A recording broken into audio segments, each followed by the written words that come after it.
Hey everybody. I am sorry that the schedule is incorrect. Let me fix that right now, which I can do with just a couple of clicks of the button. And then I'm gonna say hello to you all.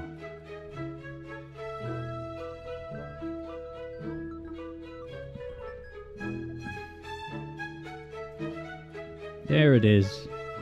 Just in time for me to come back on screen. Hello everyone. Hello everybody. Sorry that you're feeling sick today, Third Bruno. I hope to take your mind off of it. We got Serious Sam with the canonical second chat of the day. Annyeonghaseyo from Ghost of Burb.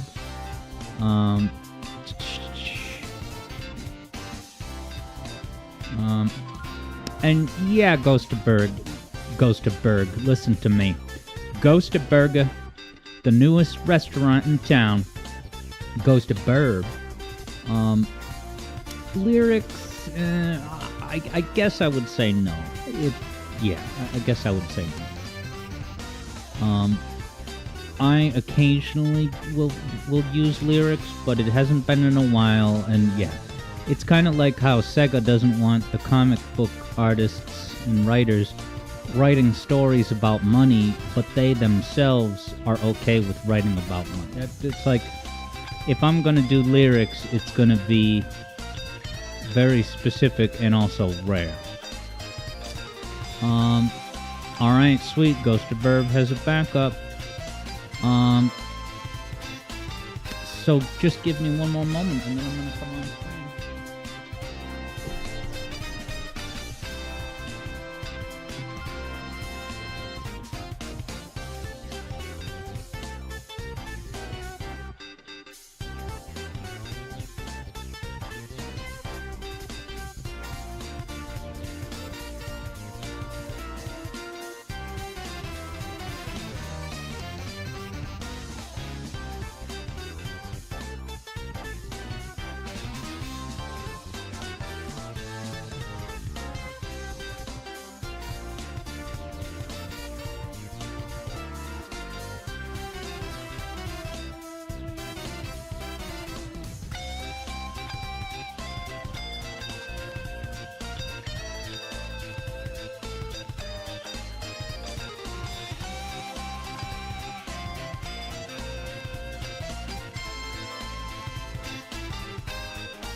Okay.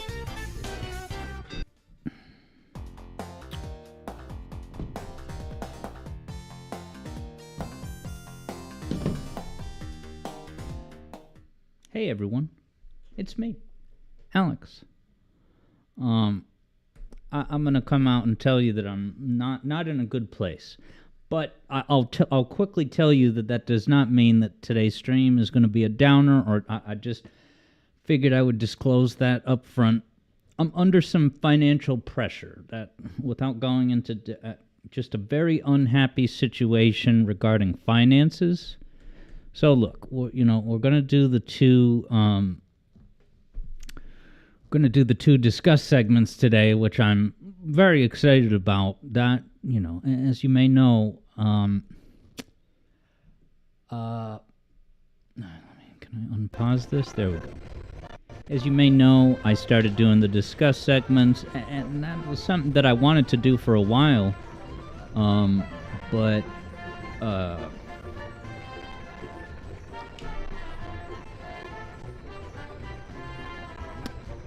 I'm not canceling the stream.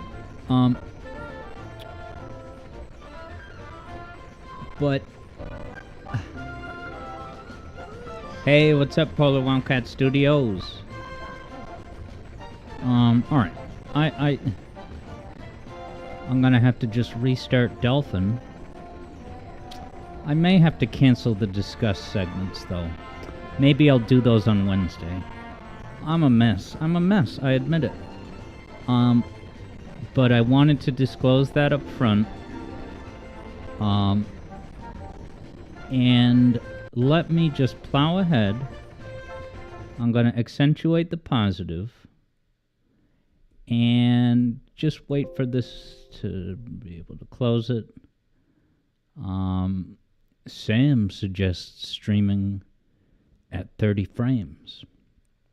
And why is that? Hello, Keo.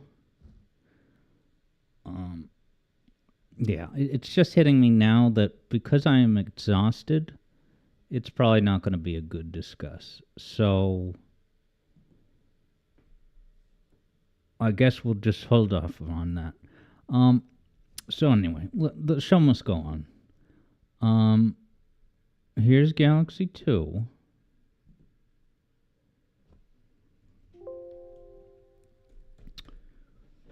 I just don't want to be pulled away from music, right? I don't care, right? Whatever happens, just life do not intrude on my ability to continue make music theory videos at the pace that I intend. That's all. That's the core of my angst. I don't ask a lot out of this life. Just don't pull me away from music theory. Right, I'm now bargaining with the universe. What's the use?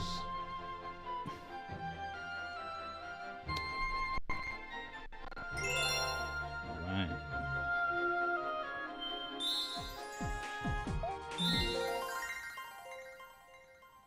It's a Mario time.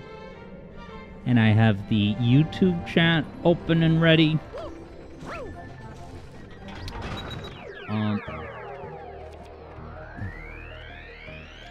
Alright, looks like I got a new world to go to. Isn't that exciting? We're trucking on, baby.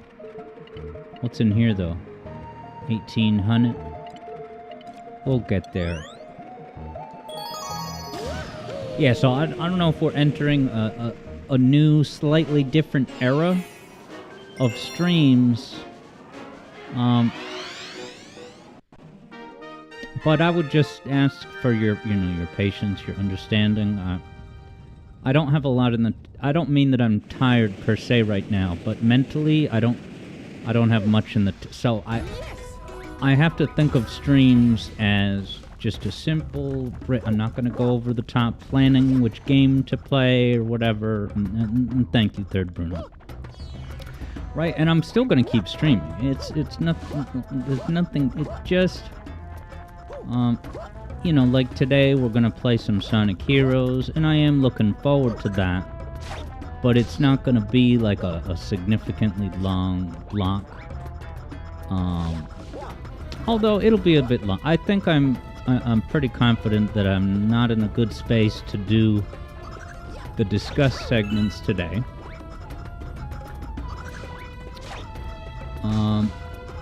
And Ghost of Burbs got the salute. What's it called? Yeah, I'm honestly, very excited about the discuss segments. Not just the two that I have ready to go, but I'm just very excited for the prospect of them.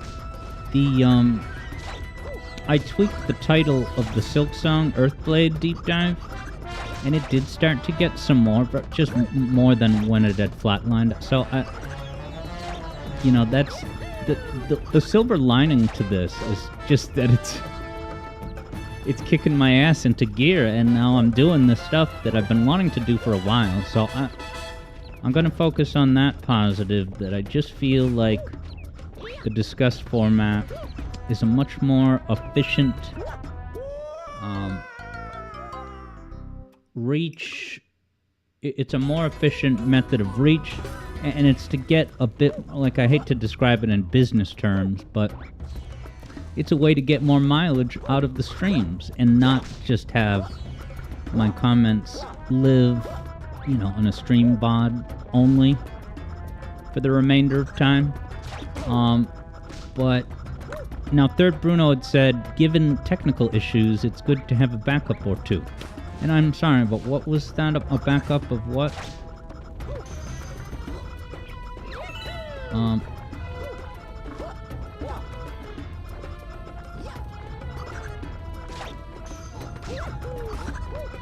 go. But yeah, JJ had said that we're both on the same galaxy in our playthroughs. And hello, JJ. And hey, what's up, Miniero, over on YouTube? Welcome to this fully canonical Mario game. Hey, JJ.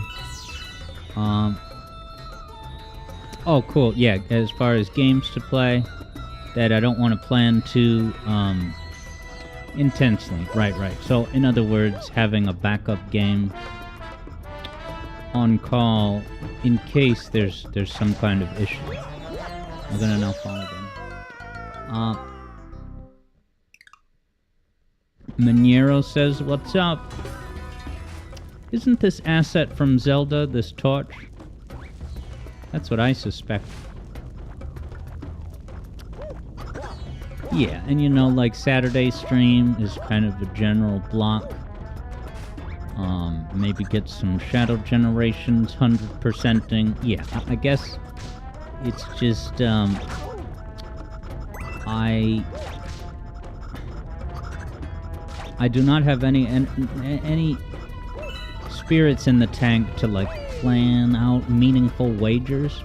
You know, like me and JJ are gonna do, Amy and Sonic 1, just a typical... It's the week of Amy, because there's Amy today in Heroes, Amy in Sonic 1, and as you're going to see, one of the discuss segments is about Amy Rose herself.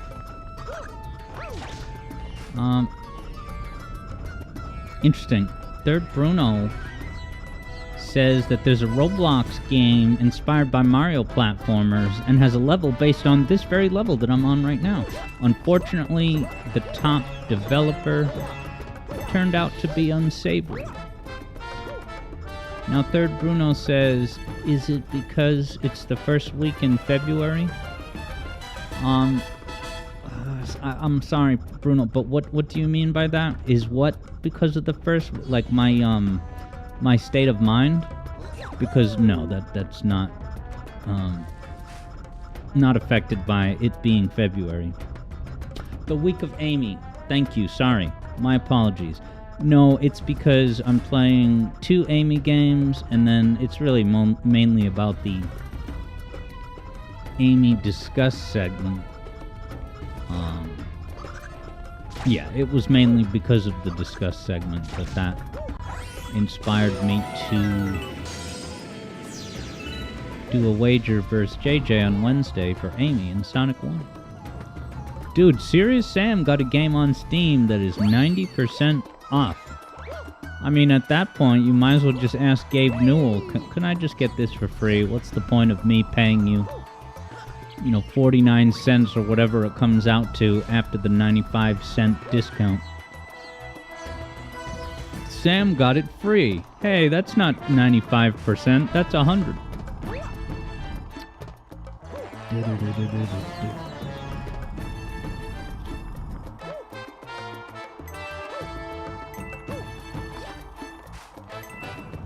These things take forever.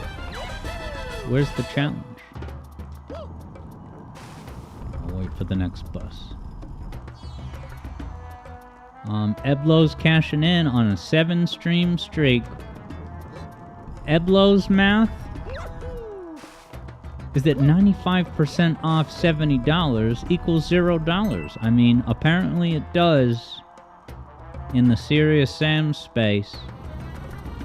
Interesting. Keo says that this looks like Metal Slug. Sorry, it sounds like Metal Slug music.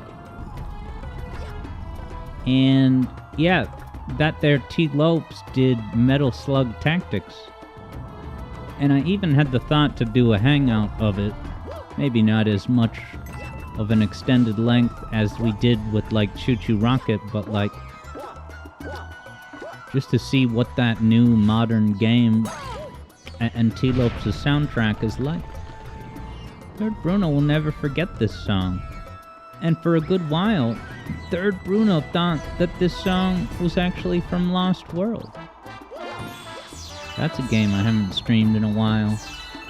And I cannot bring myself to buy it on Steam because when it goes on sale, it's $7.50. That's just a bit too much. I mean, you throw that at me for... I might make the plunge for $5, but I can't do it. Hey, what's up, Otto? Yeah. Hello, Otto. Yeah, it's going great on many levels. Eblo says, oh, so the one Wonder Seed that Eblo found interesting in Mario Wonder was just reused from this, only less Oh, now I get it. So this is that top-down gimmick. Now, it's interesting that that fire on the wall basically works like a jump pad. But yeah, so who knew that Mario Wonder was recycling so much? Did I get a check? Look at Mario convulsing on the ground. JJ says, top-down gameplay? What's next? Imagine if I just took one hit from that pumpkin and then fell off.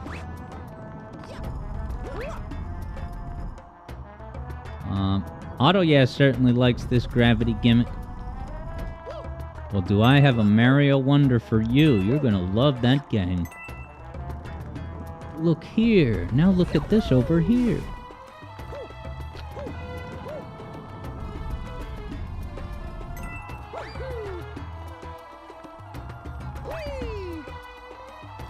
Sonic Mania's video's coming great, though. Let me tell you.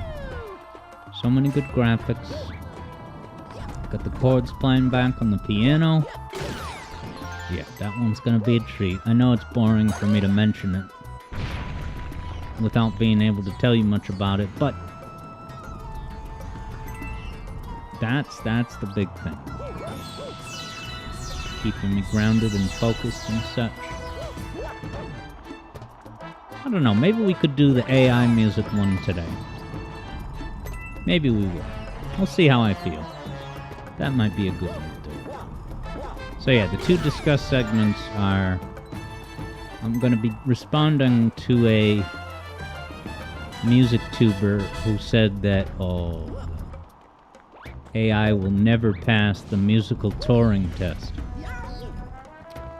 And I think that the video that he made, the way that he presented it and framed it, is a massive just cop-out. Just using language trickery to say nothing. The art of saying nothing with as many words as possible. Otto says, am I on the side that says, Wonder was just new Super Mario Bros. Wii with an Instagram filter? Well, I always likened it to TikTok. I've called that game, it's Super Mario TikTok. Because it's just one random thing after another that's trying way too hard, like, right? Mario Wonder exists because of TikTok. Now that TikTok is out in the world, a regular Mario game would be boring for modern audiences. So they gotta look at these wacky overlay colors. Look at these dancing piranha plants. Oh my god, the piranha plants are singing now. Right, I'll try not to ramble too much about my Wonder thoughts.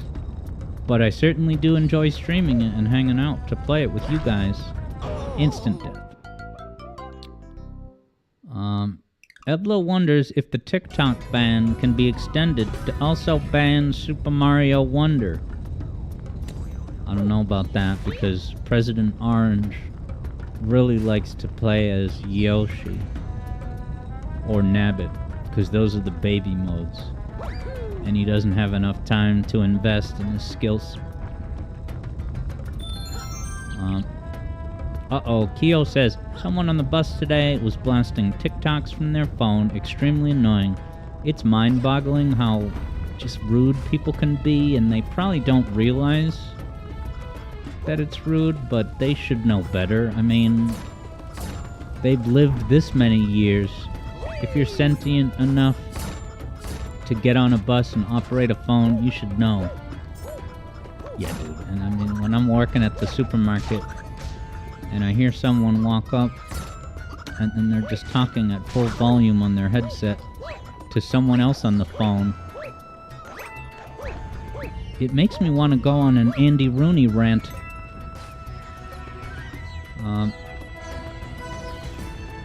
Keo doesn't live in the US, so it doesn't affect you. Do you use TikTok? And if so, would you highly recommend it?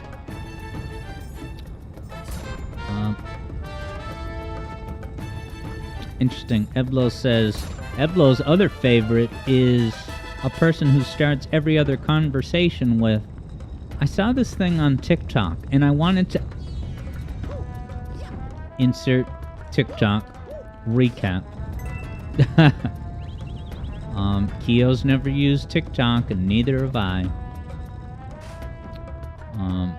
Autoya wants to move to North America. Why do you want to come here? I like here, but why do you want to come? Because now we have President Orange, so that's something to consider. Mexico doesn't, though. They have Amelia Perez. Man to woman, woman to man. You guys have heard that music? I won't go there, but it's all the rage in the news. Now Sam is citing a cheaper price from NSO, and actually, yeah, I did hear Spawnwave John talking about how, yeah, NSO price went up in some regions, mainly auto yes. So now this is where I gotta do a cumulative wall jump. Oh, sweet, I made it happen. Damn it, I walked out because it's 3D gaming. 3D gaming? Evlo says, immigrating to another country to pay less for Nintendo Switch on... Yeah. Will that pay for itself? Will all the bus costs pay for themselves?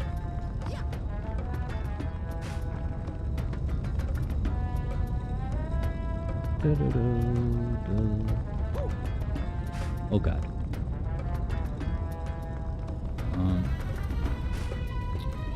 Now, Autoyev wonders if I will be including 3D World in this 3D Mario Marathon that I've been doing. Well, yes, although... Oh god. I have streamed that a few times before. In fact, when I did stream it a handful of times, I did score wagers, because 3D World is designed very, very well for the score format. Granted, it's for individual levels, not for an entire run, but those were great streams.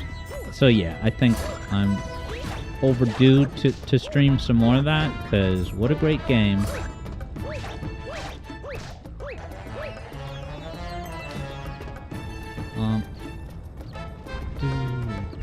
Autoya needs to play Galaxy 1 and 2 someday, but hasn't finished Sunshine. Well, don't let Sunshine hold you up. Live for the present. Sunshine has repetitive content. Look, I like to make fun of it as a goof, but... yeah. Live for the present. Play Galaxy within the next 2 weeks.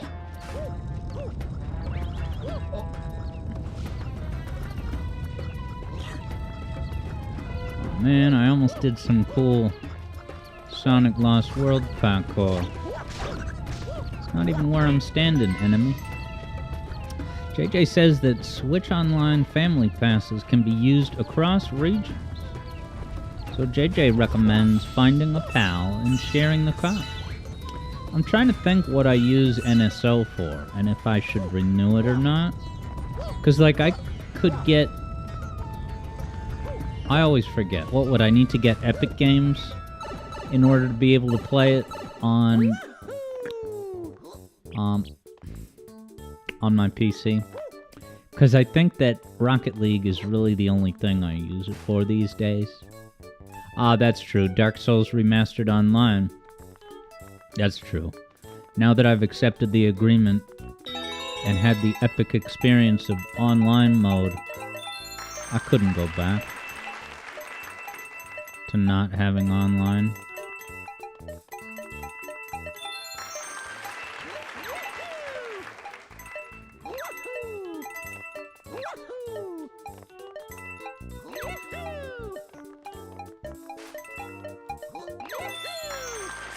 Give me those star bits. Luma is hungry. Must consume. Is that what the moon says? JJ says Rocket League doesn't need it. So you can play Rocket League online without NSO? Wow, that... So I better just hurry up and beat Dark Souls 1 in the next week or two, and then just deactivate my Switch. I'm just kidding about that. Because I got Dark Souls 2 thanks to JJ's generous contribution. But that's going to be on my PC. It is said that a Nintendo Switch 1 could not handle Dark Souls 2, and certainly not Dark Souls 3, but... No! I'll let Digital Foundry fact-check that at their leisure, since they definitely listen to my streams. Wow, JJ has got a spare slot when mine runs out? Well, I would appreciate that if it ends up working out. I gotta see when mine expires. Like, I'm not that. I know I'm alluded to some financial concerns, but it's not like I'm not gonna have an operating budget for the next few months or anything, you know. But anyway, I won't go into that. Oh boy, am I gonna have space?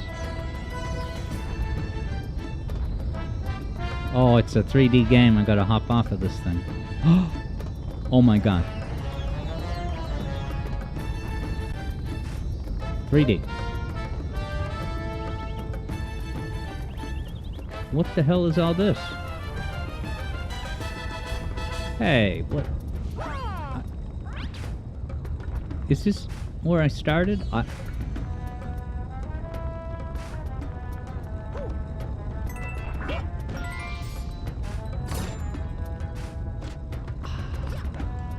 frustrating. Am I supposed to get inside those rocks? This is annoying me. Is there like a piece that's only one time?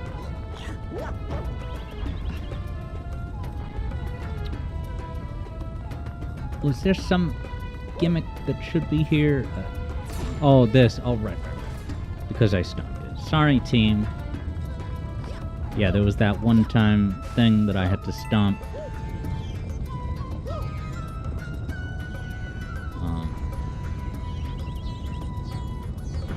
Yeah, Third Bruno says, after Dark Souls 2, they moved to the PS4. Sam's got the breaking news about DMCA attacks on Bloodborne. Don't tell Javid he loves Bloodborne. It's his favorite of the Soulsborns. Hey, what's up, Flynnmeister? Flynnmeister has the fun fact. This level was made by one person. Let me think in my Nintendo trivia hat. Who could that one person be? Would it have been Takashi Tezuka? That's an undercooked gimmick. Grabbing those uneven bars. But hello, Flynnmeister.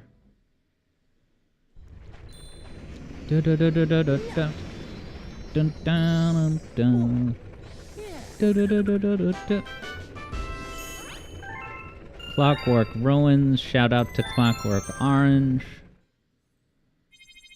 Great book. Great movie. But I still gotta see Doctor Strangelove. Or How I Learned to Love the Bomb. Still never saw it.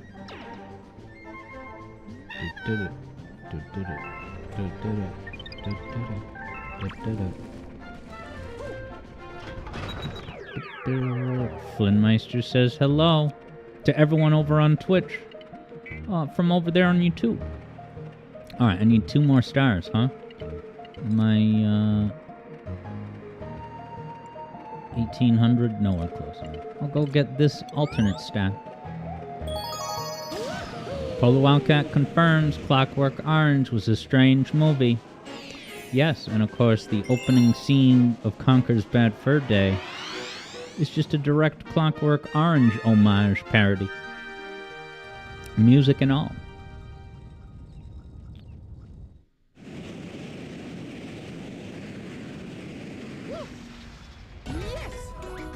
Sam knows. Sam. No. Hey, it's Luigi. Taking back Luigi.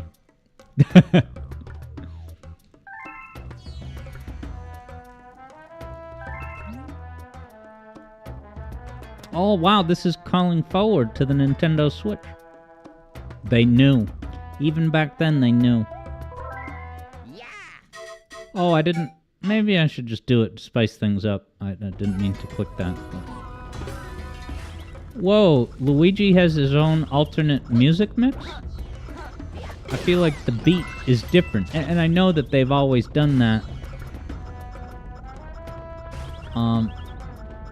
Wait, he... Wow, I didn't realize in this game Luigi has like momentum almost, like he doesn't come to a stop immediately. The way, you know, typical gaming characters do, like Nathan Drake. I wonder if Hirokazu Yasuhara came up with the name Nathan Drake. Mr. Uncharted. I never played an Uncharted. And I never saw a Mark Wahlberg Uncharted movie, of which I assume there's only one. How many lives do I have? 7? Did I get a game over? I don't even know what's... Oh no, I beat the mission, that's right. Eblo figured out even another layer of that deep-laden riddle that the game is asking if I want to switch to Luigi. Get it? The favorite $400 console coming to stores. You guys think it's going to shadow drop on April 2?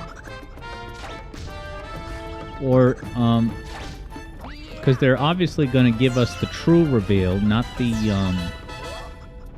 forced reveal. Ghost of Burbs thinking it over. Flynnmeister has the breakdown on how Luigi is different in this game. He's faster. I didn't realize he was faster. He jumps higher, but is more slippery. Slippery indeed. Wow, Serious Sam is citing a figure of $500 for the Metroid Prime 4 machine? It better come with Metroid Prime 4 as a pack-in. Imagine if they did that. Dude, if Metal Gear Solid 4 can be a pack-in game for the PS3, then you could eat, right?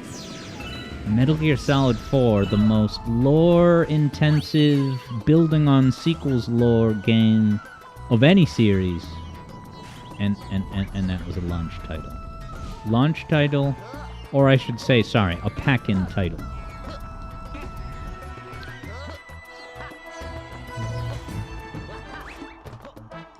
Oh, you know what? Is this a mystery star? Yeah, damn it. So I gotta find a Luma then. We can do that. I hope I didn't pass one.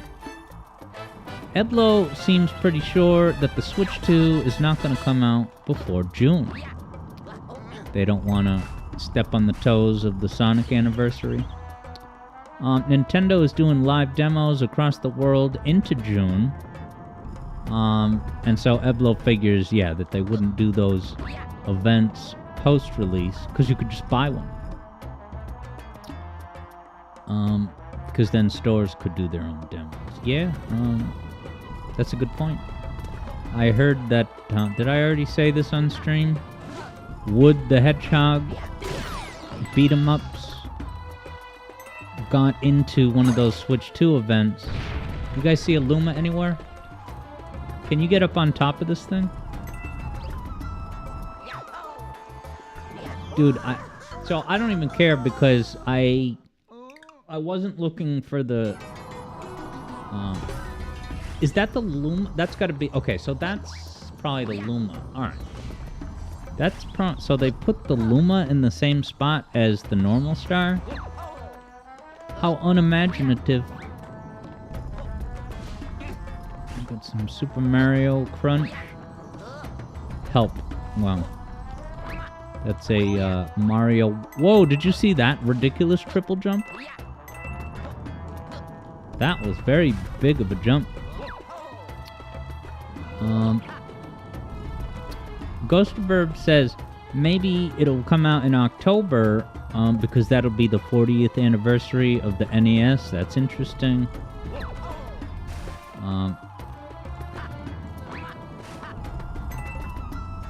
Third Bruno confirms. I gotta get to the button, and then the Luma will send me, to the new part of the stage.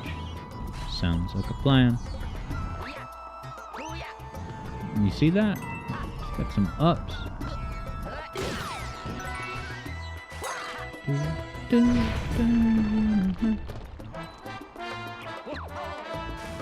It would be nuts if I could let a wall jump. Is this dangerous? Or smart? Smart. Come on. What?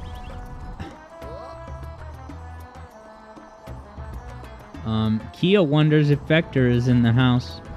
Vector? Vector. Why, does Vector Sater have, Oh, there's a red button.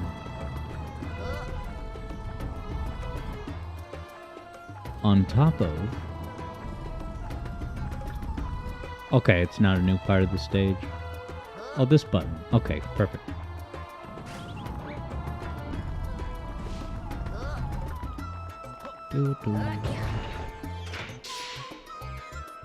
As promised.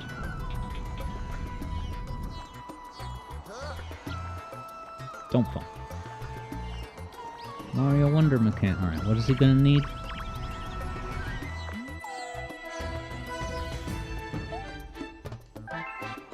No fee. That's great.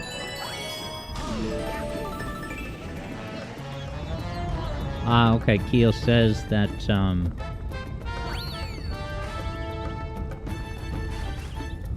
Vector is the only other one with, Metal Slug knowledge. Yeah, Keo's saying that this music overlaps with a bit of the metal. Oh. Alright, I got the checkpoint. That's fine.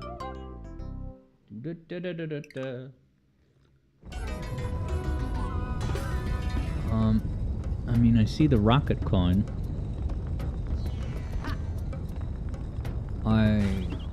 I hope I find what I need, but what can I do?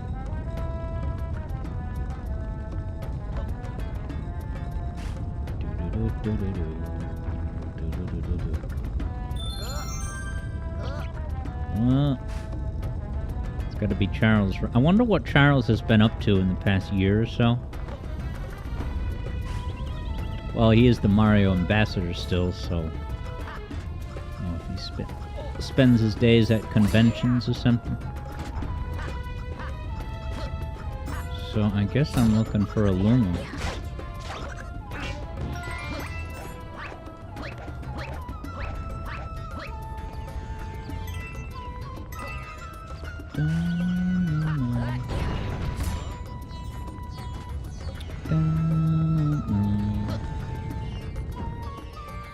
Luma over here? Alright, whatever.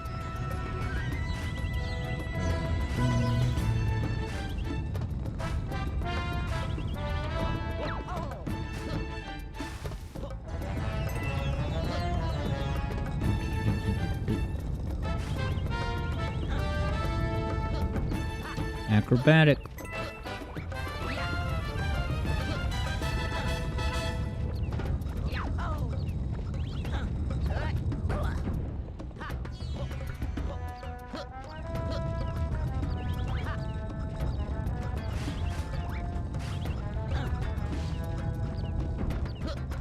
I almost messed that up again. I mean, it can't be downstairs. Generic pumpkin enemies. This isn't Pumpkin Hill. Flinmeister says, since it's Mario's 40th anniversary this year, they gotta start Switch 2 on all cylinders. Yeah, I mean, if the 35th anniversary could get that Battle Royale Mario thing, which was pretty cool, then it would be a crying shame if there was no 3D Mario. Dude, I don't see a loom.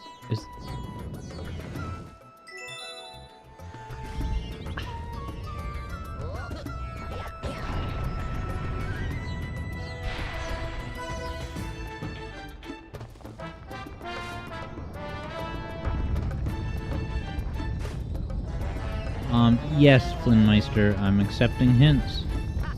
I'm assuming I need to find a Luma somewhere.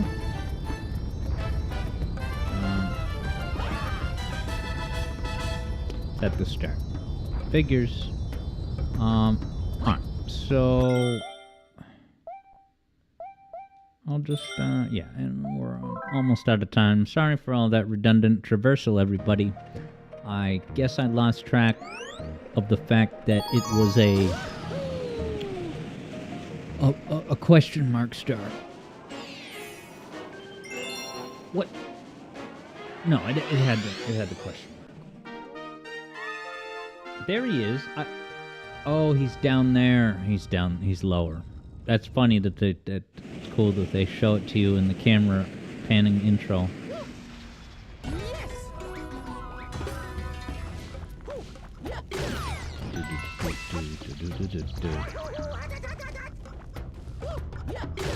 I wonder if he has a feed.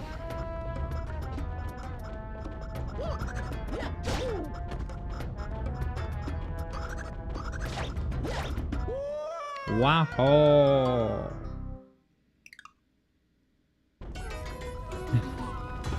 Alright, no Luigi.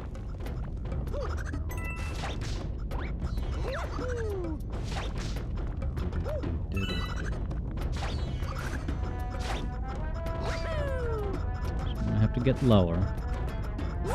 The ground down there to land on.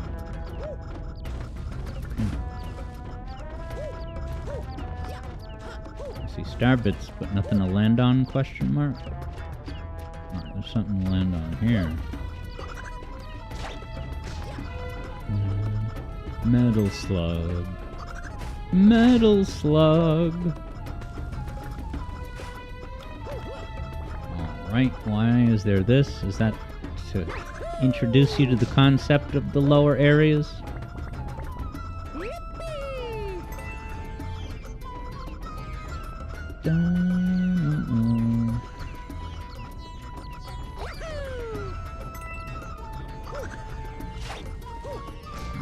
Should be under here.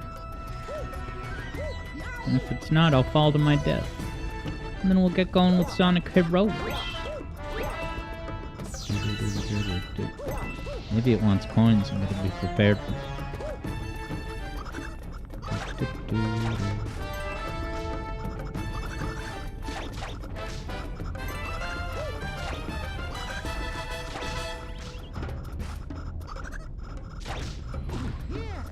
Yeah. Bounce physics. Alright, it needs coins. Please give me a victory. Alright. I think we're running out of time. Yeah, we gotta keep things moving. Alas. Sorry, team. Next time I'll know what to do. So, let me go ahead and open up Sonic Heroes. In fact, maybe I don't even need to close the window.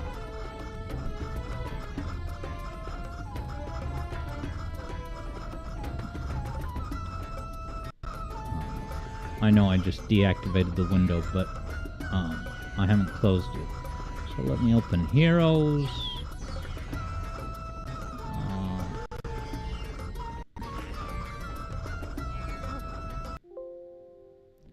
Da-da-da-da.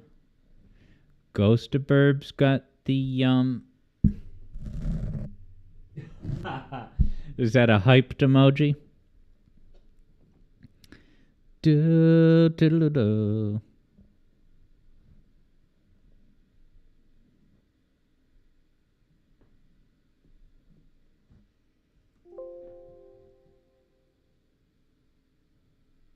Just a crazy Tim. Ah, it's Tim. I didn't recognize Tim. Sonic Heroes, Sonic Heroes.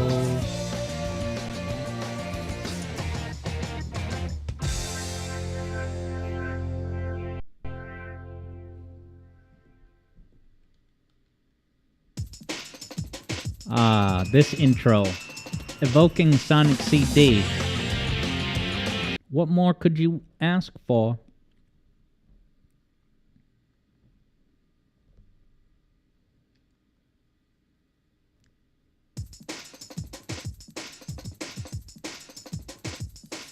Sonic Heroes, Knuckles and Tails. It's so cool to see them all together in the new movie. Their bright colors standing proudly at Tokyo Square or wherever it was. Alright, tradition, start with the earliest... No, not story. Start with the earliest Team Sonic level that I haven't beaten yet.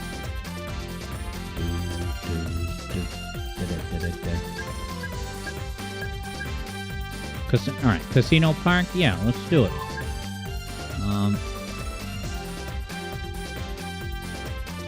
Twinmeister's got the sing-along.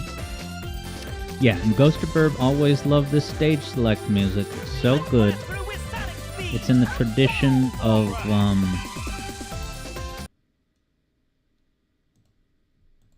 you know, like even the Sonic Origins menu music, which is from, of course, Sonic Jam. That very, you know, tropical festive. Alright, so I'm going for the A rank. So let's wagerize it, tenderize it. You're going to have 2 minutes to bet starting now. Sonic Heroes, and already the mood is lighter. Keo loves it. The city is like a giant casino. The buildings and roads How's the are volume? Let me just double check here. part of a pinball table. That's pretty cool. Oh, I think I'm going to restart it because I lost my way there. But yeah, it's a little too loud, isn't it?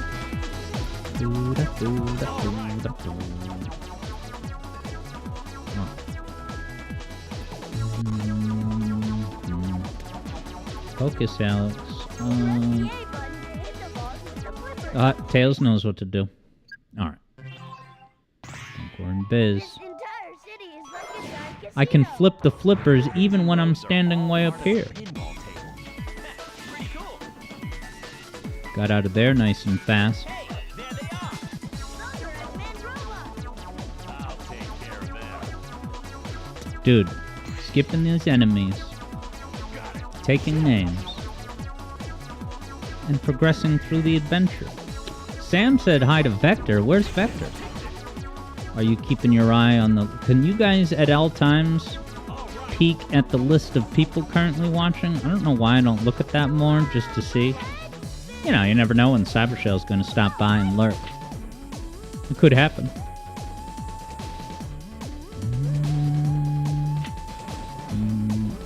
Oh, this is going... Ooh. Actually, is this going to take me... Yeah. This is... We should be able to go ahead and use the pinball to go up. No, this is... Alright, I'm going to take... Nah, I'll see it through, because I gotta... Alright, there's Vector. I'm gonna restart.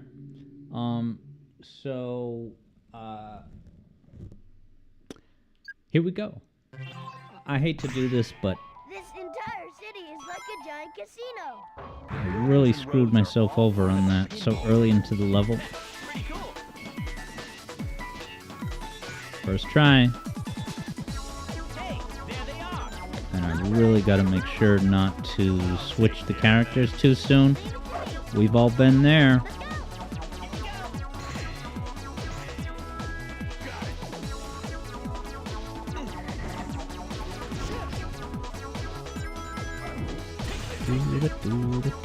No more restarts.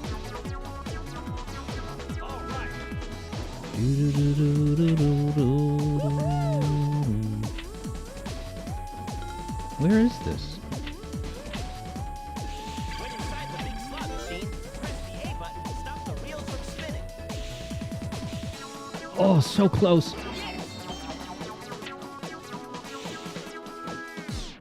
Where you going, Knuckles? Stay on the pinball table. I love that when you get boosted up by that, if you just hug the wall like that, There they are. you're pretty much guaranteed to make it up. Give them to me, Sonic. As you say, Nux. Not bad. Not bad at all. Is there a faster way of doing this roulette? Like, is there a way to land, like, maybe directly on the roulette wheel without having to ride that track, possibly? Dude, this went perfect. So far, so good, guys. But I gotta wait for my teammates. Let's go.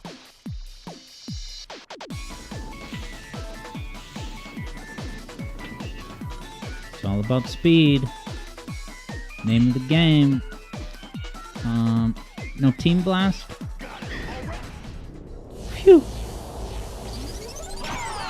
I hate spending time to flip over those turtles.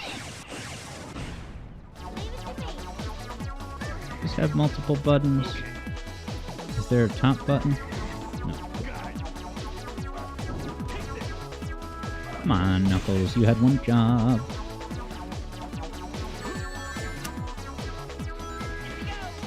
No! I gotta focus.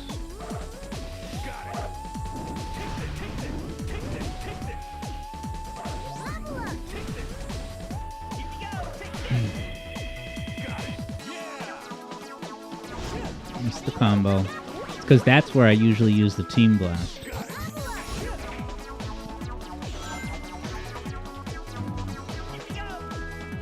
So I'm gonna switch to Sonic getting in these cannons. No. How bad is this? Oh.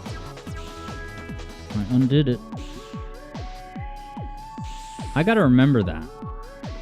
That at the instant you fall out, if you switch characters, you may be able to switch right back to someone who's still on the pinball table. Isn't that something? No. Alright, I gotta chill out. Alright. Mistakes happen. That boost mechanism is very generous. Level up. Do do do do do do. This was the song, you guys. At the movie theater to see Sonic Movie 1. I know I've said that a million times, but it's still true. Doesn't seem like we can go up. Let's go over there, Knuckles. I hope there wasn't anything important in those boxes.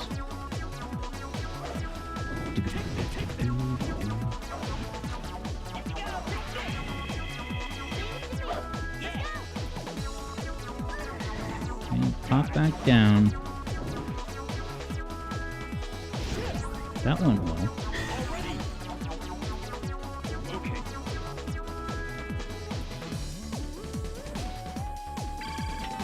Go, go, go, go, go. I gotta go down. No, down, sugar. Oh, got rings out of the deal. Alright, I made it. 4.5 minutes. I don't know. All right. Love that sound.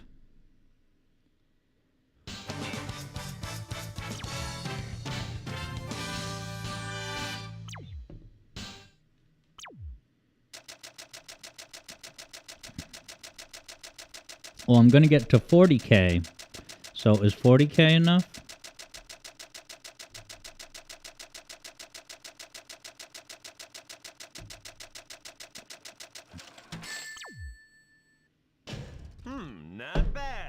Dude, I always get a B.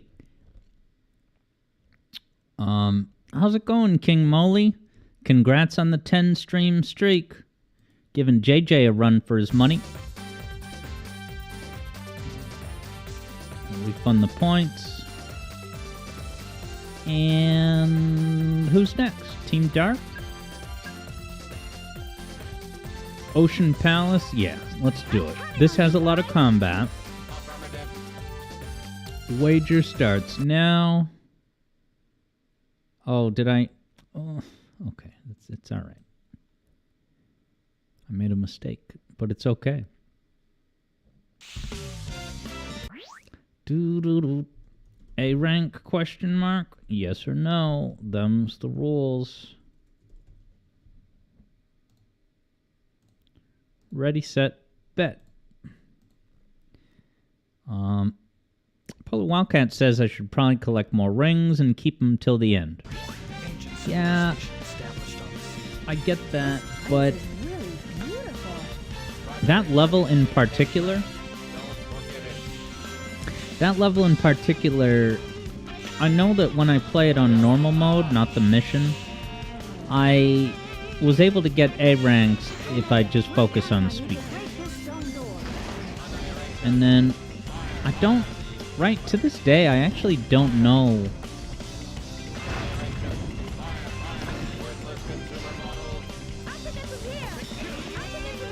I'm sorry. To this day, I don't know exactly how the score system works for rings in your possession. So that's the simple way of putting it. I don't know what the reward is for rings in your possession, because I know that in this game, you get rings and you get points for them instantly. So you at least get some. I just don't know how much more it makes a difference to the ones that you do keep till the end.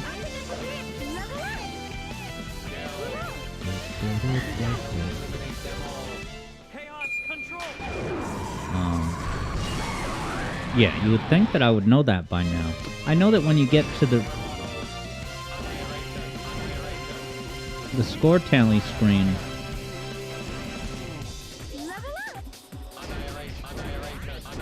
it does show your rings, but I don't know if it like ticks down to give you points for them.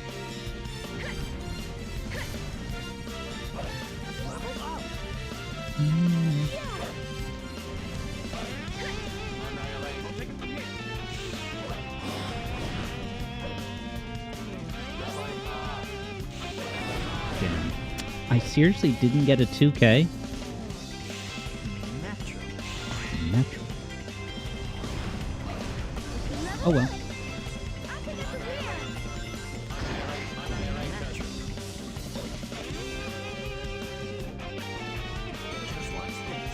And then that, I never really understand why sometimes only one home goes through the ring.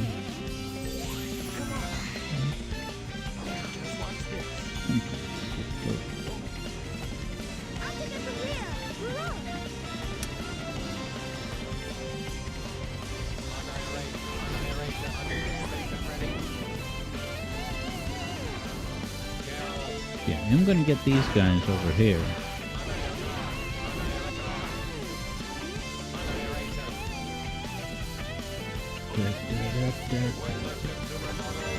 Lots of rings wherever I can. Calls for Team Blast. I love that you can see the badniks. And you can see like the pick-upable items.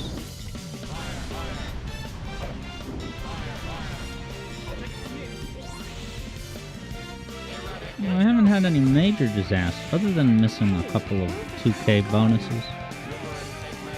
Everyone's leveled up. And then for these things, gotta be different. For Team Dark, the path you take.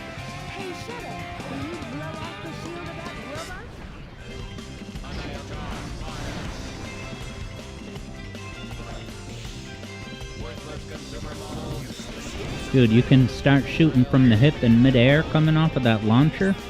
That's pretty sick, bro. La-da-doo-da-doo-da-doo. Perfect time for Team Blast. That bloke cannot unhear Nancy Drew when Rouge speaks. What is it when she says a certain thing? Or just her voice? I guess. Yeah, what is it exactly? Is there an iconic Nancy Drew voice? Oh, same voice actor. Was that an animated series or something?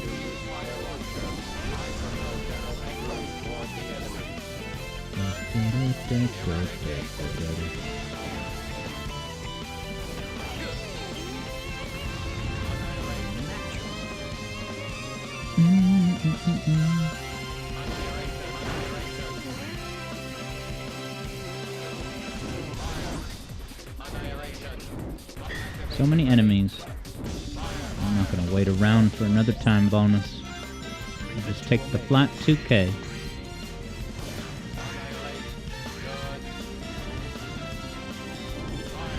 Mid-air shooting from the hip. One of my favorite parts of this game. Lonnie Minella plays Nancy, and she voice directed the Dreamcast era of games and played Rouge and Omochao. And also Welcome to Twinkle Park. Okay, so the iconic voice that says, would that be the same voice that says, the train to Mystic Ruins is departing soon? No. Did I get everybody? I think I lost my ring.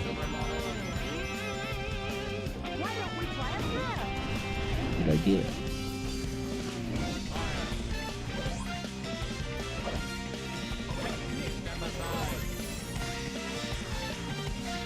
Ghost Burb has the shout out to Chaos Chaos. Did they do a song in I think I get Chaos Chaos mixed up with Cash Cash. Was it Cash Cash that did a song in a Sonic game, or Chaos Chaos? Chaos Chaos might be the ones that did that song in the iconic episode of Rick and Morty. Can you feel it? Can you feel it? You feel the rouse in my soul. It's a good song. Eblo says that said Iani or Lani did a few incidental SA1 voices. There you have it. Well, I'm gonna break 90K. I would think that 90 is such a deluxe number. Oh, and hello, Javid.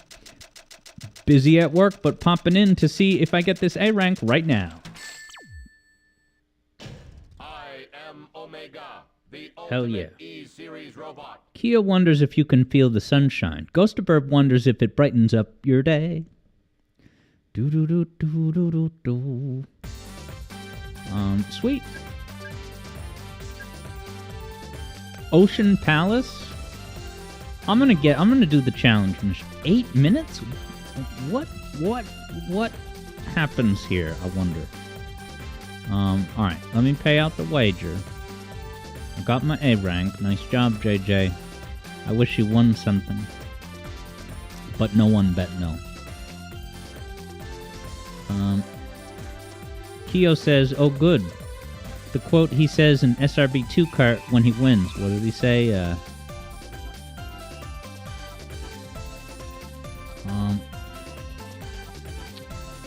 Yeah, third Bruno figures that, yeah, what happened in the past was either I had to loop around, yeah, and certainly if I took damage to lose rings, that would probably doom an attempt. So, 2 minutes has begun. Let me try and get... Now we're going to reinvent the experience of Ocean Palace. Third Bruno's going to start betting now, and that dude is rumored to have points, that there Third Bruno, so keep your eye on the betting pool, folks. And I gotta have an eagle eye. Not missing any opportunity for rings. Wow, what a beautiful white palace. We're not here to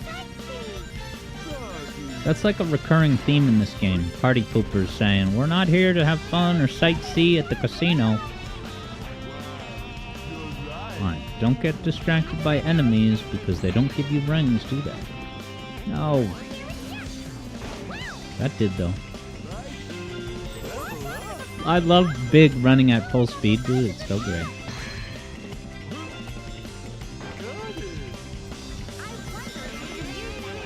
Amy's voice is so perfect in this game. And it's really good in Unleashed. And Frontiers, really. I honestly think that, too.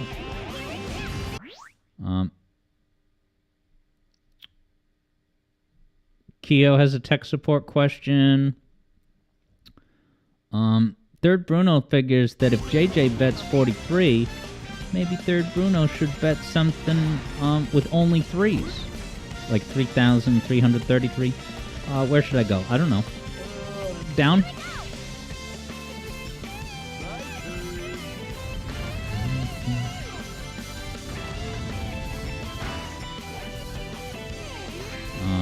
Yeah, or something that ends with the number 43 as a commemorative number.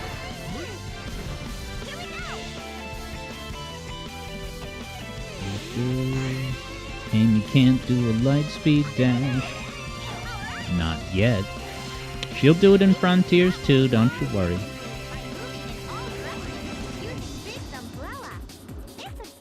Rings down here. Oh, I took a hit, so I'm doomed. I'm doomed. Alright.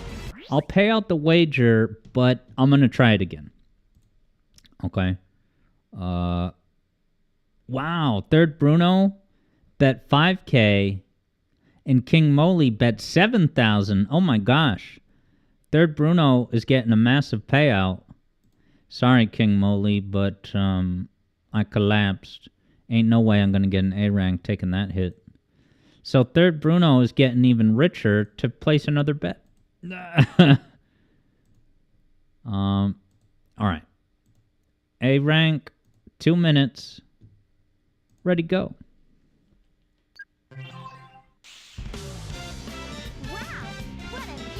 King Moly bet the wrong thing. And I totally get what you're saying, King Moly. I agree that you need to have more faith in your betting abilities. That old bit.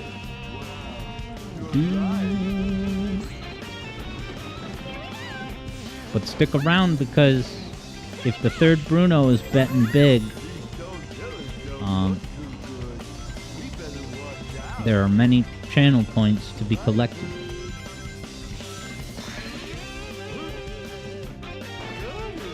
Third Bruno indeed expected me to win, and I did. I was feeling that was going to happen too. So.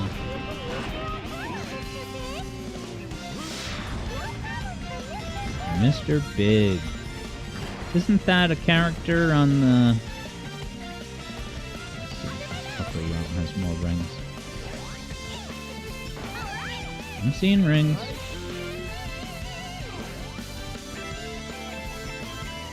And the sun, but...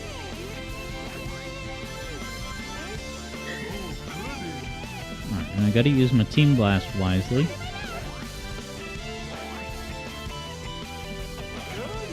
So clearly this upper route is the way to go. That had rings. That was rings. Yeah, alright. Upper route is it. I love how the ring counter is bigger.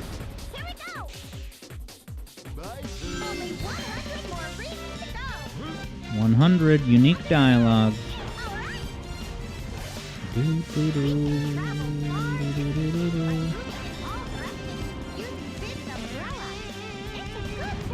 Rings down here.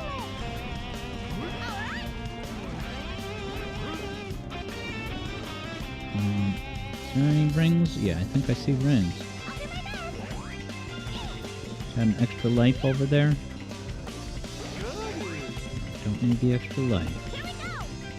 129. This is micro promising. I see rings on the stairs. Anywhere else?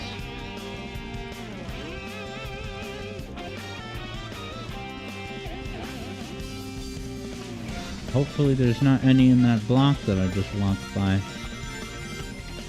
145. Come on, baby.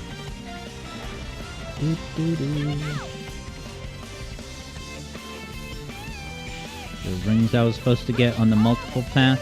Ghost of Burbs rocking out to the jams. That's what's up.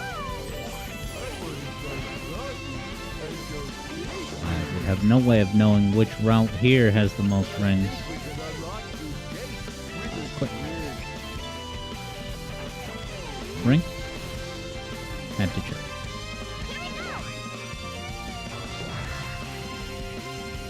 Kyo says micro promising sounds sad.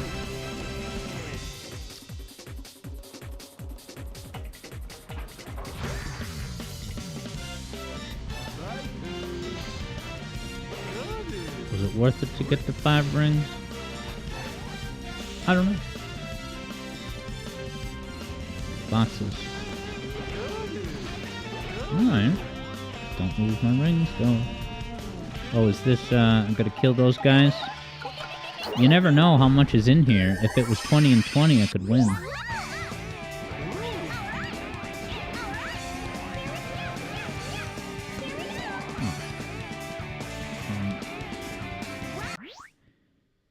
Third Bruno wonders if the breakable objects behind the triple spring have rings. Yeah, that's... It's the eternal question, like, how much should I stop and break those objects? Of course, if I did recon and I knew where they were, that would be one thing, but...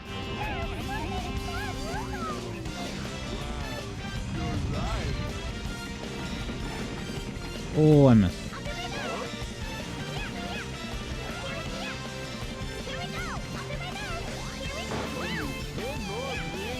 I wonder if the balloons replenish? I know the rings on the ground do. Let's see. Third Bruno listened to a video where the voice actors for Sonic, Knuckles, and Shadow in this game talk at a convention. Yay! Could that be, Third Bruno, the video that includes the Knuckles voice actor saying about how they basically told him to say that thing that he shouts to make it sound like S-H-I-T? Shit. He admitted that, you know, they told him to make it sound like it would sound like that. Dude, the Third Bruno wins again. And the points would have gone to Serious Sam, but they're going to Third Bruno. It's the Bruno effect, I'll say. But I'm happy to have gotten an A rank. Ghost of Burbs amused. Third Bruno confirms that's the... Yeah, and I think I maybe had an on-screen segment about that I didn't get to. Alright, Seaside Hill. These are the Chaotix missions. Is that almost 10 minutes? These get long, don't they? I don't want to do any marathon levels.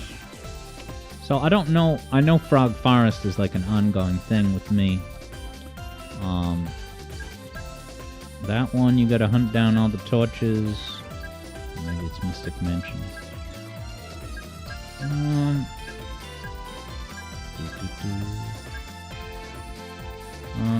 Why don't we give this one a try? I don't even remember what the mission is, but 2 minutes have begun, everybody. Do do do do do do do da da.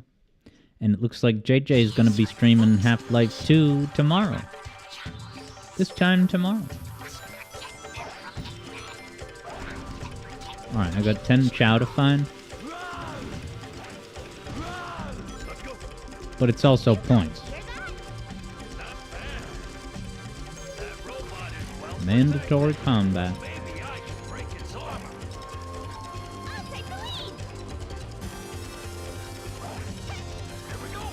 I wonder if I could skip this.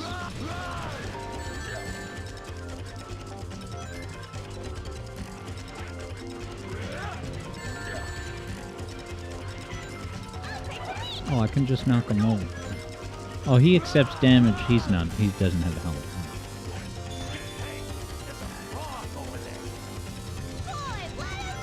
That mess. Uh-oh.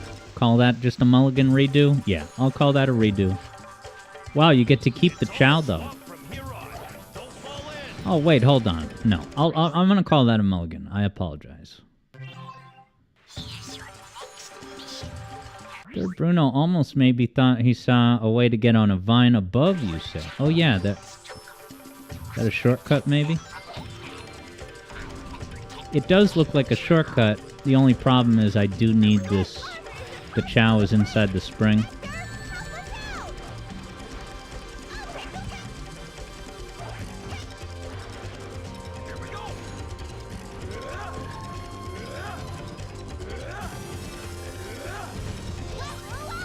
That was not an efficient way to do it.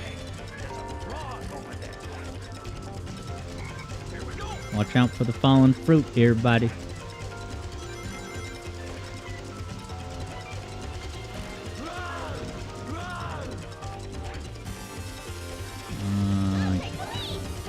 Slow down for these enemies.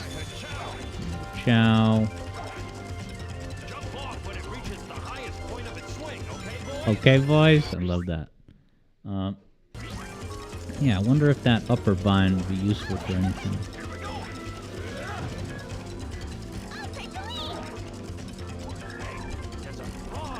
You're damn right, the good kind. I still have my fly.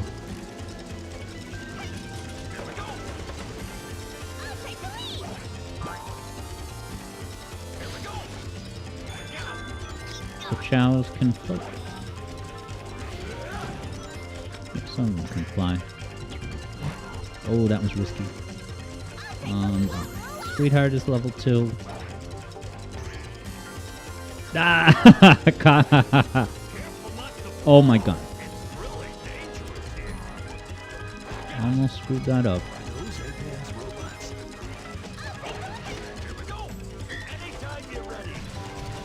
Let's use this.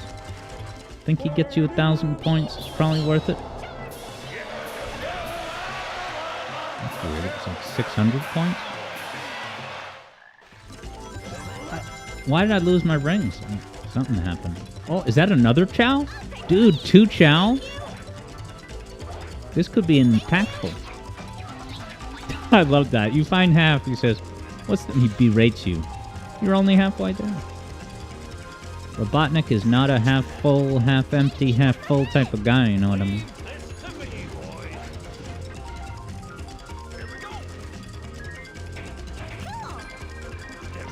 I love that. Just charming saying. Cool. Wow, he can throw in midair just like Knuckles? Since when? See if I can do that again. That's a game changer, so.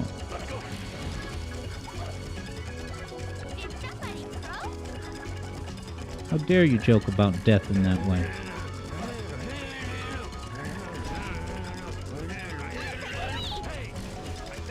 Was that Vector going... You guys hear that?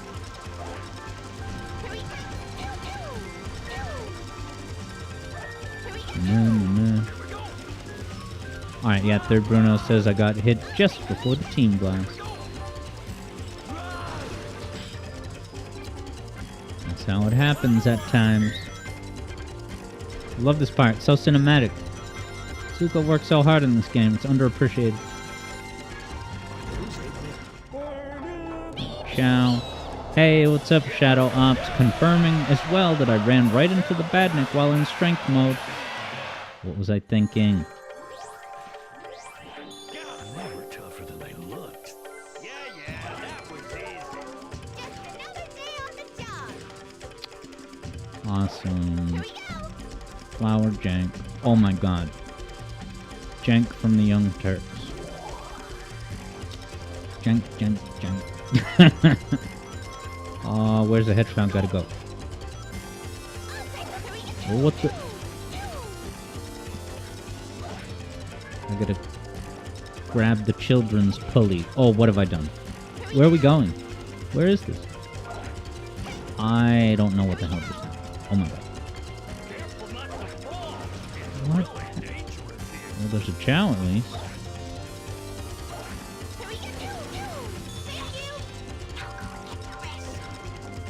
Great immersive dialogue. Go get the rope. Another one.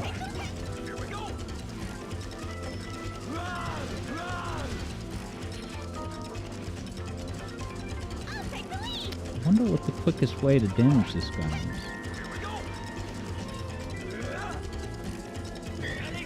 Maybe it's that, just bouncing up and down on him. Or-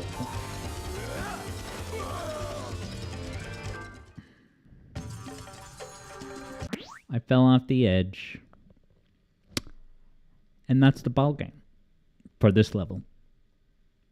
So, hey, lesson learned. I need a much more concrete game plan for those robots with Chaotix Team. I'm just going to take a quick break, like literally not even a minute. So I'll be right back, and, you know, we'll do a couple more of these wagers at least.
Let's see if we can get a Team Dark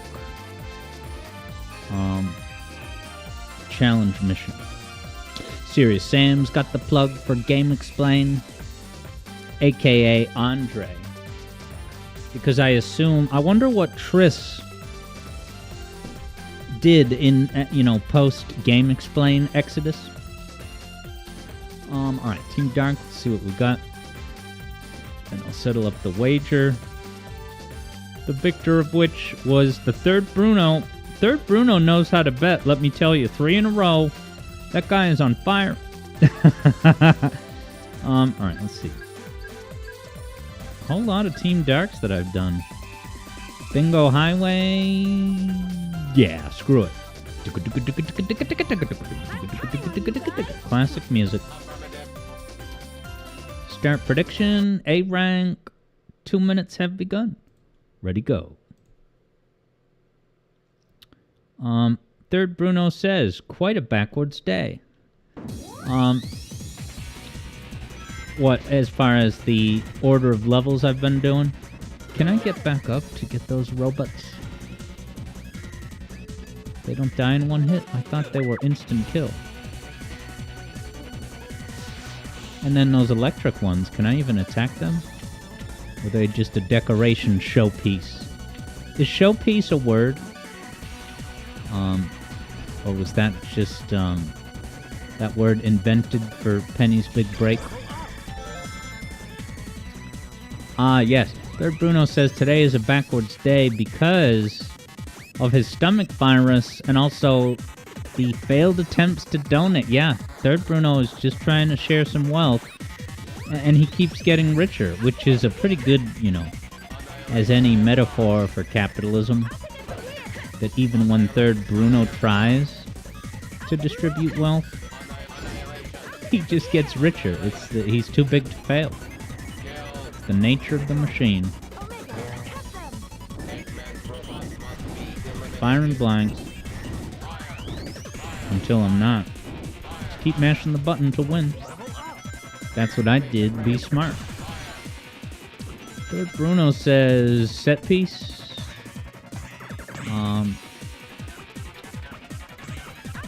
Oh, what have I done? What about set pieces? Because also I don't know if you mean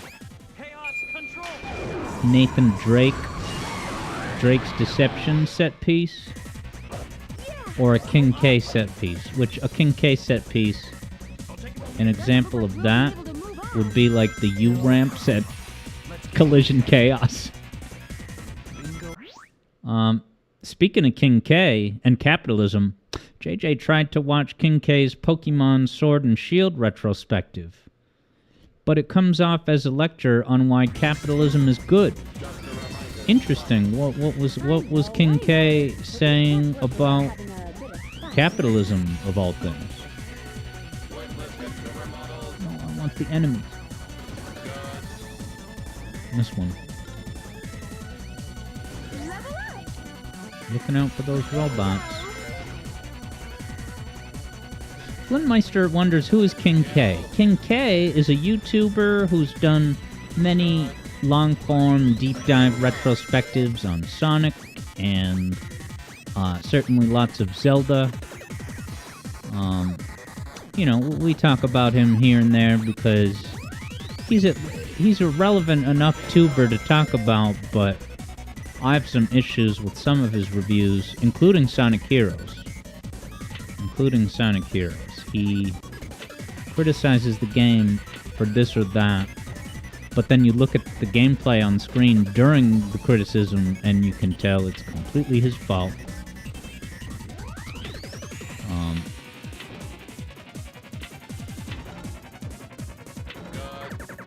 Good. And this one bad, probably. Captured by that gold robot, you'll be taken away. So stay on your toes. Can I just use the Team Blast on this thing? Because I need that enemy, damn it. I'll take it from here. Annihilate. I'll take it from here. Did it die? I guess I got it somehow.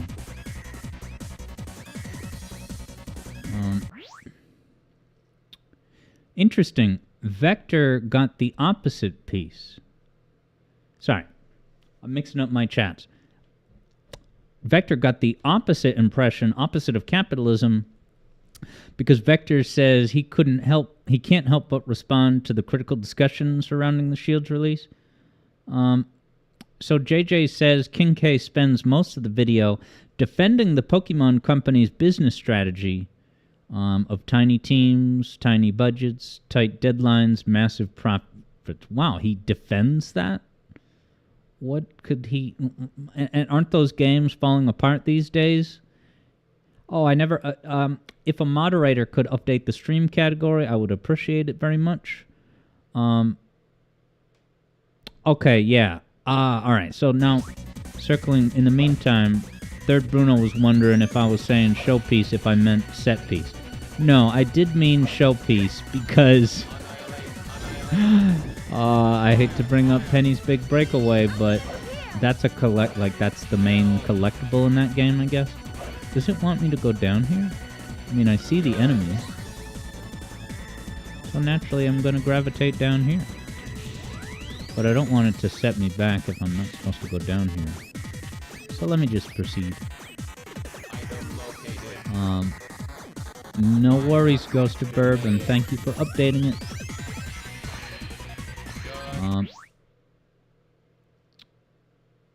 Vector says that in doing so, King K deflects people's gripes by pointing out the economic conditions that likely produced them.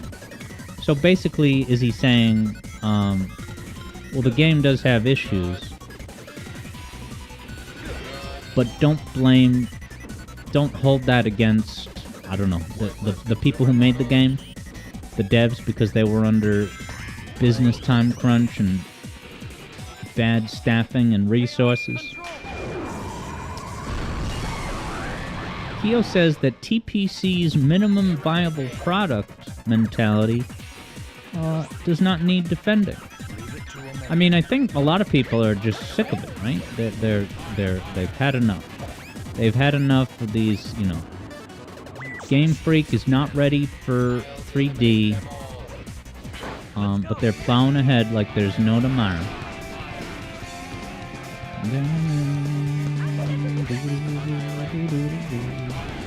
Keep forgetting that I'm Team Dark, so I get the better combat mechanic.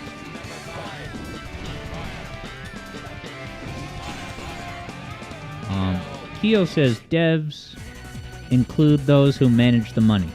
Yeah, I mean, I guess I would always use the word dev or developers to only talk about the team that's actually making the game, not the corporate overlords at Kyoto headquarters. Oh god. Danger zone.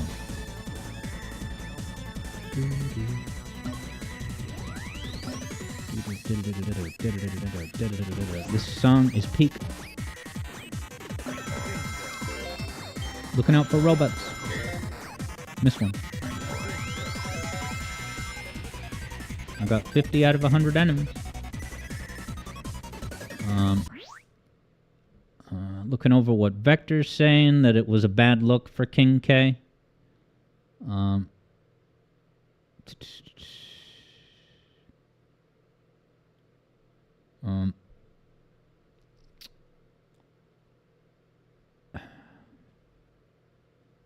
Alright, so it sounds, reading what Vector said, it sounds like King K's focus of the review was more just trying to get ahead of people that would criticize the game for those problems. And basically he wants to excuse it all. Ghost of Burb used to jam to this on your ride home from work back in the day. Dude, it's so great. Having nostalgic memories is so funny you say that, because I have nostalgic memories of listening to Hang Castle in the car driving home from work. And also I have heavy nostalgia for, as much as I've poked fun at Clement J 6924, I do have nostalgic memories of listening to his Heroes Let's Plays. Oh god. I saw another enemy down here. Just one? I hope I don't have to press that button to do. Was it worth it to come down here for that enemy? I don't know.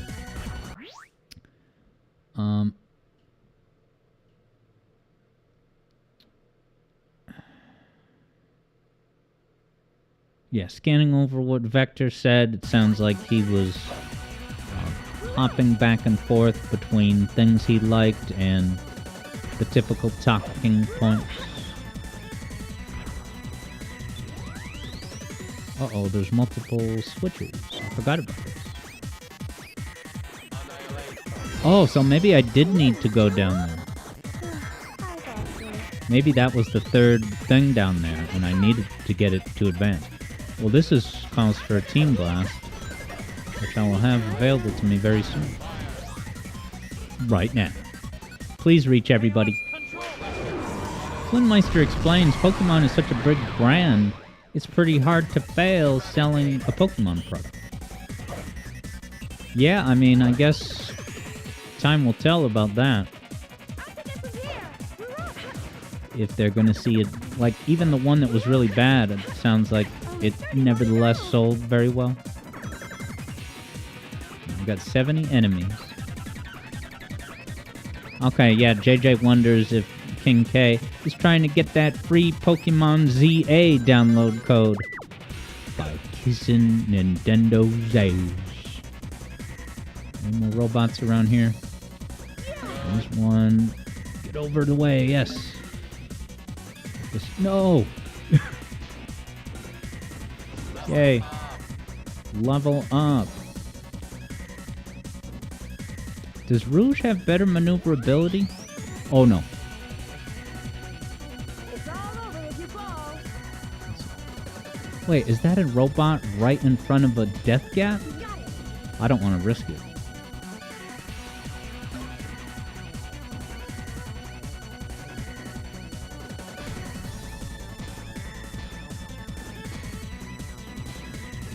Like this robot though. Nice.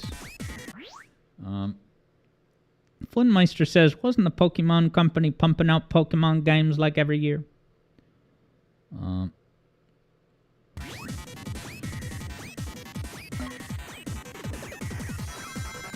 Is this like an alternate layout? Got it. Yeah. Where are we going? Nintendo. Alright. Missed that other robot. There are two robots above the slot machine. I missed my opportunity. I wonder what the time limit is for an A rank on this massive level.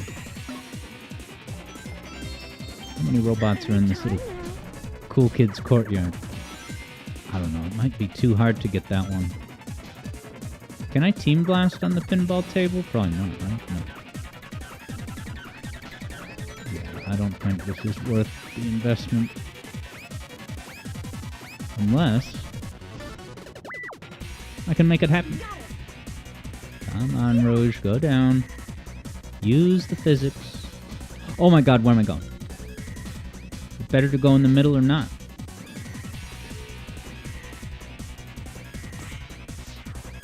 Oh yeah, this skydiving bit with no robots. Oh, dude, and I... This must be the last round of bingo. Ready? I'm in flying formation and fall slower. Oh, what? No! Well, it's not the biggest deal, but that was 4 robots I missed. Got it.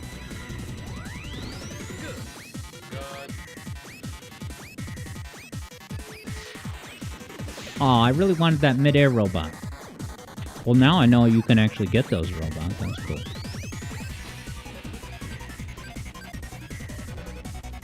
I do not want to land in that slot machine.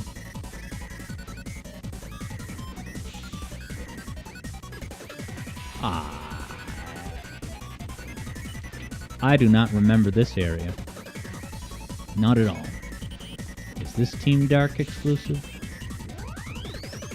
Oh, I'm supposed to go down. I'll just go down.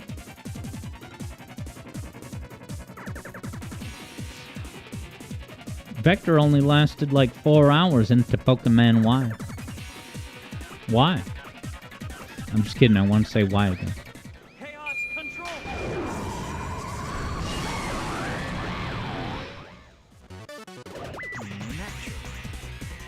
Yeah, and so I think I saw someone scoop up the song request, so that's coming up pretty soon. I'll maybe do one more level after this. 10 more to defeat to complete mission. That was not efficient at all. Annihilate. The Annihilate. rock. Hey. I'll take it from here. Annihilate. Here they come. Omega, make them. Eggman robots must be eliminated. Fire.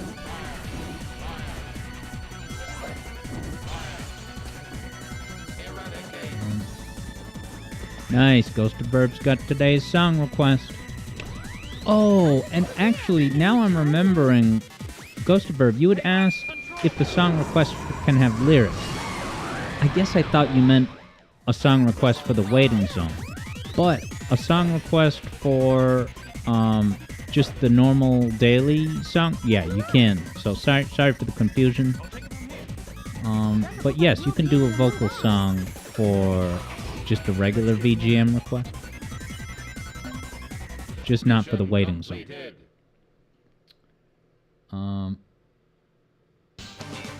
That explains everything, says Third Bruno. Hey, still got the A, not bad. The ultimate E-Series robot. Climbing up to 100 emblems, you guys. You're gonna be here for living history or whatever.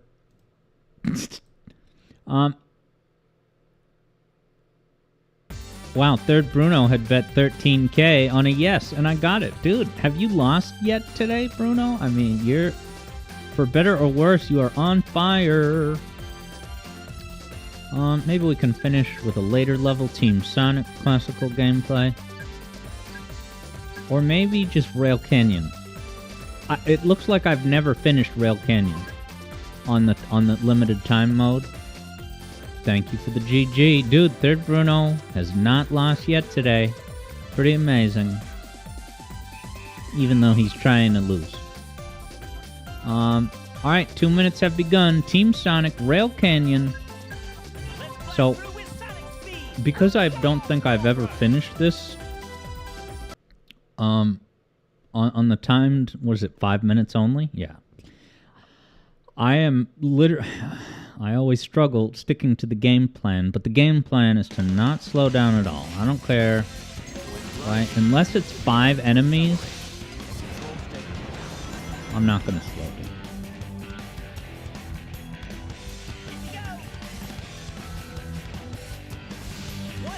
I'm not going to get overzealous switching rails. Alright, Ghost of Verb sent the request on over. So yeah, we'll definitely do that next. Followed by the Sonic Chaos 3 Emerald Challenge. That's going to be cool. Yeah, so this is 4 enemies, I think. So this is worth it.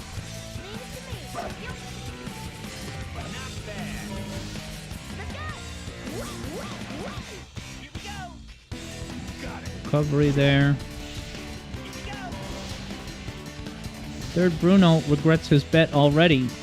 Wow, Third Bruno put, what, 17k or some amounts of Ks on a no. See Knuckles' trick? Knuckles doesn't seem like the first character you'd think would be able to do elegant midair tricks. Like, he's kind of the... You watch him on Sonic Boom, he's the one who's always dropping things, spilling the milk at the table, stuff like that.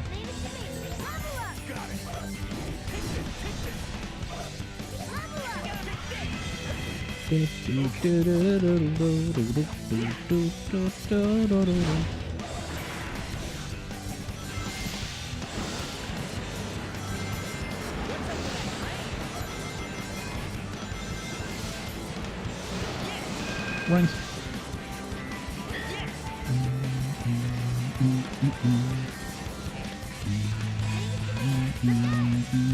Sega.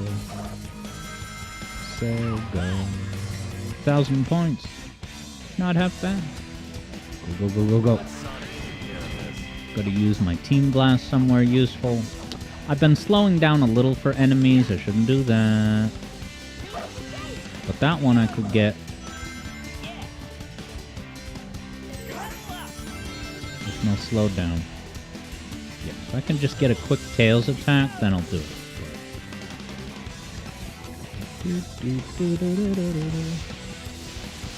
Wow, Third Bruno once got the train to go in an infinite loop around the circular platform.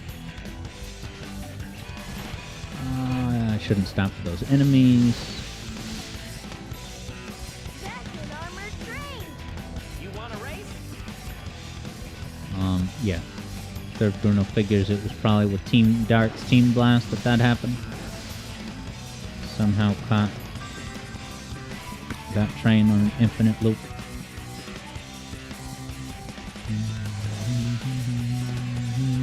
GameCube. GameCube.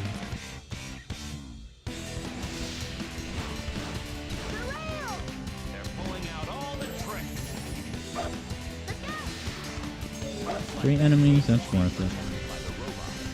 We should take care of them first. Go, go, go.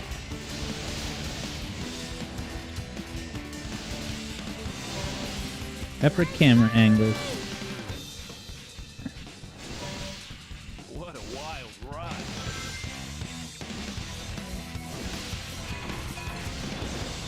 Look out! Leave it to me. Look out! Skips the enemy.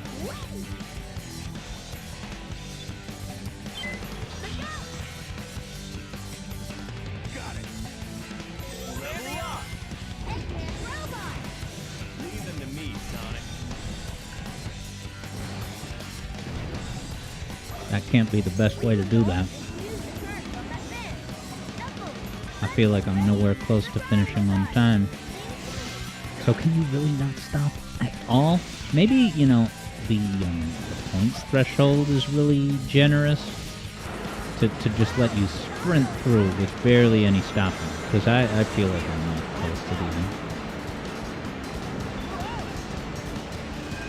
Sonic, no.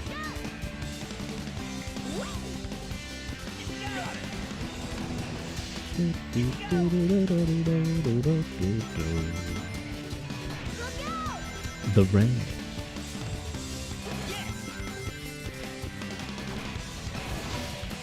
I wonder if it's worth it to jump over that switch.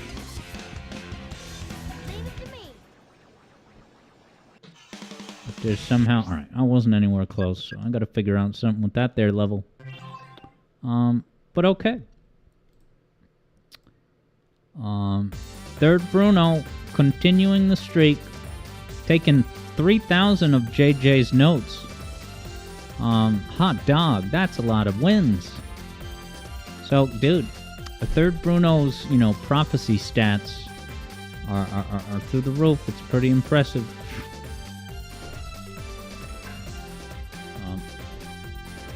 So let me pay that out, because I didn't get it. Alright. Next up, here comes Ghost of Bird's request. So let's hop over to the Angel Island zone.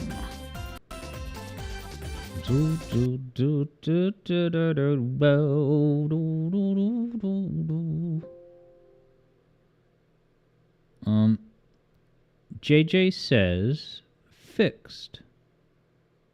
Don't tell me I hit the wrong button. What do you mean fixed? Where's my quit window? There we go. Ghost of Burb is going to be surprised if anyone gets this.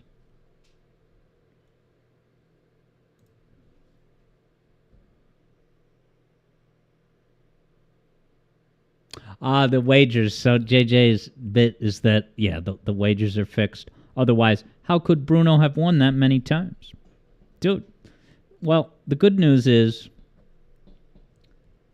that because he's won so many times, he won so many points today that he can now give away even more handouts. Santa Claus mode, like what Javid does around the holidays.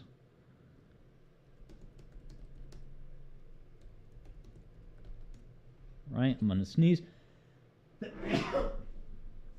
Pardon me.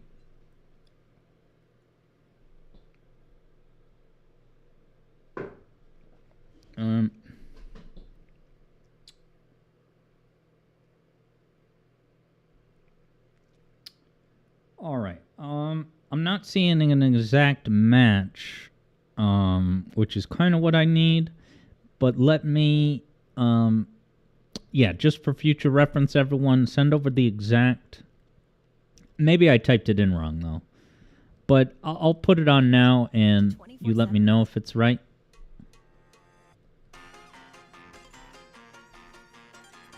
Get that louder.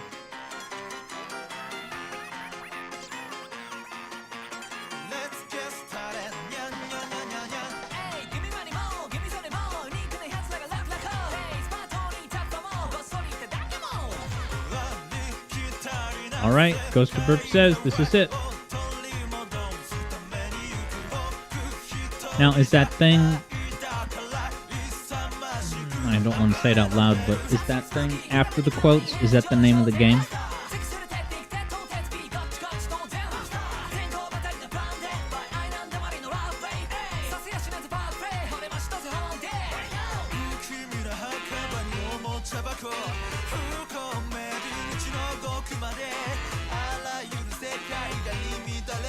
If I didn't know any better, I would close my eyes and picture, like, Wario.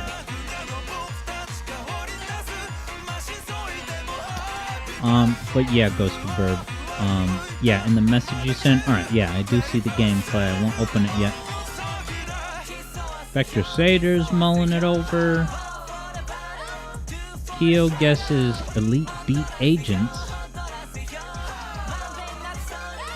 Vector wonders if it's Step Mania or DDR or something in that neighborhood.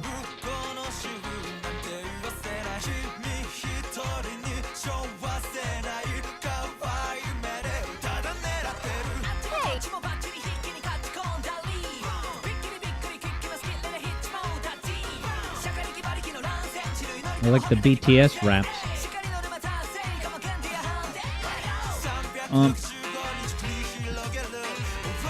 Sam says, Gitaru Man Lives. Is that what G-Man is short for? You could get some G-Man content in JJ's stream tomorrow, right? Of Half-Life 2.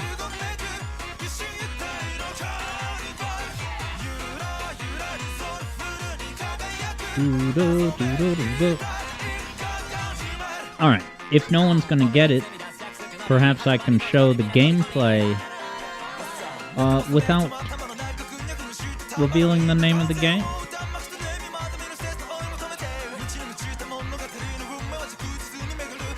Kia wonders if it's a rhythm game, ultimately.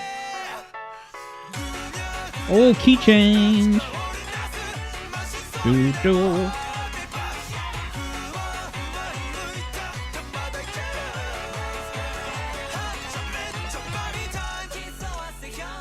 Da-da-da-da-da-da. Alternate beat.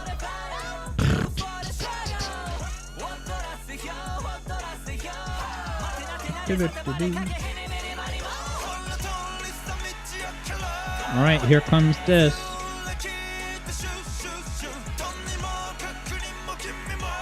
What do we have here? Nyamo. Kia wonders if it's a Korean MMORPG. And I believe the music should loop. There it is.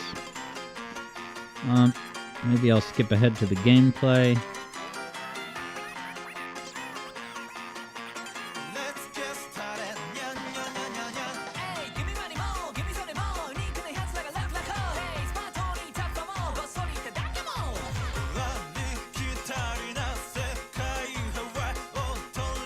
Interesting. Yeah, so as Ghosty is saying, this is a party game.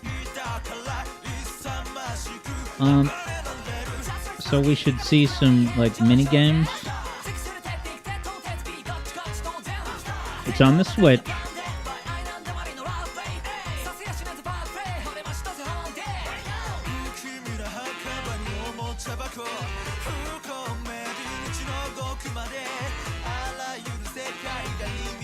Going... Oh, wow. Wind Waker graphics. This looks ambitious. 3D navigation, split screen.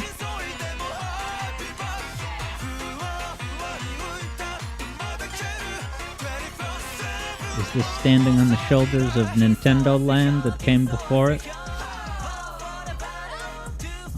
Vector has no idea. Vector is canonically stumped. Interesting, I'm seeing a prompt show up on screen that says predate. Is that like Predator? Credit? Predate?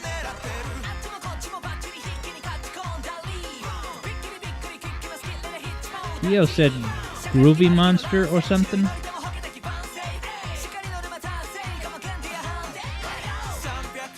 Yeah, this is like semi-cell shaded. A little. I guess I'm looking at the hair on the character on the upper right. Wow, did you see how the character tripped and fell? Look at the upper right. See that? This is like Fall Guys. Look, 3, 2, 1, trip and fall.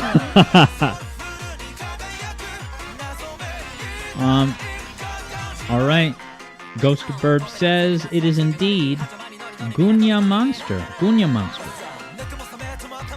And I can't say I've heard of this, but it is giving Sonic Shuffle a run for its money because it's a party game with mild cell shading elements. Sonic Shuffle has more, I think, but... Key change, key change. Oh, are they saying it right in the lyrics? Gunya Monster? Here's the dubstep breakdown again. Wow, and there's purple goop just like in Mario games.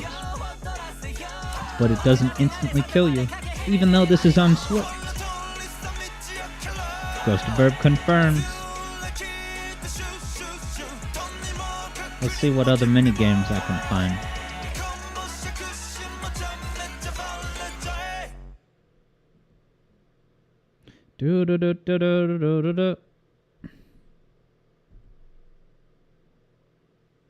All right, so are they all like 3D with these kinds of mechanics and movement options?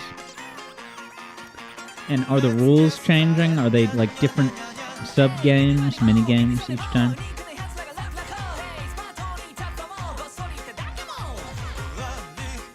Ghostbird found this game because a band Ghosty really likes is really involved in the music and the art direction. And so Ghostbird grabbed it on sale, and it was silly and fun, very cool.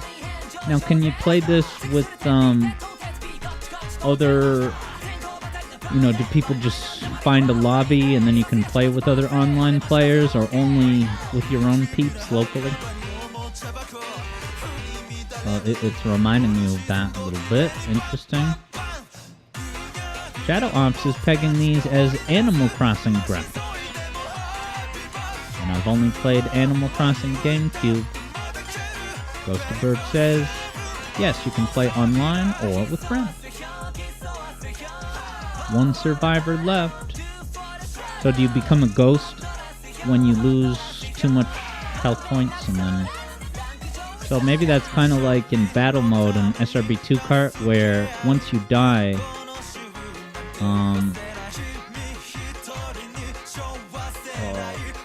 then now you're just this chaos ghost trying to, you can't win by that point, but you can interfere with others. And then if anyone has thoughts on Sam's inquiry, I won't read it out loud in case it's a local Sam issue.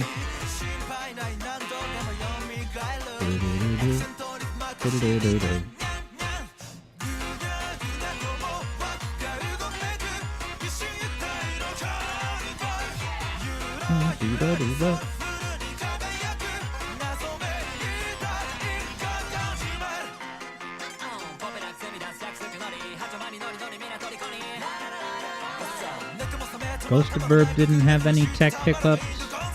I didn't. So maybe it's a Sam localized blip. Quota reached. Well, that's just like Salmon Run. You weren't kidding. Keo says this would be fun to play if you could. Keo likes this song request, and so do I. The characters are cute. I granted that. Alright. Is there any different types? Here's a 3 versus 1 battle. Is it the same idea? Yeah, this is so Wind Waker. Collect 7 souls. Dark Souls mechanics, guys. Is that the Smash Bros font? Ready. Go. We got Minecraft blocks now.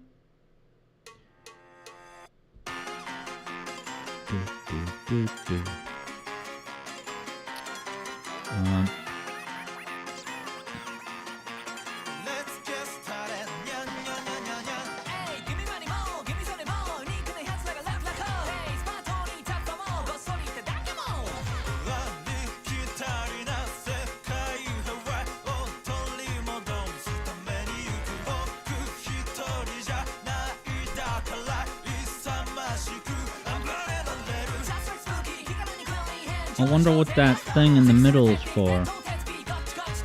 That, like, hourglass thing? Is that where you have to return the souls to? Let's see, the lower left. Yeah, is it going to deposit that? Yeah, so it is really... now I see the Salmon Run similarities. So is there any... Huh, it's all 3D. That's where you bring the souls, says Ghosty.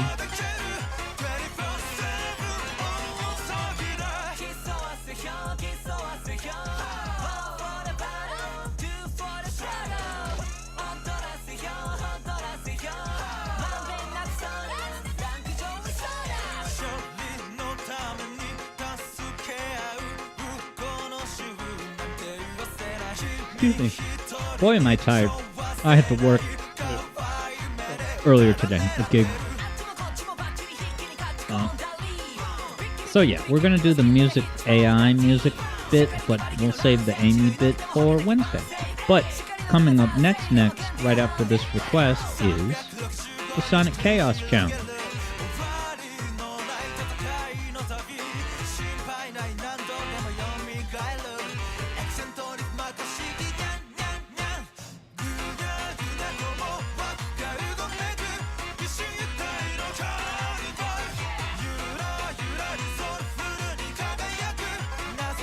Guess I can skip ahead, taste a little bit more of the game before we move forward.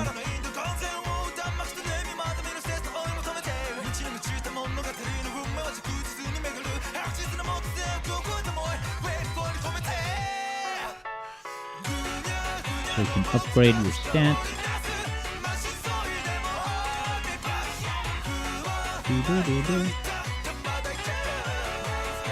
And no, Sam, I've not seen DeepSeek AI. Is that like a next level search engine? You thought Google could seek out information.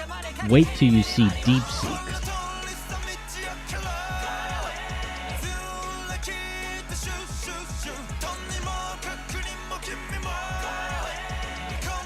And then now Shadow Ops, I'm sorry I missed your chat before. When you said you were talking about how Quarter-Baked Origins was, because it seems that new glitches and bugs were introduced. And did they ever fix the bugs from 1994? Well, the thing is, the 1994 bugs would not even enter the equation. And the reason is because to make Origins, they didn't take the original game and soup it up. They built it totally from scratch. So, you know, to say that it introduced new bugs, well, it's more like they built it from the ground up and it was not perfect. So there were bugs in the newly created version that obviously wouldn't have been right. So it's not a matter of did they fix the old bugs. One would assume that most of the issues in the original game would not simultaneously occur, because it's really just the Christian Whitehead versions.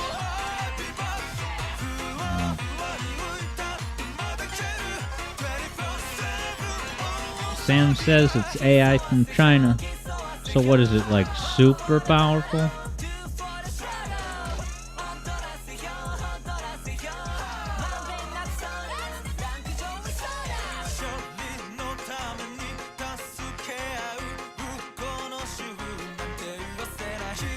Sam says it's cheaper. What, cheaper than Taiwan's AI? I wonder if Nintendo is using AI as a game development tool enhancement. And then I start to wonder if Ubisoft is. If Nintendo would, then Ubisoft would.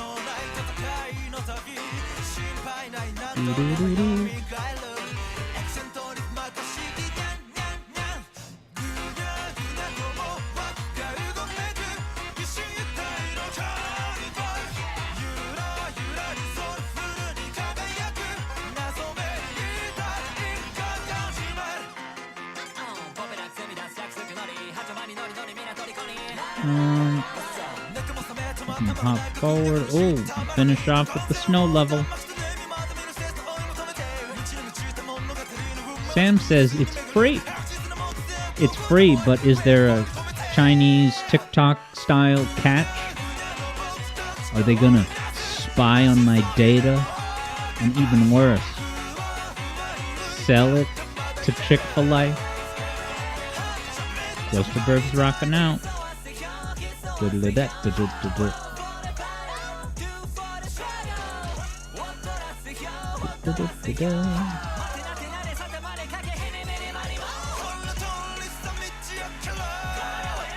Monster wins. Well done, Monster. Oh yeah, after this song loops, we'll wrap up and move to... Oh, is that it? Perfect, as if on cue. And then here's the victory podium. Wow, he's got like a Super Soaker water gun. Splatoon elements. I love the kind of... See the character in the middle on the first place spot? The way the arms rotate around like a doll almost is pretty cute. He's just going back and forth with his arms. That's awesome. You can run around during the victory podium segment. That's awesome. Floaty jump physics for more reaction time. Soul coin, guys. Maybe that can carry over to Dark Souls. Alright, well thank you very much, Ghost of Bird, for this very colorful game. Expanding our horizons. Ghost of Bird loves when the gesture monster runs around when they win. Just like Ghosty. For real. Serious Sam is getting My Sims vibe from it. What's My Sims? Is it like The Sims, but even more customizable?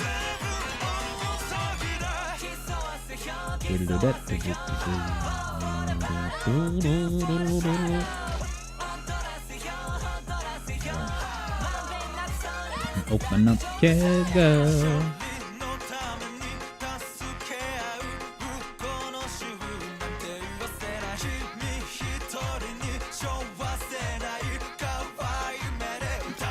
Overlay in the house.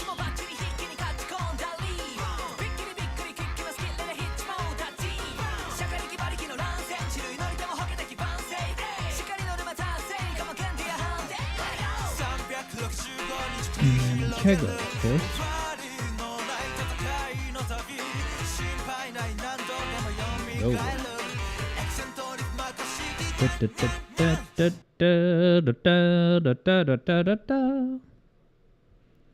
Alright, let's get chaotic.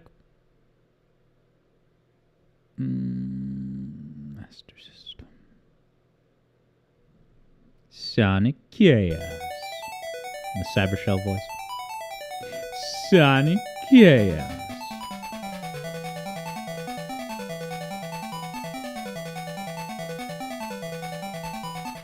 So is that an homage to the Sonic 2 8-bit title screen? Alright, so what this is going to be is a timed wager. So I've got to decide how much time to do, because to get to a special stage, you just got to get 100 rings. So it's not like I could get stuck lost that I can't find the way into the special stage. So that makes me think that I shouldn't do it too long, but at the same time, if I fail a special stage, then I would have to go looking... Sorry, have to keep playing to retry and go to another level. So 3 emeralds I'm going for. Maybe 25 minutes? Let me float the 25 minutes. I'm gonna go grab something off screen, and then we'll start. But here's my timer. Yeah, let me know what you think of 25 minutes, and thank you, moderator, for updating the stream category. Yeah, maybe we'll do 25 minutes to get 3 emeralds.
Alrighty.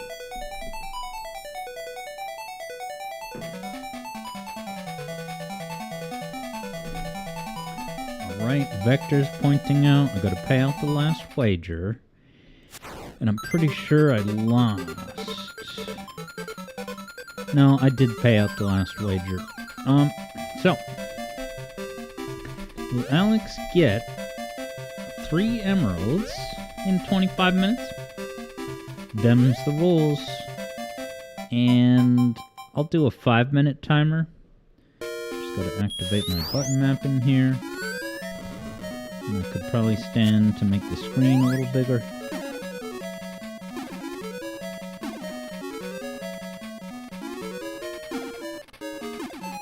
There we go. There's a little bit of unused space, but it's not the end of the world.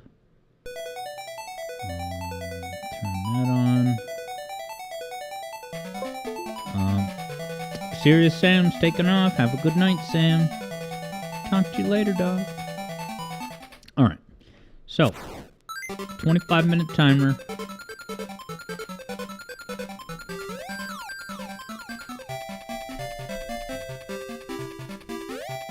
Sorry.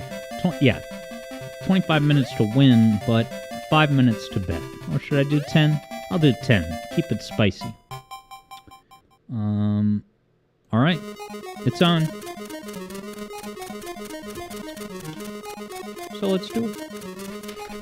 And I'm going to be playing Sonic. No Tails. No cheese. So I guess I'll have to probably fight at least one boss, I would think.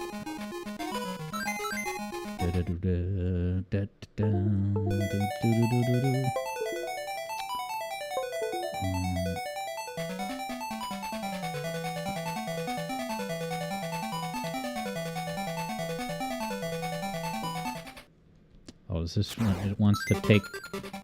It tells you to press start. Now this... So this... we previously pointed out this has the plagiarized music. But this... is maybe the first version before they...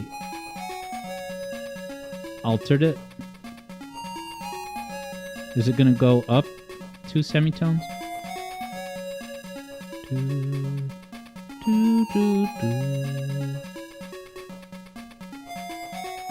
Alright, it just keeps looping. So that must be the altered version. Alright, let me go ahead and start the timer and we'll be off. Ready, go. I don't know why it's not reacting. Let's think here. Ghost Burp says Sonic's head is animated weird, and it's freaking out ghosty. Let's see why this is not reacting. Kega is active. 90% sure Steam is off.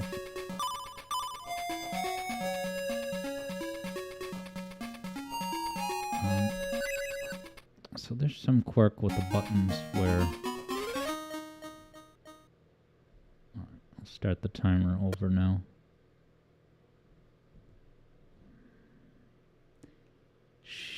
Now I'm thinking, is there some issue with this? Where?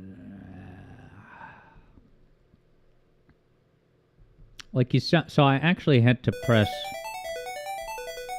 S on my keyboard. This maybe doesn't work?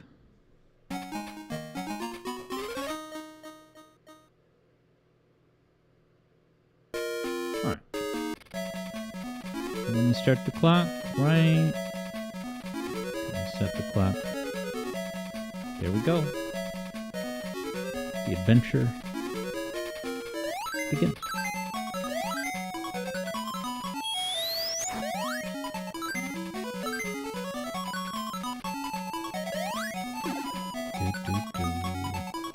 Alright, so it's a hunt for wrens. And I would hope there's going to be a big bounty up here as a reward for my upper path platforming. I mean, these are some rings, but I mean...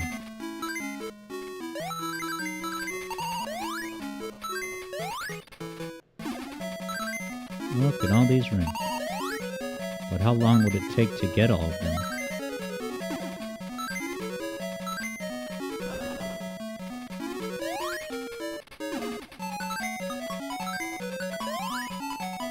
Oh, can't be doing this all day. Keep it moving. Loop-de-loop action.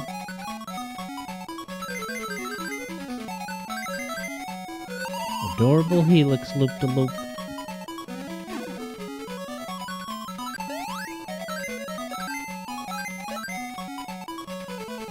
Some rings.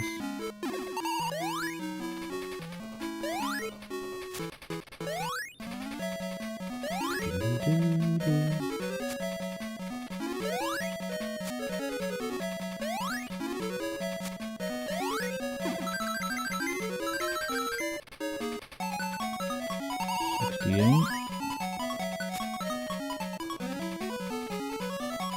This music remind you of something else? Like maybe Underground Zone? In 8-bit Sonic 2? So is this a middle path? Wow. 3 paths? For a mobile game like this? That's impressive.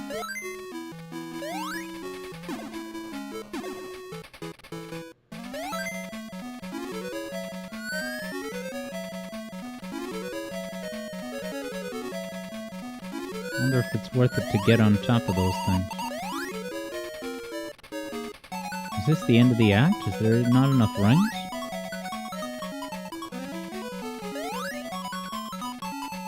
Aha!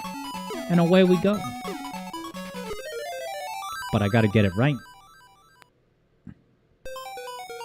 Oh, this is the rocket ship. So with this one, is it just a matter of getting 100 rings?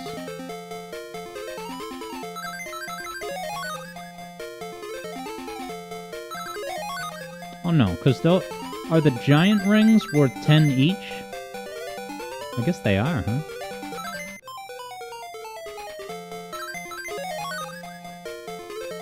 Kind of hit back to slow down for a minute there. A moment, I mean.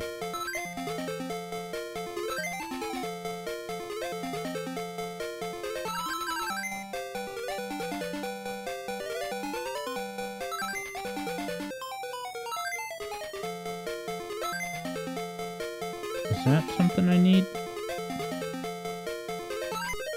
It's the emerald just sitting in the sky. I love that.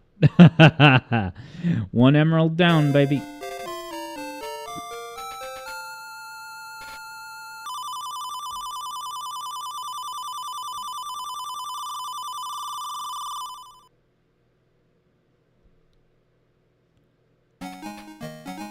One down.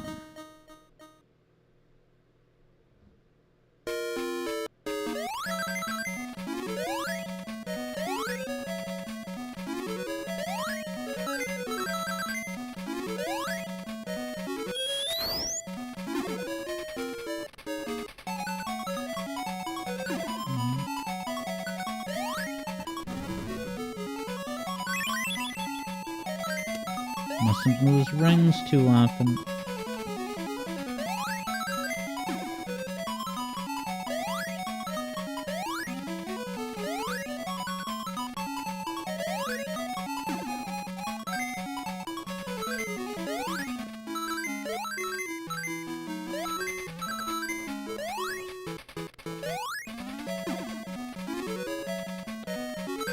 Ah, 2 miles an hour on this ramp. Might as well get the speed shoes, live large.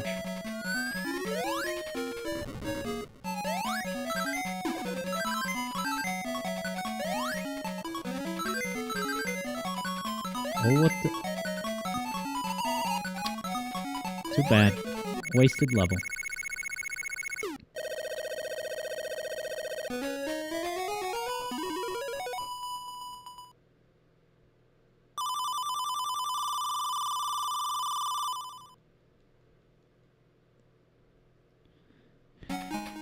Now in Sonic Chaos is Act 3. I can't remember if it's only the boss or if there's some lead-up platforming. Alright, there is some platforming. So this, I don't think there will be 100 rings, so I should just plow through and beat them.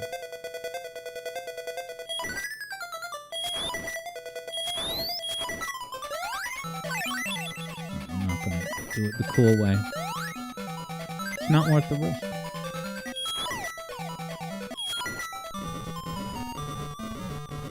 Do.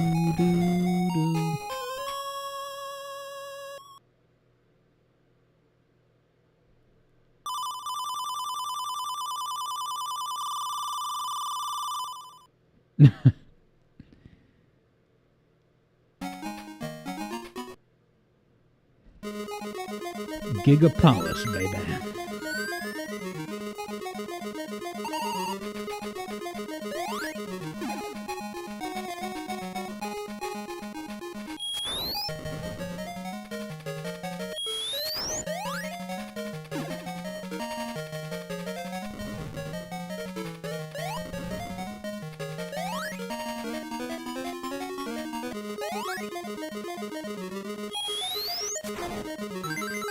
Oh, so many rings up there. Can't go back.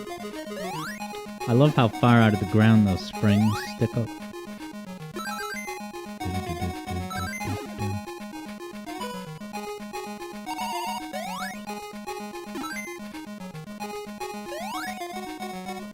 Nice. Ghostbird reports that Ocha is jamming to this music hardcore.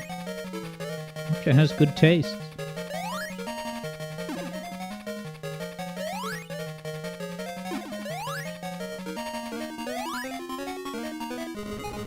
I wonder if that had a little touch of you can do anything.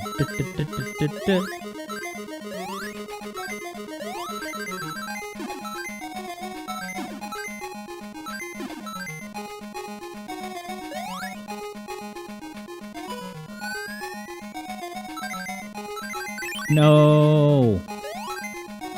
25 minutes. Dang it.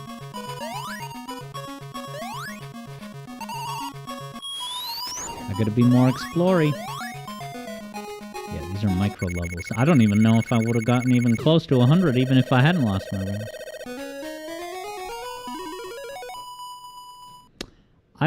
I'm not sure I've ever even played Special Stage 2. So that, as you're going to see, is not a Sky Rocket Shoes level, but it is instead...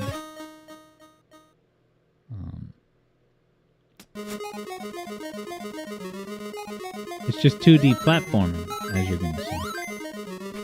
With the platforms. I did show them once in an on-screen segment.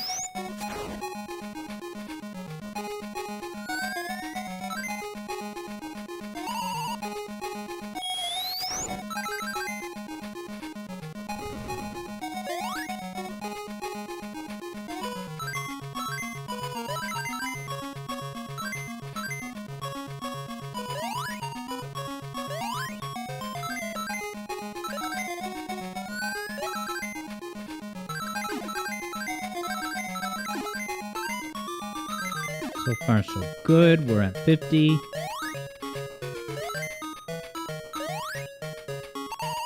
Discount Starlight Zone, says Eblo.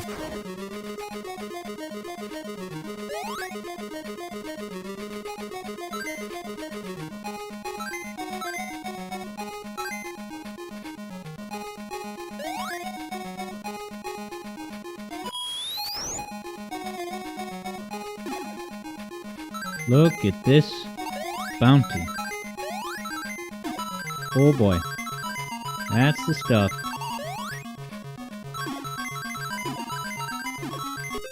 And away we go. I don't know if I've ever played this before in my life. Look at this new area. New canonical sprites. New tiles.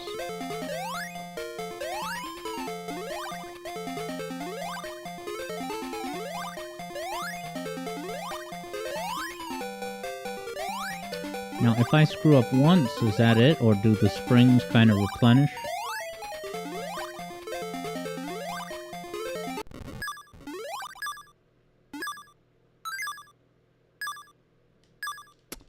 That can't be good.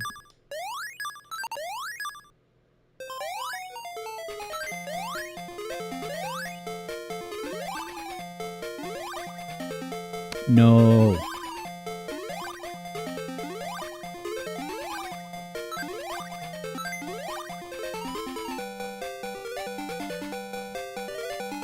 Devastating.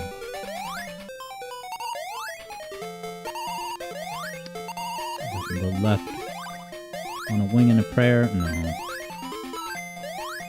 I failed.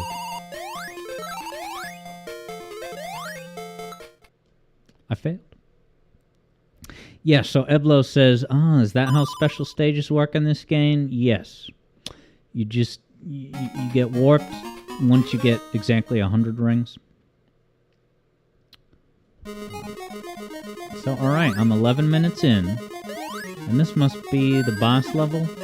Yeah, so this is, I don't know if this is the only game where it works this way, but when you get to a special stage, that's it. You don't even have to resume the level. It just escorts you out. This invincibility I don't need. Yeah. Oh yeah, it's the boss. Oh, this is the wormy one that I have problems with at times. Oh boy. You...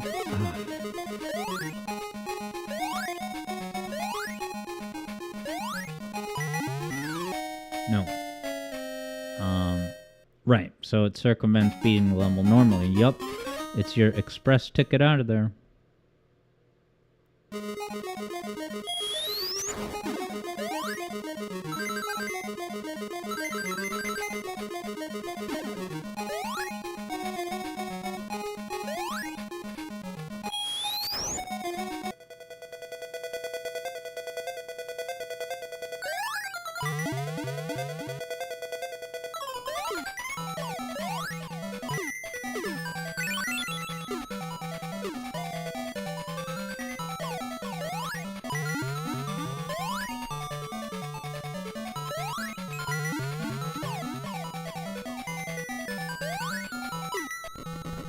Ooh, I thought I was maybe gonna die. Getting the post-last hit damage, but thankfully the hitbox evaporates. Eblo says invisibility before a boss fight, which overrides the music and makes it hard to know how much longer it will last.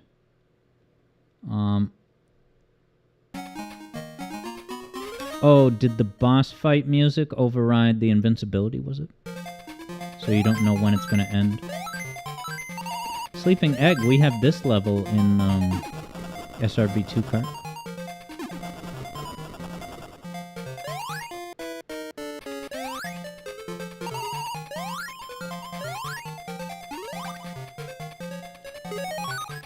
Spring, nice.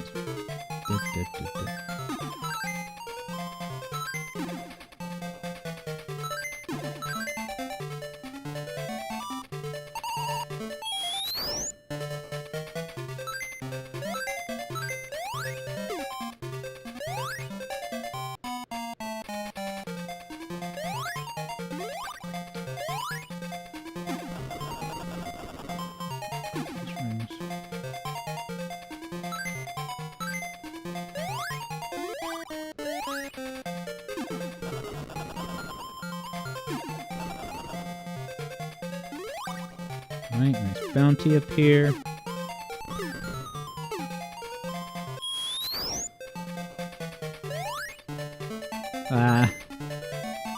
Is there some hazard I gotta look out for? What's the point of this? Oh! Trap!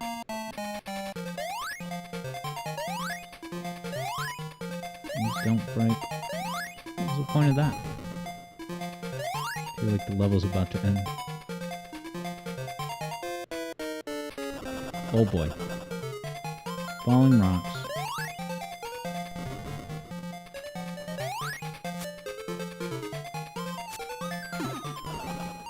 Where are all the rings at?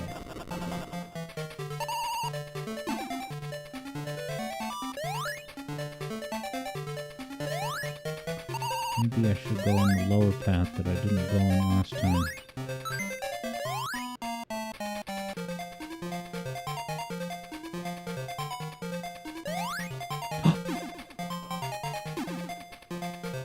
No! Well, is it gonna put me at the start of the level? Because it ends up helping me. I mean...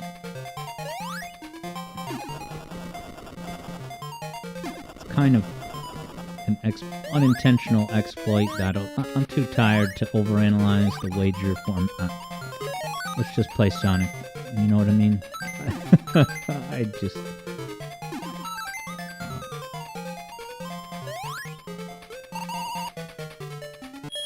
I don't have the bandwidth.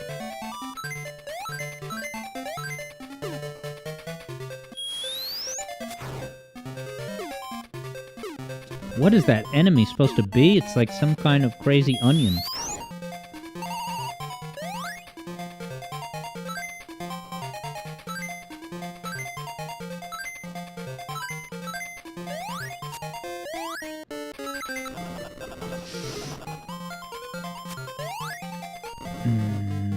Well, I made it up here this time. Is there a payout here? Another onion, homie. What am I supposed to... No. Here's the bounty. 90 rings, almost there. Oh! It was within reach. Now can I spin dash up this?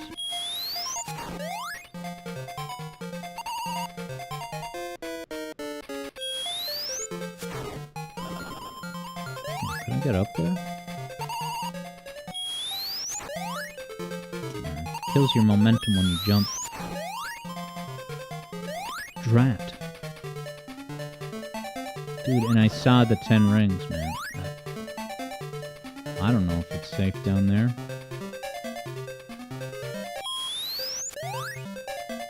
Rings. Onion. Oh, that's probably a death pit. Yeah, it's down.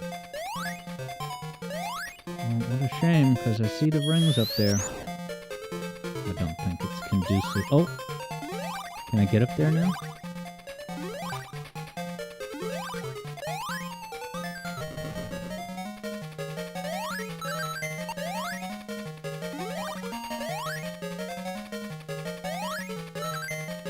$97.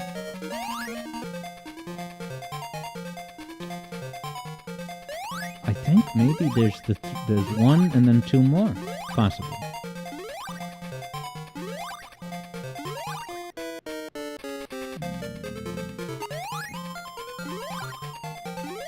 About 18 minutes.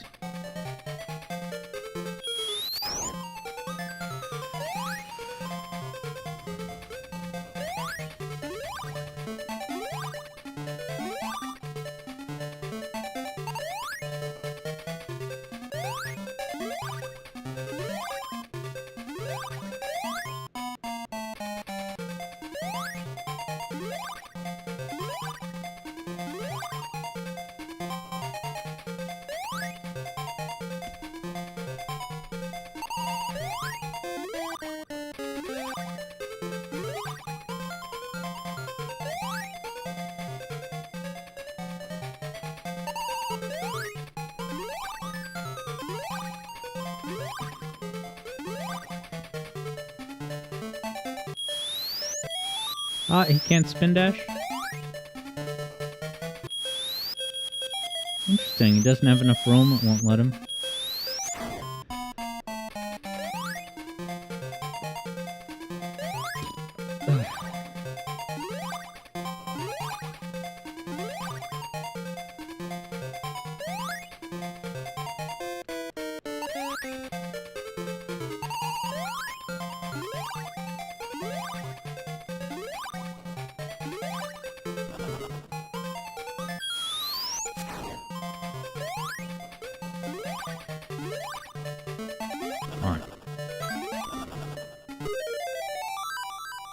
So is it going to send me back to number 2? Yes. Now, do I even need the spring to advance? This first part I can get up. No, I did hit the button. It took away inputs. Maybe I was not quite landed on the ground yet. Just gotta be methodical about this. I should be fine. Good.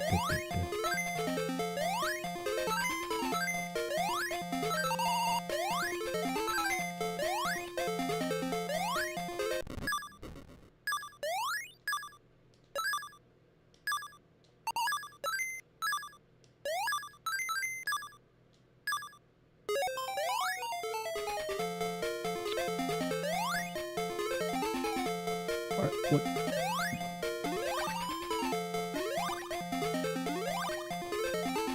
10 seconds. Nice. Well, it's tight. I only got like 3 minutes. I like that music.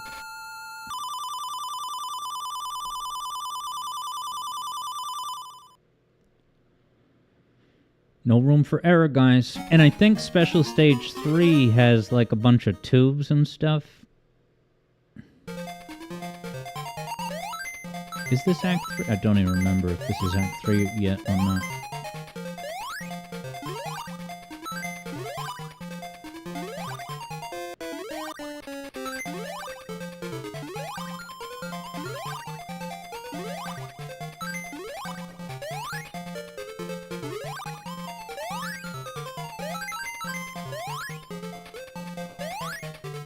Anything useful over here?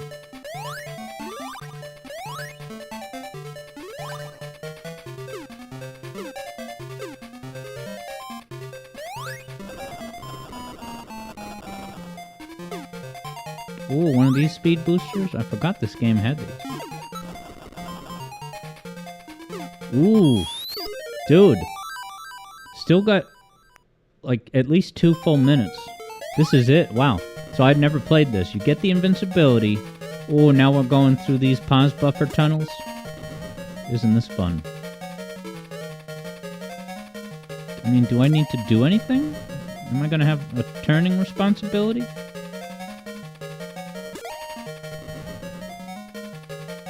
Is this a repeating loop? What's the gimmick?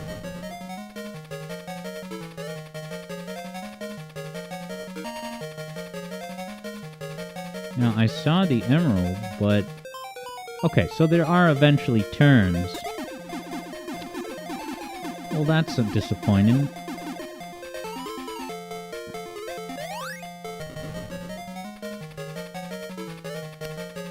Alright. You caught me off guard. I've never been here.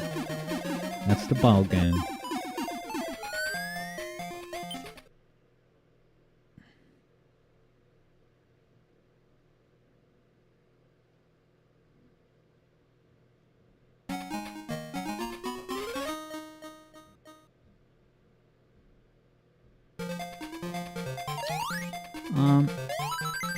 Yeah.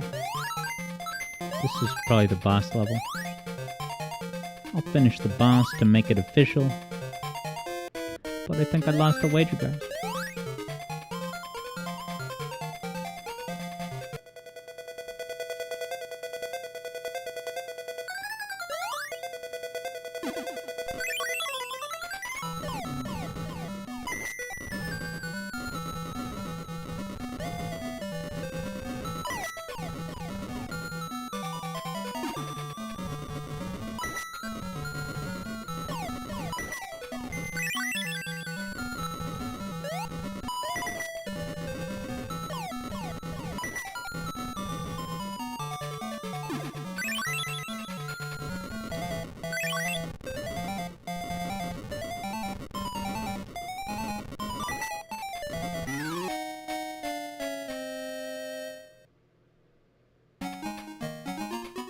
Alright, let's call it.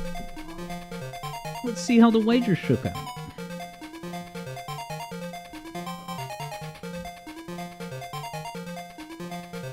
Inconsequential.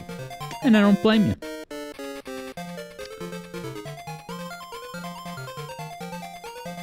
Alright. Cool. Well, we're gonna roll into our last segment now, which is the discuss party. We're gonna say a thing or two about AI music. Third Bruno's back. So I'm just gonna need not even a minute to collect my thoughts, kind of like last time. And this discuss is not gonna be nearly as long as the Silk Song one that I did. I would think maybe 20 minutes maximum. But yeah. So grab a seat in your video game analysis chair, although this is not a video game discussion per se, it's more about AI. So I will hop over to the zone, close the game, and so for this segment, what I'm going to have on screen is music plant gameplay, fitting for the occasion, since this is a symposium about AI music. So let me pull that up. It's not going to have audio with the gameplay, but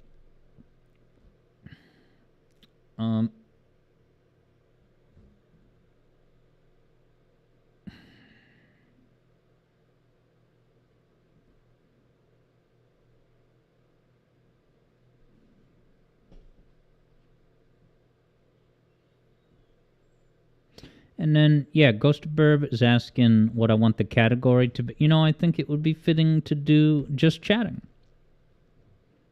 A rare just chatting.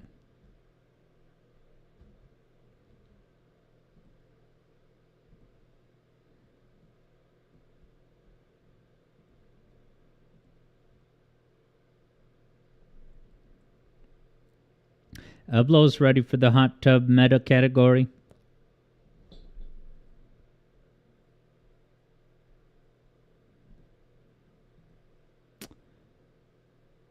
Window here.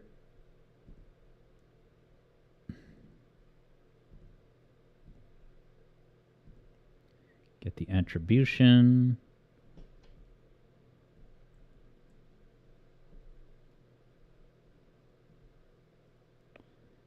And I will resize this gameplay here. All right, it's going to be no audio. Okay, but I also need to bring up...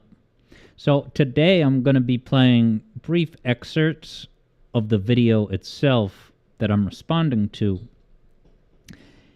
And it's not as important to see, but I think I'm going to get it so that you can see it on the side of the screen.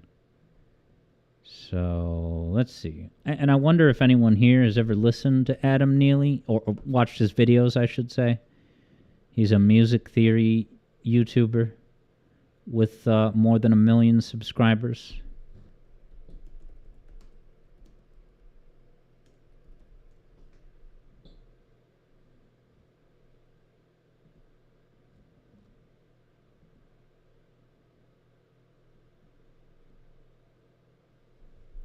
All right, so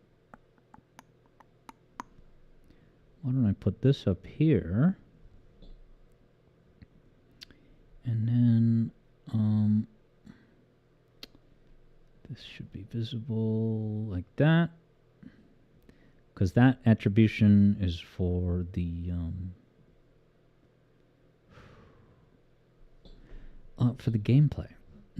So here's Adam's window. Adam's big, but he's going to be smaller. And yeah, I'm going to edit out.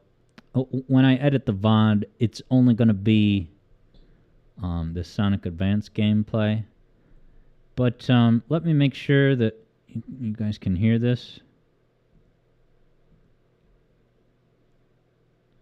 No, it's muted now. 2, 1. What would it take for a machine to jam? This question was first posed in computer. All right, I'm going to, just for your guys' curiosity's sake, as I step away and gather my thoughts, I'm going to let the first minute or two play so you can at least kind of get a sense of generally what this topic is. So, of course, the thesis of this video, Adam asserts that AI will never pass the musical Turing test. Okay? Now, if anyone doesn't know, the Turing test is, the classical test for, you're assessing how successful a computer, AI is. If you can pass the Turing test, that means that if someone listens to a real person talk and then they listen to the computer, they can't tell which is the computer and which is real. Okay?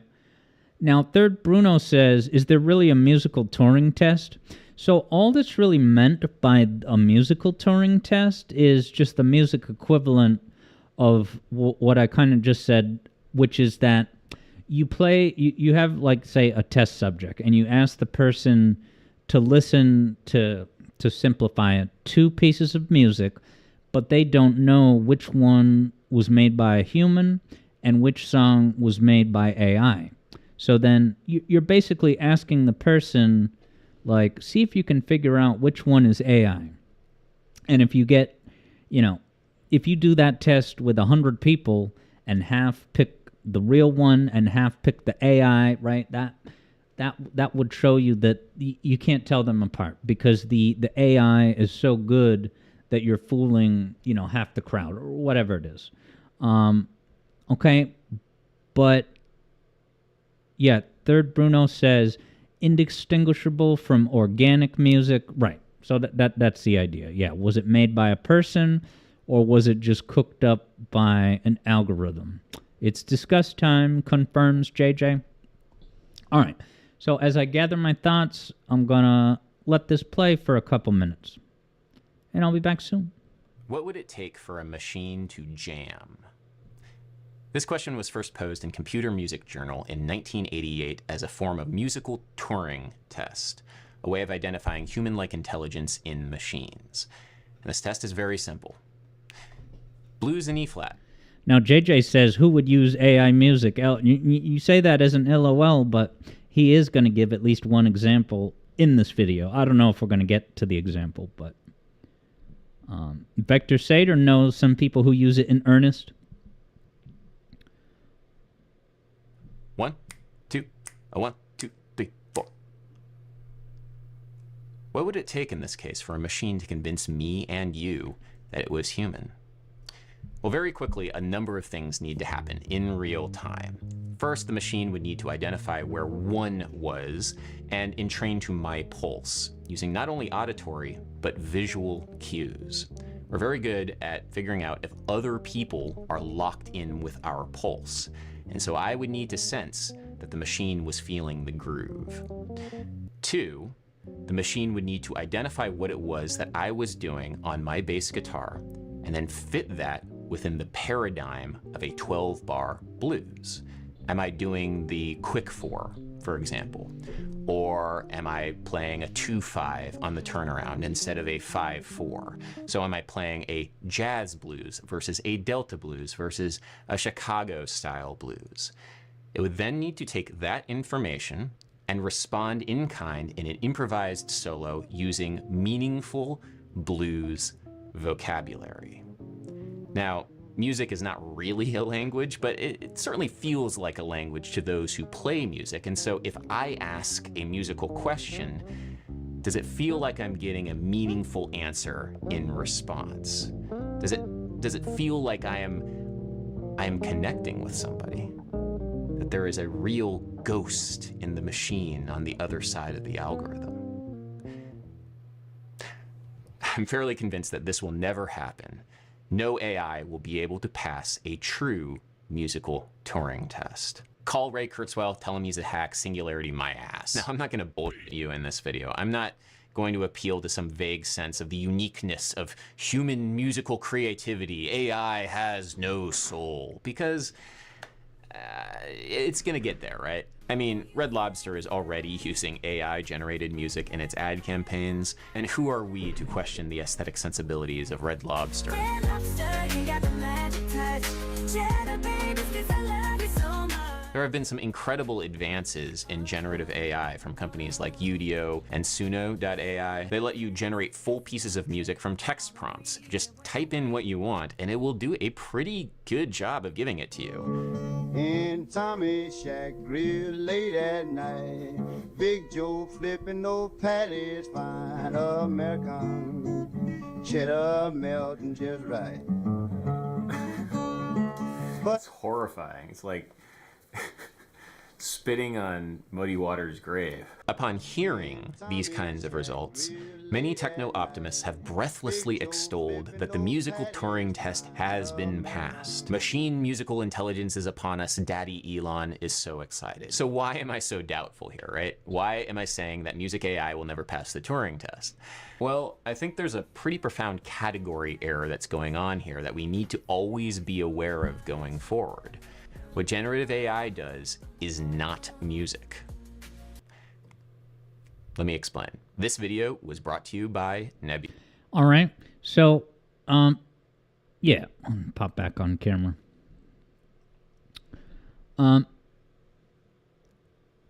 Yeah, I'm on camera. So JJ had said, yeah, so you guys saw the Red Lobster example.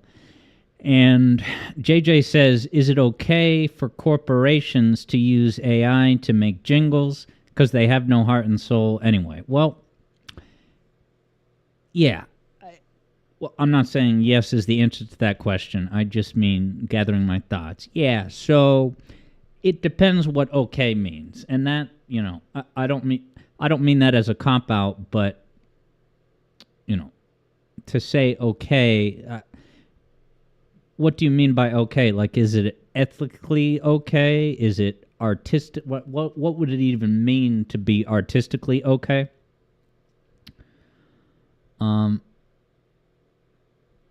Yeah, so Third Bruno says, according to Third Bruno's music appreciation class definition of music, it sort of is, yeah. Now, this is, right, this is at the crux of the issue that I have with this video, and I won't get ahead of myself, because I think I'm ready to start right now.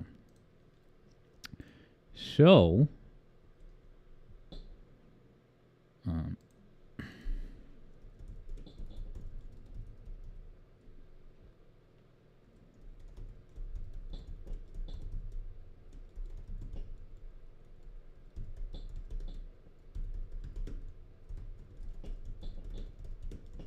okay. See what I got here. Yeah. So JJ says it is music. Third Bruno says the teacher's definition was, as Third Bruno quotes, sound organized by people for people.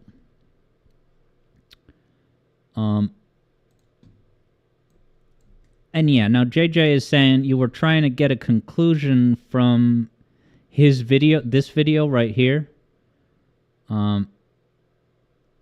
Your thoughts on AI are more complex. Yeah, so we're not going to watch this whole video. I don't know if that's what you meant, but yeah. So without giving too much away, I'll say that, you know, you guys are onto something. I agree that it is music. And so, as you're going to see, the whole thesis of this video is just semantic trickery. And I'm not going to use the word grifter because I don't think I fully understand that. But is it safe to assume, like, tell me if this kind of understanding of the word grifter is correct.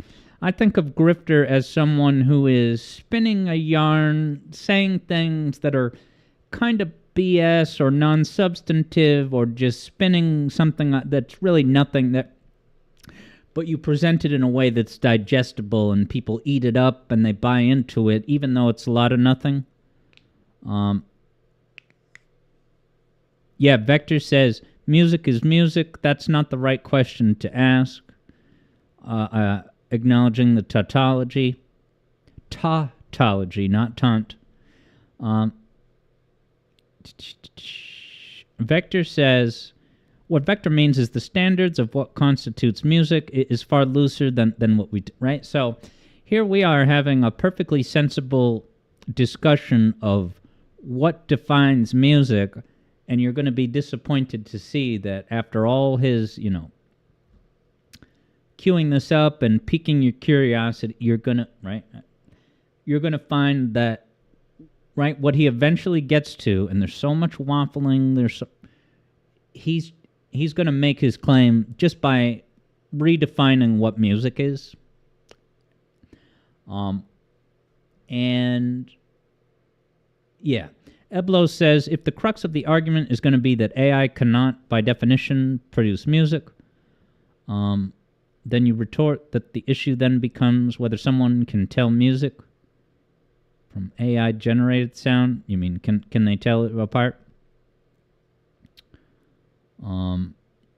It's funny, before we get started, the music theory class I took with the professor a few years ago, it was at a community college. It was a pretty bad class, but that was what he got a big rush saying in week 1. Yes, music is sound organized in time. So that's pretty similar to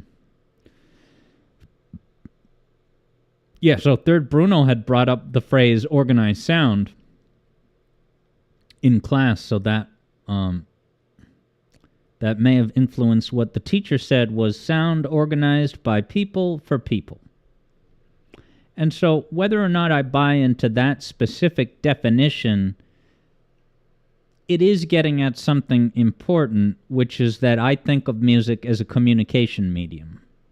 A person composes a song for someone else to listen to either in the moment or at a later point in time.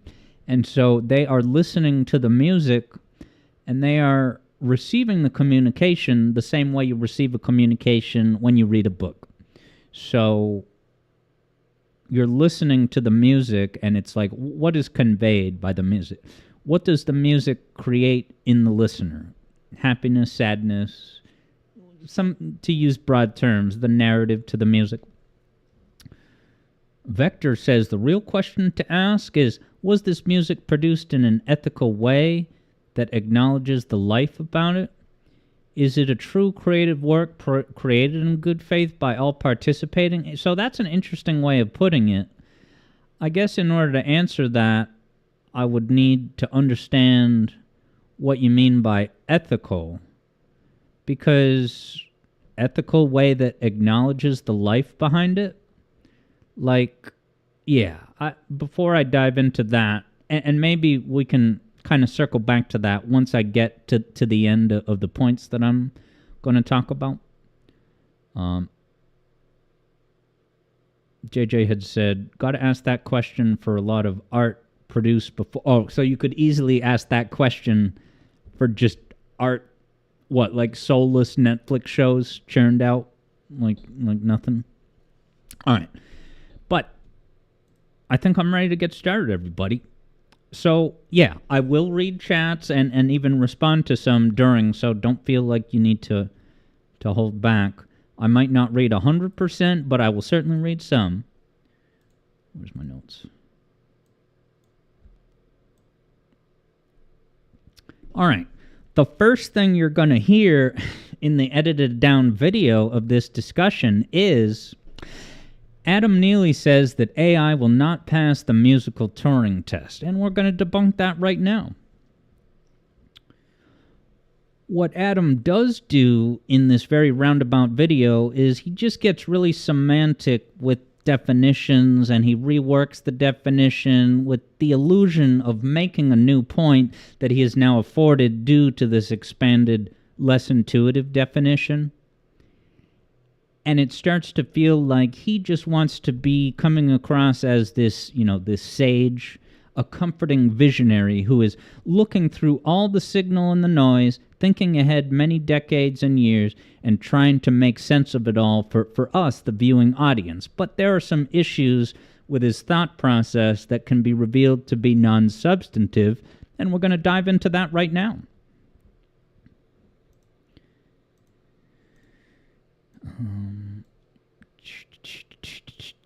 Wow, Shadow Op says that AI music is what made Daft Punk retire. Interesting.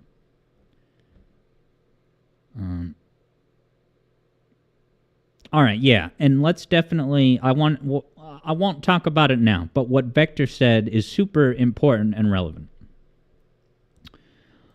Okay. All right, so the first thing we're going to do is we're going to look at the appeal that he makes at the beginning. And he says basically, I promise, we're not just going to have me say, oh, I'm against AI because it will never, match the powerful of... Let's see what Adam has to say about this. It's at about the 2-minute mark. So let's see the appeal that Adam makes to assure us up front. I'm fairly convinced that this will never happen. No AI will be able to pass a true musical Turing test. Call Ray Kurzweil, tell him he's a hack, singularity my ass. Now, I'm not going to bullshit you in this video. I'm not going to appeal to some vague sense of the uniqueness of human musical creativity. AI has no soul, because it's going to get there, right? I mean, Red Lobster. Okay, so right off the bat, he's saying, don't worry. This video isn't just going to be me regurgitating the age-old defiant take that, oh, AI will never match the irreplaceable value of the human soul, right? Okay, but then cut to later in the video, and he basically contradicts himself. He basically says exactly that using different terminology. So we're actually going to hop forward, and you're going to hear him, right, start evangelizing about the irreplaceable, value of humans. So listen to this. And so you get things like the beautiful, rich history of the blues, a Black American tradition, reduced to typing into a text prompt, Delta blues about cheeseburgers. That's why I refuse to call this stuff music, because the technology behind it is so aggressively anti-human, anti-history, anti-music. Right, so here he is now on this very abstract pedestal, and what he's saying is essentially just appealing to your emotions. Oh, what these robots and AI composing softwares can do is anti-human. Now, what a completely vague and generic thing to say, anti-human. And to just drop that emotional bombshell as if it speaks for itself. What do you mean that this is anti-human? What is this doing that is hurting humans? Right? He's basically guilty of saying what he wouldn't do at the beginning, which is to just fall back on the idea of, oh, this is anti-human. And, in as many words, he says, you could never replace, human, right? To just say anti-history? What? Like,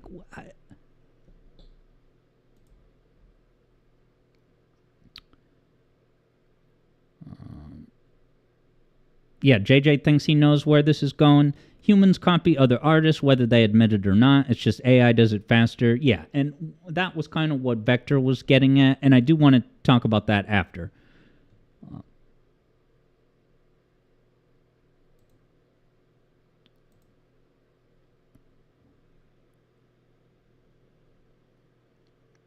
So Adam's big take with this is that, right, he's going to do his twisted definition to have this carve-out where now he gets to make an epic point that others haven't made.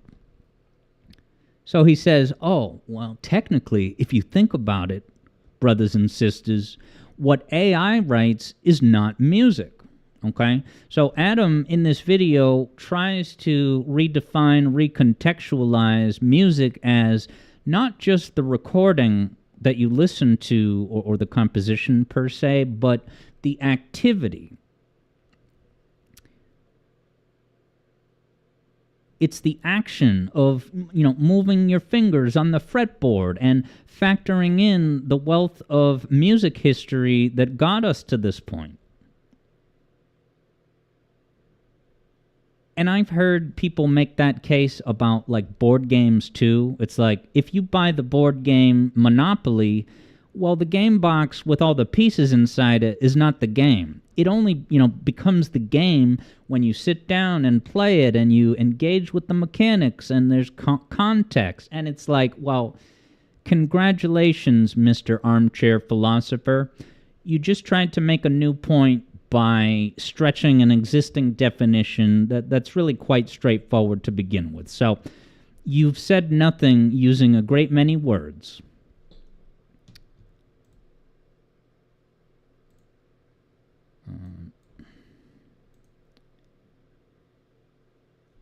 All right, so we're going to see a quote that gets to the heart of this right now. right here. Be past. We will never have musical machine intelligence. Red Lobster, you got the magic touch. Cheddar Bay biscuits, I love you so much. The presumed autonomous thingness of works of music is, of course, only part of the prevailing modern philosophy of art in general. What is valued is not the action of art, not the act of creating, and even less that of perceiving and responding, but the created art object itself. So he's saying that the more modern mentality only defines music by, the audio recording itself, but it eliminates, the action of art, the act of creating, and then also the perceiving and responding, right?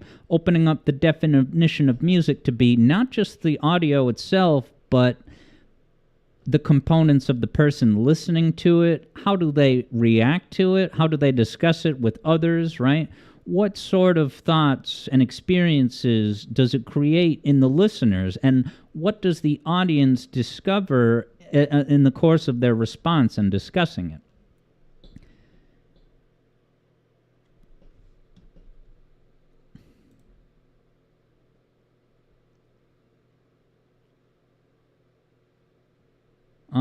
Third Bruno says the game is the experience that otherwise would not be had. So in other words, the excitement of rolling the die and seeing what you're going to get, or stealing 500 Monopoly bucks from the person sitting next to you.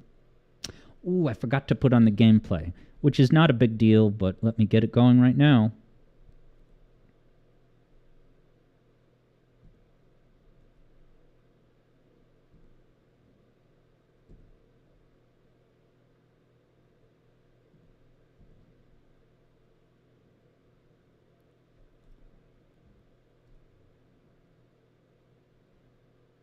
While Third Bruno says Steven Universe has songs that make less melodic sense than that part of the ad. And then Third Bruno also said, you can't say that sounds 100% like AI. In other words, you think that could pass the Turing test? That could, you could feasibly hear that and think that a human made it?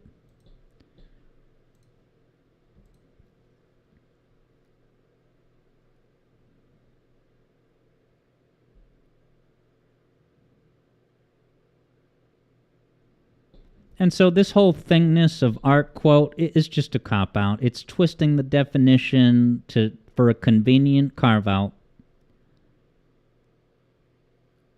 We all know that when it comes to music tests and Turing tests, we're just talking about the music itself. So to have this twisted definition as a way of making a bold claim in a thumbnail in order to drive clicks, it is allowed. It's not breaking the terms of service, but it is non-substantive and self-congratulatory. So there's nothing to stop me from noticing it and calling it to the attention of my audience.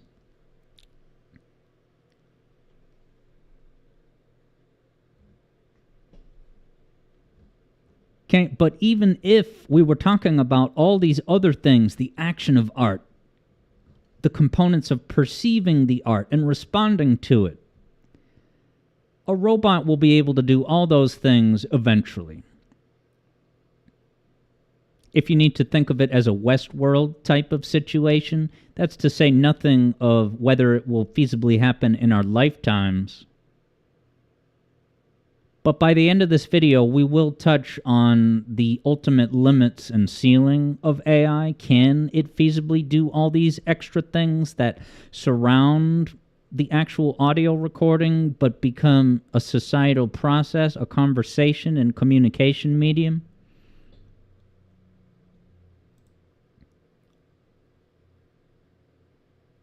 Third Bruno says not everyone treats melodies or timing the way Bruno does, or his favorite game composers. Indeed.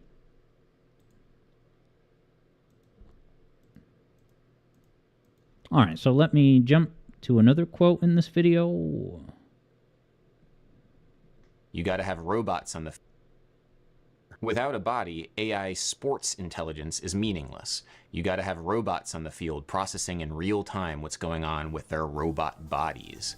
Without a body, AI music intelligence is meaningless. You gotta have robots on the bandstand processing in real time what's going on with their robot bodies. As the great jazz educator Hal Galper said, we musicians are athletes of the fine muscles. And like athletes of the larger muscles, our meaning is created by our bodies doing things. Like our siblings in sport. Well, that may be true, but there's literally nothing to stop a robot from getting to that point. This is a massively concerning failure of imagination on Adam Neely's part in this case. Or maybe he knows full well that what he's saying is a stretch, but he wants to sell that, comforting message, right? Exactly what he said he wouldn't do at the start. I'm not going to appeal to the irreplaceable uniqueness of the human soul and spirit, right? But then you look at each section, and he's just doing that, implying that, nothing could replace the physicality of, applying your fingers to the fretboard. That's totally bizarre. A robot would get as good and even 5 times better than a human given enough time.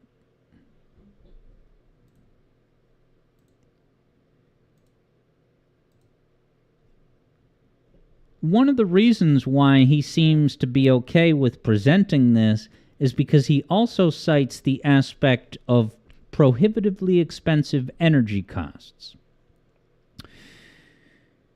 He gives the example of some of the more commonplace AI image generation or even music generation stuff. As of the year 2025, even some of those more basic AI functionalities do seem to have a massively high energy requirement. You go to the site at Facebook or whatever, and you see all these massive servers. It takes so much energy even to do basic stuff that it would take far too much energy to be able to do all of these things. Thinking and performing physically like a human, factoring in the whole of human history into the context of the expression.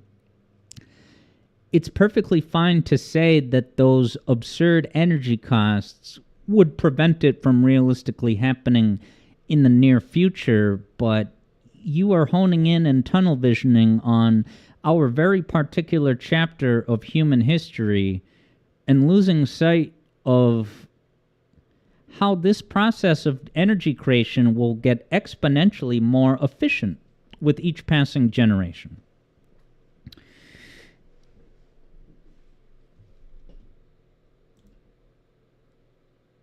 JJ says, on a related note, a Paramount artist revealed his concepts lately, and the internet was quick to point out that they were AI generated for Sonic Movie 3, and I think I did see something about that. Yeah, like I saw the gun soldier designs, I guess, were involved AI in part.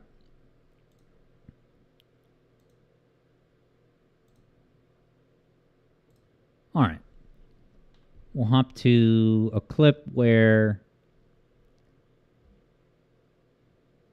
we're going to go 20-minute mark.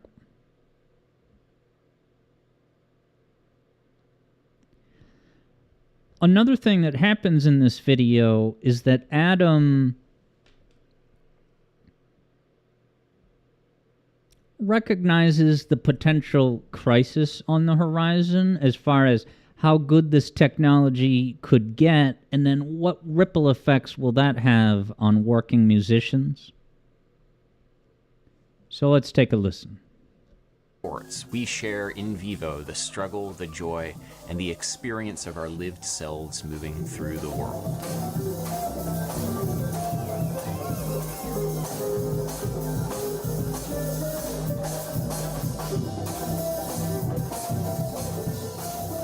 Right, this is so misguided. He's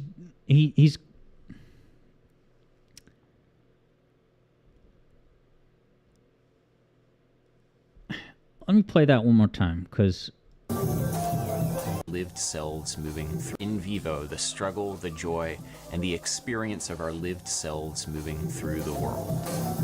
Right? What he just said is exactly what he promised not to do at the beginning of the video, which is just to wax philosophical about all the beauty and nuance and imperfections of being a human playing music. So you've undermined your entire argument and undercut your own point.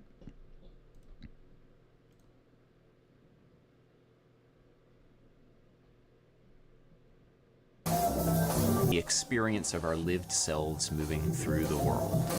Experience of our lived selves moving through the world. Oh, okay, so you mean the irreplaceable magic of the human soul?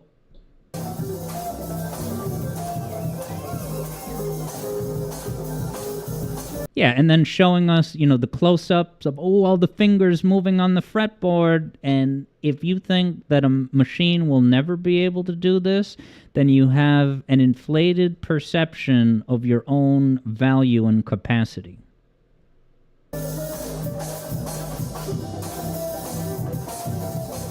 Do you want to know why a machine will definitely be able to do that someday? Well, when you think about everything that humans are able to do, right? We look at someone shredding on a guitar and it's mesmerizing and amazing and it has all this intangible magic, but where did things start in order to get to this? Well, they started in a pond somewhere. There was a pond, and then a piece of lightning shot out of a cloud, and it got really hot in that pond that would just provided the perfect conditions necessary to create the first ever single-celled organism, first edition. And we all know the path of that one cell. It started multiplying, it started evolving, it crawled out of the pond, and still all around it had was just dirt and rocks and water here and there, and it was able to go from that to this. So, guys, if we can go from dirt, rocks, and thunder to this, then why do you have such a profound failure of imagination to imagine what a super intelligent computer could do?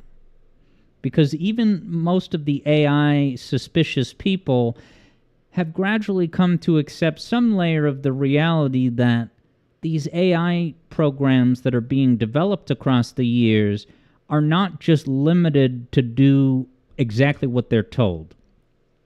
They are able not just to follow direct orders, but to be given a set of criteria that they then have to accomplish the goal, but they have to come up with their own quote-unquote methods of doing that, or adapting on the fly, adapting to a tweak in the directive, but they're not just being input, 5 plus 5, tell me what that equals.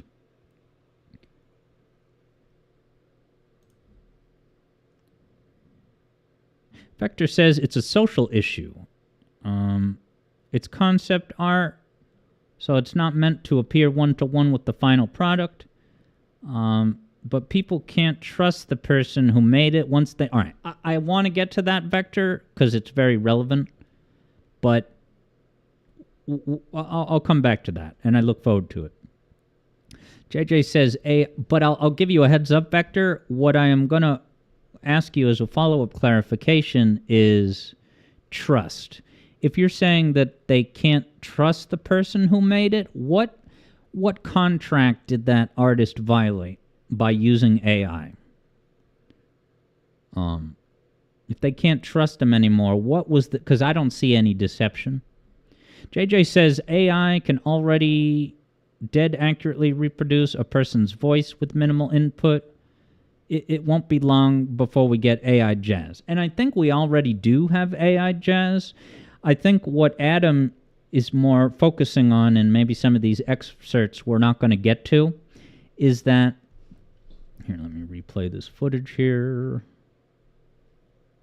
Is that it's one thing if you can just ask an AI with a prompt to make a jazz song. But what Adam brings up, which is perfectly fair to bring up, is that, okay, but could an AI eventually... Could an AI eventually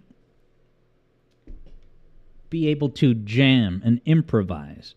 Jam and improvise, right? So not only is that a physical requirement, I guess is what Adam's bringing up, not just improvise, but be able to react to what the other guy is doing. It's like, oh, he's doing a 2-5-1, so maybe I should do this, right, on the fly. Being able to instantly adapt to that kind of stuff.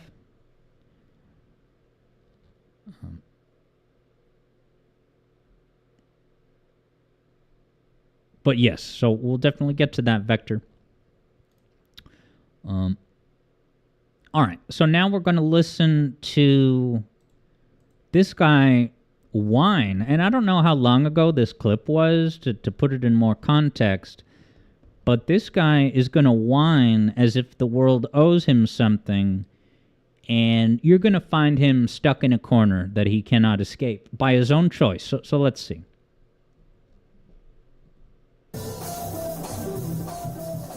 Embodied AI is a long way off, but I don't see any technical reason why we can't have musical terminators. Again, I'm not an AI researcher, so I don't know any of like the actual nitty-gritty with any of this stuff, but you know, it could happen. And I also see how it would be possible to treat music more as a conversation between human and machine, passing a musical directive test by valuing and creating meaning in the process of musicking. So why am I so doubtful? Why is the thesis of this video that the musical Turing test will never be passed?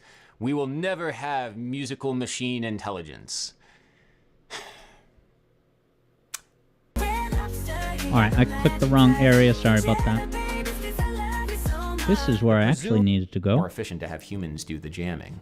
I'm old-fashioned and very idealistic about that. My feeling is I'll outplay anybody using the machine, or I'll die. I don't care. The day that the machine outplays me, they can plant me in the yard with the corn. And I mean it.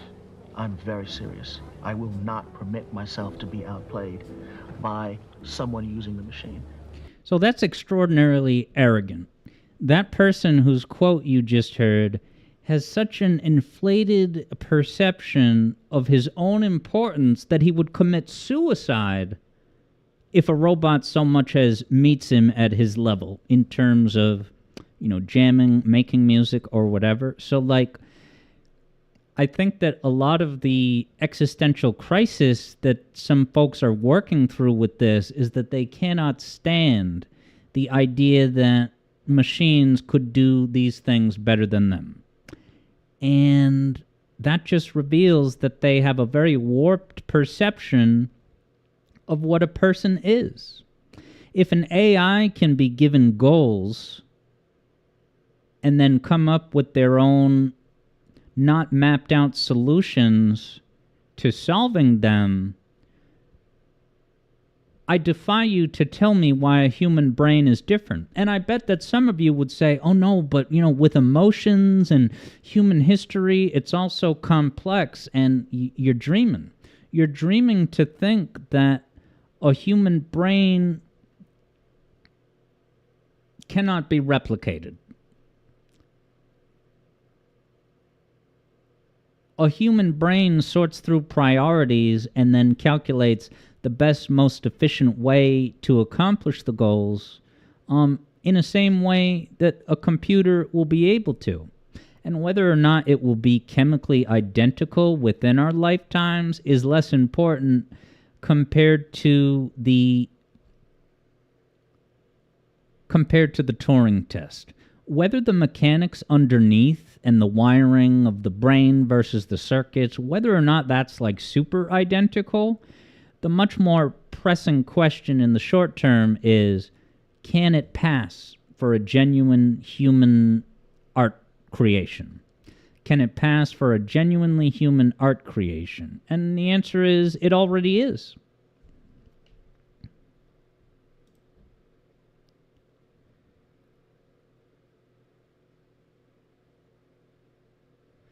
Yes. Now, here, I'm recording this live in the studio, and on the other side of the plexiglass, I do have a great group of audience members who are able to hear me through the megaphone. And I'm able to see their chats. JJ, on the other side of the plexiglass, says, has this dude that we heard from just now not heard of a chess master? Is Chessmaster the name of the software?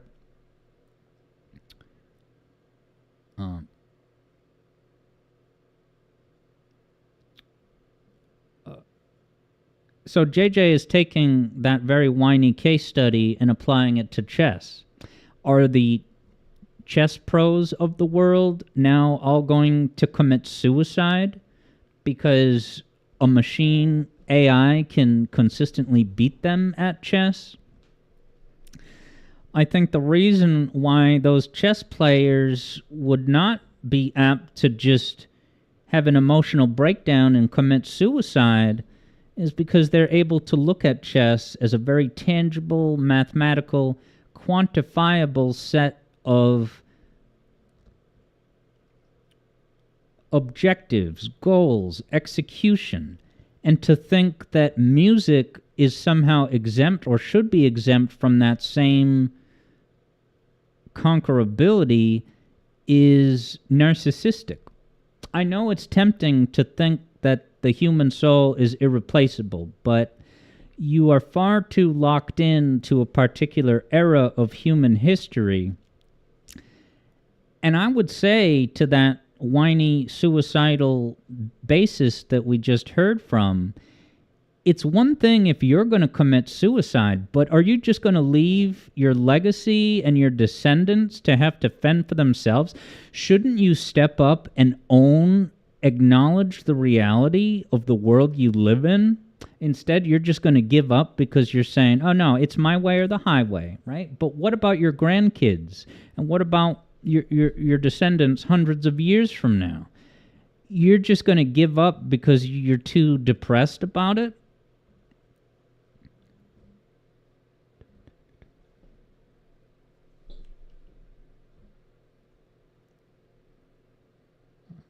Third Bruno says, if society got to a point where Third Bruno could not get a job because of AI, that's something you'd consider, not for art.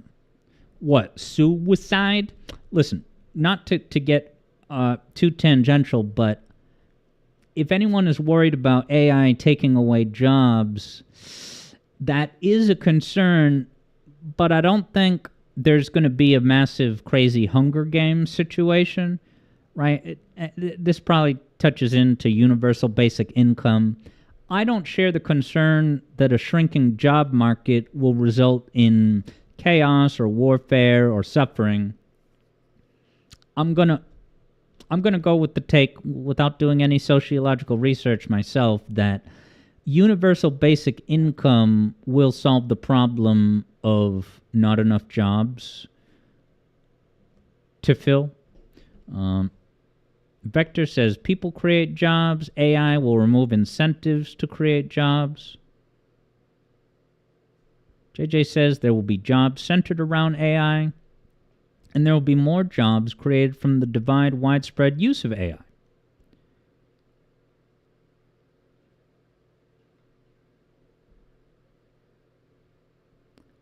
And yet, JJ is using the example of self-checkout leading to less jobs in retail.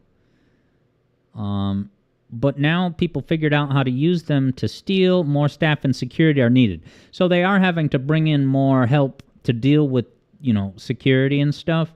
But I still do think that it's a lower staffing requirement in some compared to the traditional all-human way of doing it.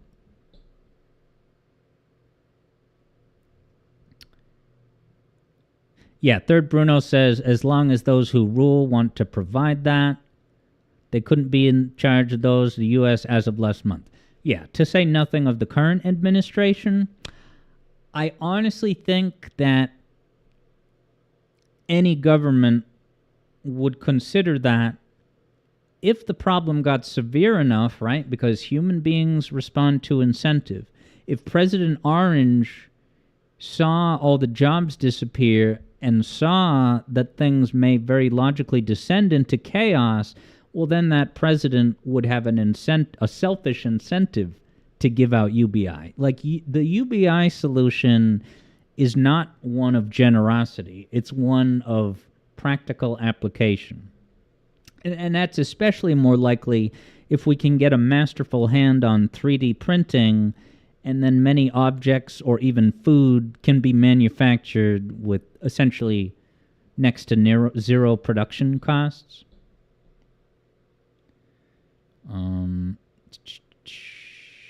Yeah, Vector thinks that it will remove more jobs than it will create, and that is my take too. I think that it will absolutely make the total number of jobs go probably way down. Right? Do you think that there are truckers out there that are going to protest and commit suicide once self-driving cars inevitably eliminate the entire industry of trucker jobs? Like, again, you're getting too tunnel visiony, like that musician, on the limited knowledge that we have in the 21st century. You are clinging to an ideal of what a human is that is flagrantly ignoring the reality around you. Vector says that they'll unionize, they'll very much unionize against that.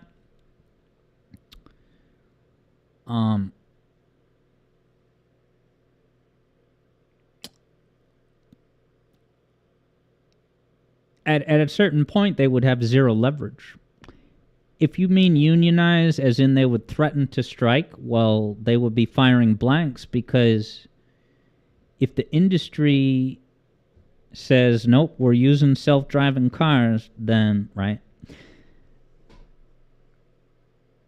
If they unionize, then it would just open the door for an AI company to start up and then just take away all the business. Vector says if the unionization fails, the people without work will be quite depressing to see. Well, I say get ready for that. It's not that I'm happy about it, but, right, to say it's going to be depressing, well, deal with it. Because once that paradigm shifts, it's going to be like that forever. So don't be, right? I'm concerned, Vector, that you're succumbing to the same feelings of depression that musician that we heard from is, that he would say, if a machine can outplay me, just bury me in the yard.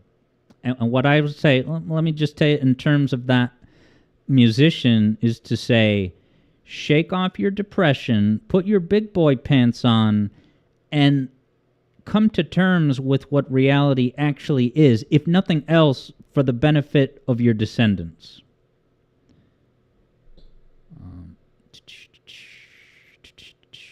Vector says, your point is that they would resist. Well, no one's debating that. They would absolutely do anything they can to resist it, but if the technology gets affordable enough, it will all be moot. Hi, Dem Rupees. Dem Rupees wonders, do I think there could be a behind-the-scenes motive to pivot to tariffs over income tax to transition the fourth industrial revolution? I honestly, that's interesting. I don't know a lot about tariffs and how that might affect things. That's interesting. Fourth industrial revolution. Jack Griffith is in the house, and Jack has thoughts. Jack says that there's a chart comparing AI performance to humans. Jack says the AI gets better until it reaches a human baseline, and then it stops improving. So Jack's take is that the AI doesn't think, rather it imitates thinking. Right. That's interesting, Jack, but I would wonder if that observation is really just honing in on current technology. I see no reason why AI, like I really see no reason or limitation why AI will not get better at doing human things. If you're talking about urban planning or something really elaborate and complex, or being a president of a country, whatever it is, I think that once you train an AI to think dynamically, there's just no. I think that, right? I know this is very a sweeping thing I'm about to say, but I defy anyone to name a human activity that can't be surpassed by an AI. And I think that anything you think of, not only can it be done by an AI, but it could be done 5 times better than an AI. Jack says, for an AI to exceed human performance, it needs to imitate something smarter than a human. I think that's getting a little bit philosophical. You know, it has to imitate something. I don't think that. I definitely get your point, Jack. But I think it's, right, at least for me, it's very easy to imagine, right? Once you figure out how a human works and map it, you just jack up the stats. You jack up the stats. Yeah, Jack says the AI that's currently available isn't smarter than humans, but it is as smart as a multitude of humans. And they're available in the palm of your hand.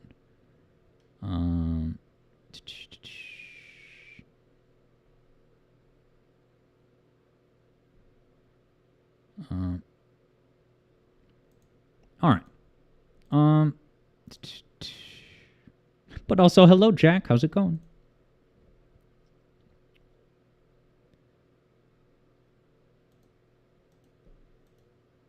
All right.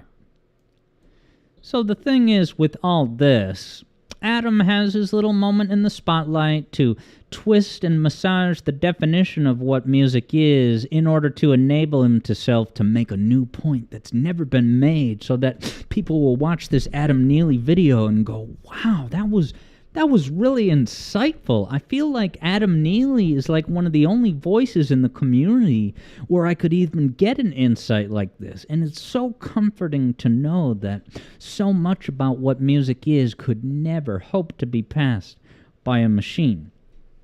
But the thing is, Adam knows full well what he's saying, and he does explicitly acknowledge in the video that he does think that if you're talking about a musical Turing test of listen to this Red Lobster commercial jingle and see if you can figure out if it was made by a human or AI, yes, Adam fully acknowledges, maybe with a little bit of reluctance, he shouldn't even be reluctant, but he does reluctantly acknowledge that it could get there. One thing that I don't see discussed enough in discussions of the coming paradigm shift with, if we're honing in on musical AI, is to say, well, let's assume for a moment that music will even soon pass the Turing test. Despite that, there might still be a market for genuine human music.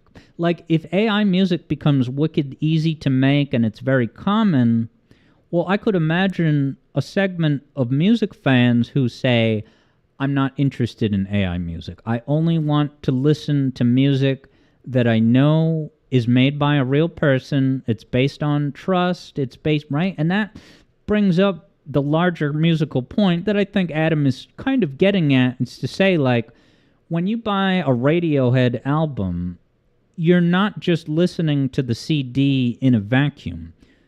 You may not, but you may know about where Radiohead is from, what decades they were operating in. You're thinking about their influences. You're putting all that context into perspective when you listen to it. But let me put it this way. If AI truly cannot match what a human does in this regard, well, then there's no reason to be concerned about the number of jobs or the market for legitimate music.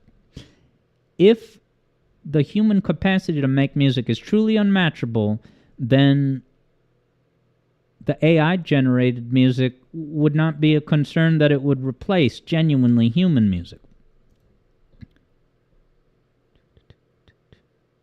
JJ says there will always be a demand for human-produced art.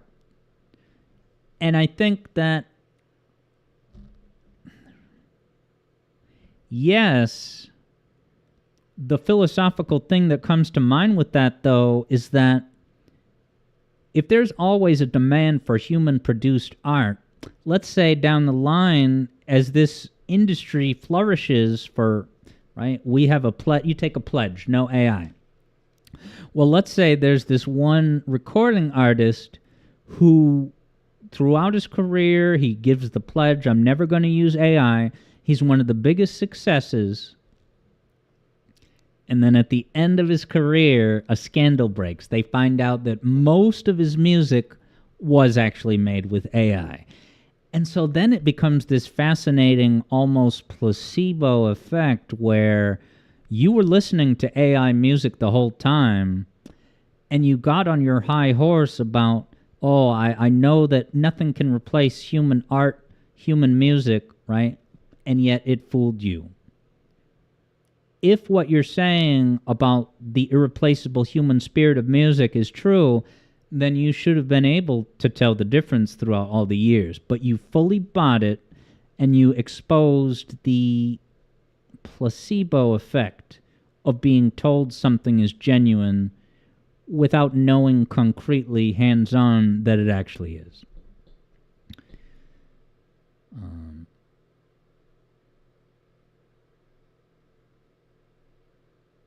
Interesting. Yeah, Vector's concerned, or Vector says, in response to JJ talking about there will always be demand for human-produced art,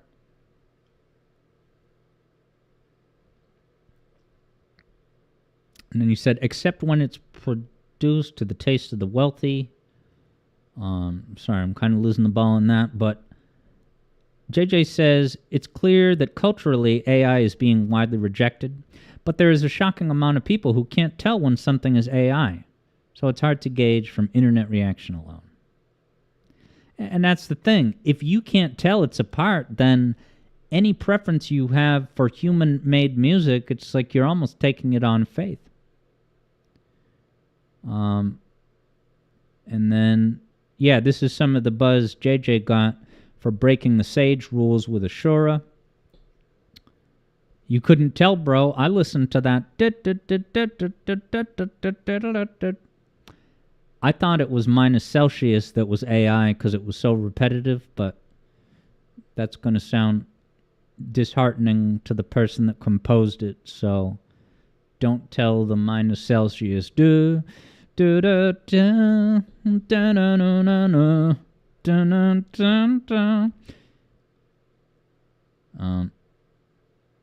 Vector says, sure, but it will be undervalued by the market. Yeah, I can see that. It'll be undervalued by the market. There won't be that many people that will swear only human-made art in order to keep it, logically sustainable. All right.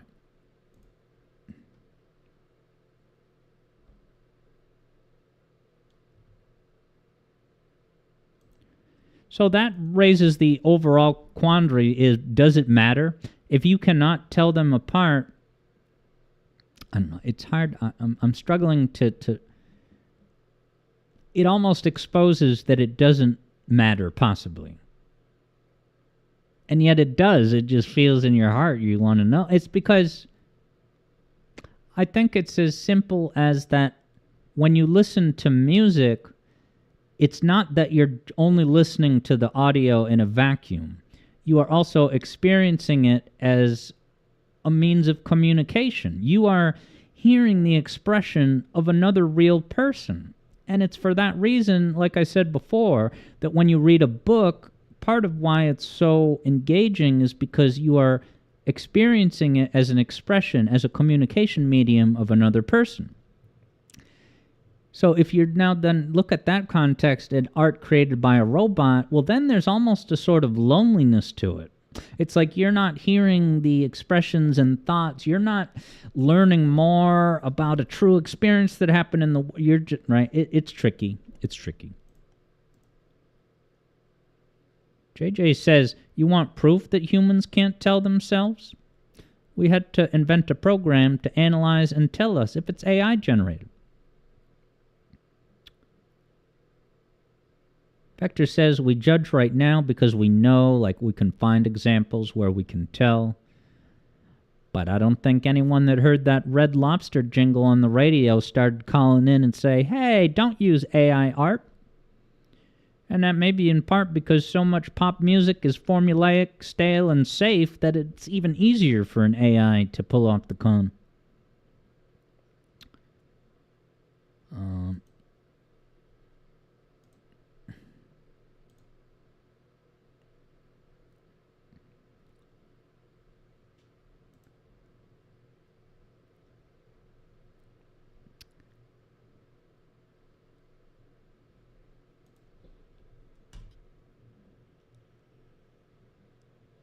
Okay, so ultimately, Adam Neely had his cake and ate it too. And I think that deep down he knows full well that he sort of delivered a cop-out, everybody join hands together, try and love one another message of hope and validation of the uniquely irreplaceable spirit of the human creativity, which is exactly what he promised not to do at the beginning of and then he just did it in so many different ways.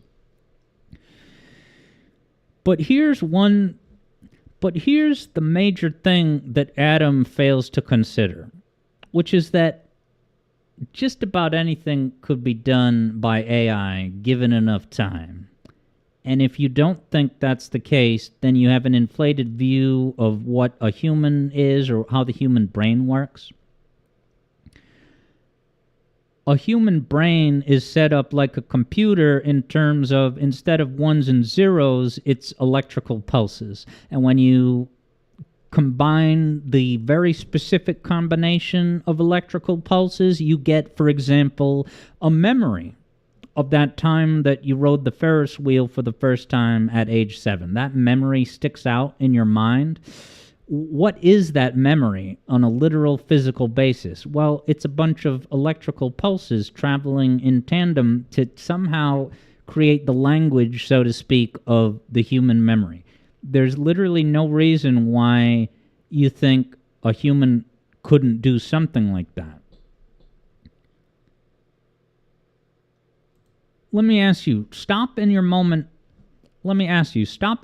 and think. Is there a movie you've seen recently or forever that you don't think an AI could ever come up with it? Like, could an AI someday write a movie on par with the movie Inception? Or Amelia Perez? Or even Liar Liar with Jim Carrey? Could an AI, given enough time in the future, create something of that caliber? Absolutely. Maybe not in our lifetime, but I've had people come up to me, Alex Yard, and ask me, like, how would you feel if someone watched your music theory videos, because I make music theory videos on my main channel about music from video games. I said, what if someone watched your Alex Yard music theory videos and developed an AI that could itself make more videos in your style?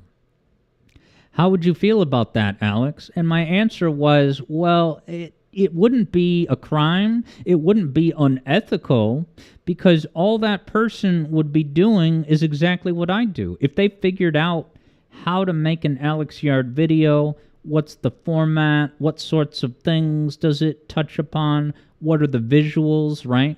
I have a protocol in my mind of how to make an Alex Yard video, and I would be arrogant and misguided to say that an AI could never do it.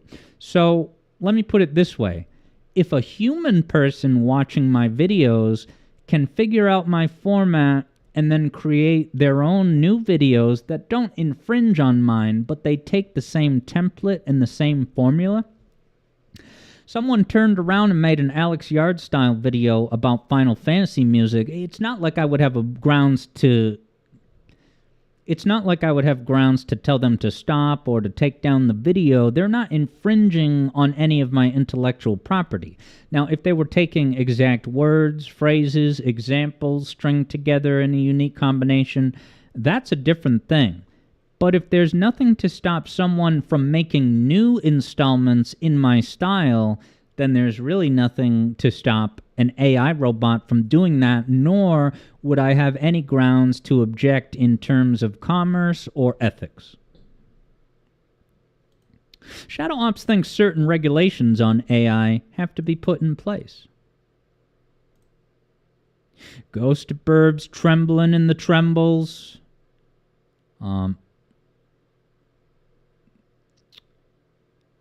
And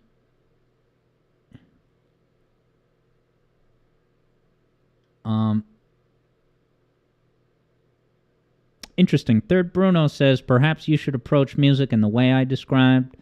JJ hates the state of art.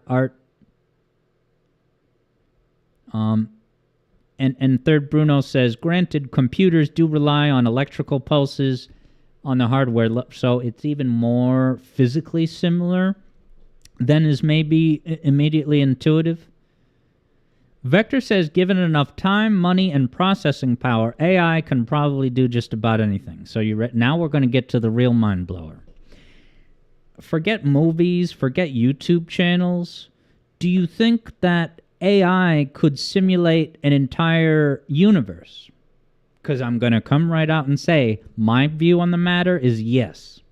Now, why do I think that this is possible? To simulate a reality like that? Well, when you think about the fact, right, I have a buddy who played the VR game Half-Life Alyx, and he smoked a whole lot of weed right before playing Half-Life Alyx. He puts on the headset. It's so immersive. It's like the 360 vision, or as wide as the radius of your eyes can normally see. And what he told me after that was so fascinating and jarring in a way is that he said when he smoked a whole lot of weed, played Half-Life Alyx, and he again and again and again kept thinking that it was real. He kept slipping into a state of consciousness where he thought he was actually in that room. And then he had to snap out of it and be like, oh, wait, this isn't real. I kind of forgot for a moment that I was wearing an artificial VR headset. And this happened again and again. So if you can delude a person into accepting a reality like that and thinking that it is genuine, right? Of course an AI could procedurally generate entire environments and universes to inhabit.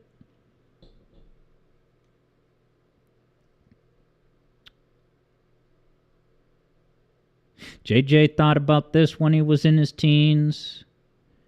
Vector says this is the realm of science fiction stories. It's well-worn territory. Ghost Burb says that's what you got to do right now. What, hop into a VR universe and just... Yeah, it's kind of like the Matrix where Joey Pants' character, Cypher, wants to just be put back into the Matrix where he will forget that it's an artificial generated digital world, and he will think that it's real. He'll eat the delicious steaks. He'll get to be a famous person, like an actor or something.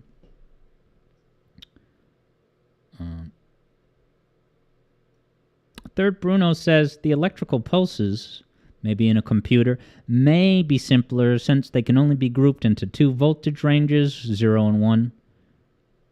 And so there's also an emerging field of quantum computing, which is not limited by that binary on-off 0-1, but what Ghost Burb needs is a whole lot of weed. Now, JJ says, because the truth of mathematics and everything relies on math, with our rules in physics, we could well be a simulation. To that I say, absolutely yes, but I must, in the spirit of responsibility, point out quantum. Quantum math contradicts larger scale, objects, planets, or even individual, but when you get small enough, the rules change. But I absolutely see what you're saying, JJ, and I do agree that quantum caveats aside, yes, everything that we do, the space we exist in, the passage of time, adheres to mathematical grids, structure. Demrupis wonders how deeply simulated does an experience have to be before it's validated as its own realm. And I think that's a big takeaway of the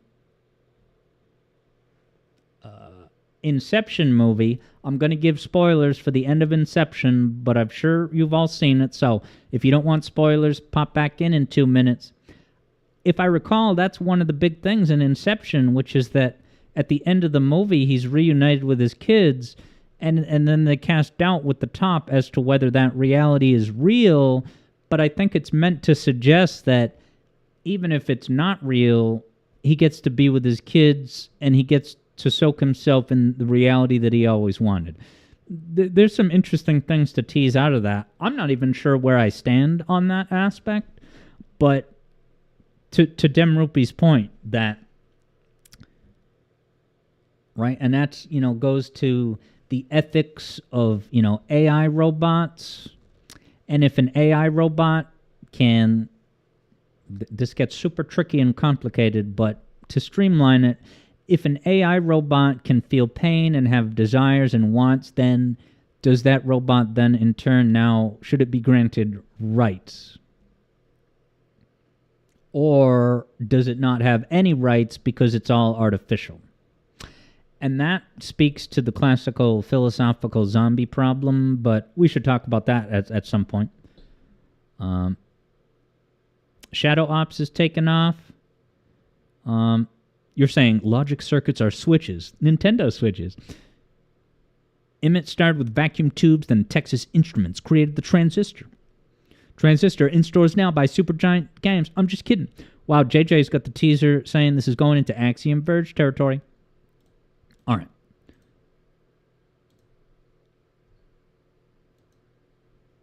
So all of this is to say that if you can simulate a reality and get a human person to genuinely buy into it, temporarily or otherwise, then I'm sorry to break the news to you, Adam, but even all of the complicated things that you expanded the definition of music as far as human history and the physicality of the fretboard, that's what we call small peanuts. So I know you were able to have your moment as the sage prophet comforting your viewers with your irreplaceable insights about where things are heading, but the ruse is over now that I've made this video. Talking some shit and enjoying the sport of it. So now we're going to get to the finale observation of this video.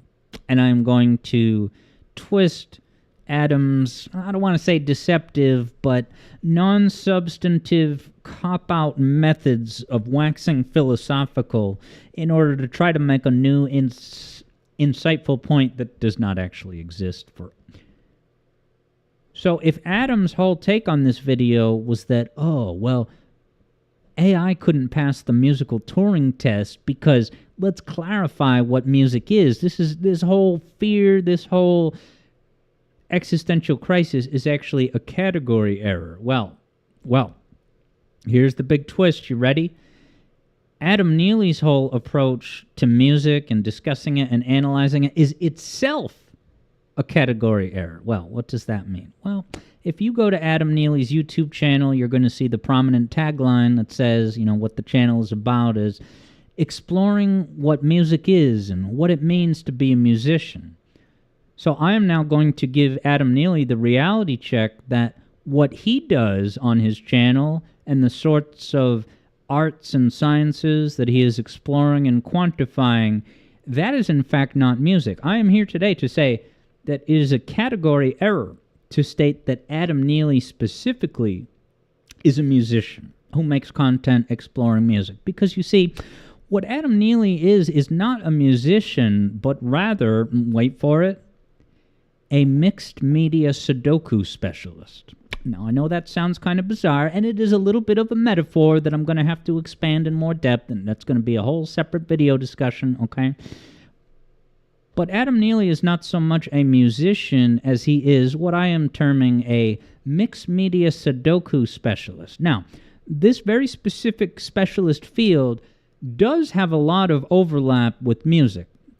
But the issue is that everything Adam conceives music to be is actually more than just music, because the way that Adam conceives music relies on so much prerequisite knowledge and training. It's like, in order to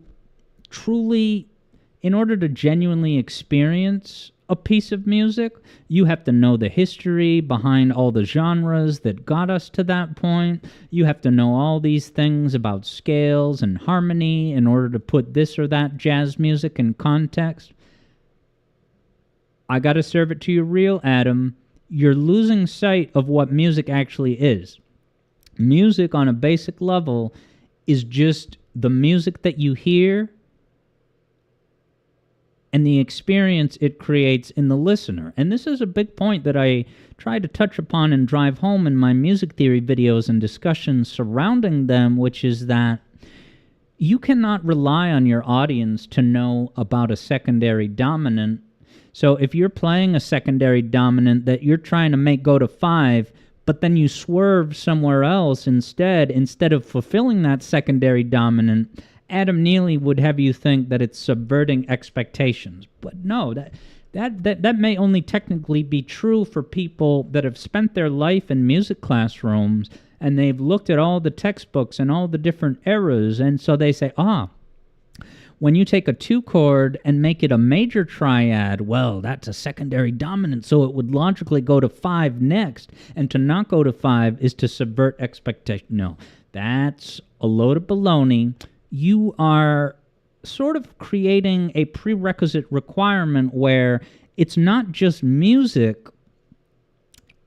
It's like you have to read a prequel comic before you can even listen to the music. And that's what I'm getting about the mixed media thing. It's like you have to do all this historical research and you have to spend thousands of dollars going to a school to be shown the ropes, all this, to be able to contextualize this. But you're losing sight of the fact that when you compose music for a video game, you're making the music that the audience is going to hear, and the music has to speak for itself.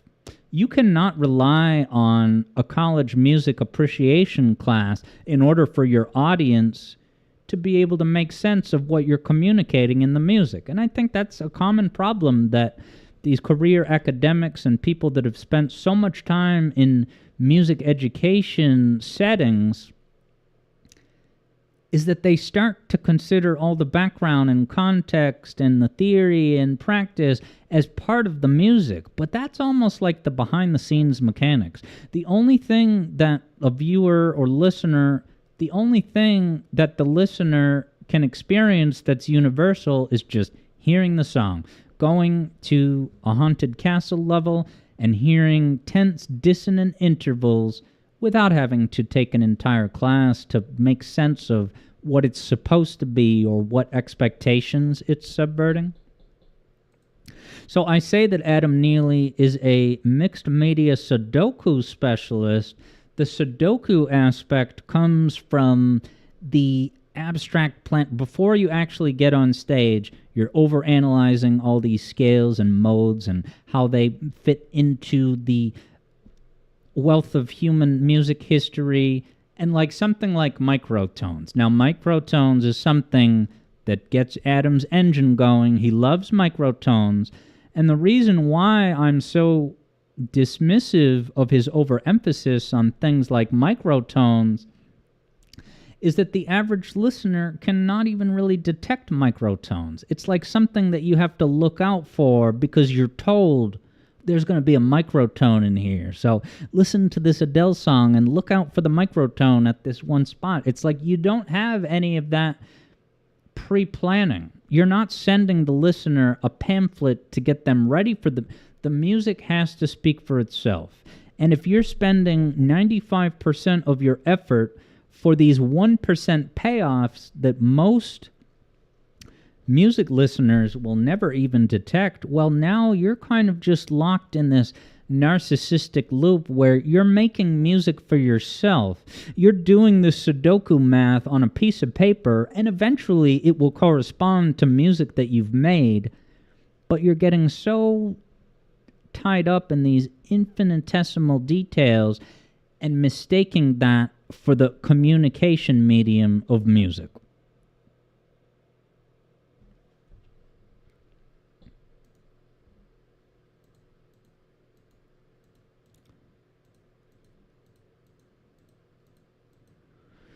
So, Adam Neely, I sentence you to reconcile with the category error of the very content you make and the mission statement of your subject matter. Because the category error that you have tried to apply to the Turing test of music in order to make a new, exciting, comforting, preachy point, you have fallen victim to that same fallacy, where what you have done on your channel is lost sight of what music actually is, and you have imported all of this thorough education and context and human history and subverting expectations in order to justify the endless circular loop of music education.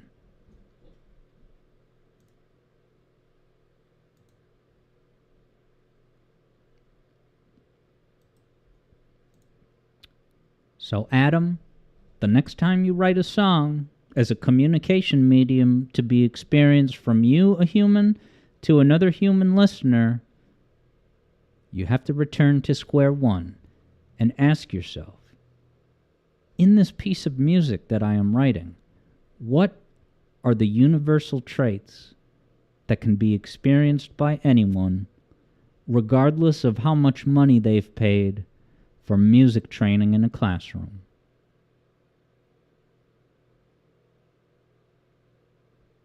All right, that's it. Sweet. Great. That was awesome, guys.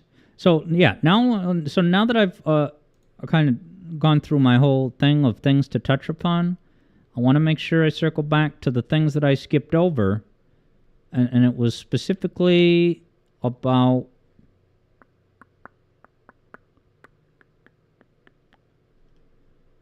like the ethics of it. All right, so sorry if I'm asking a question that you already answered elsewhere, Vector, but yeah, Vector says people can't trust the person who made it once they know it was created with AI assistance. Sorry if you answered this, but I'll just ask now, what trust is violated? Because I would say that there's no contract that's violated. There's no deception. If you use AI, there's no deception in that.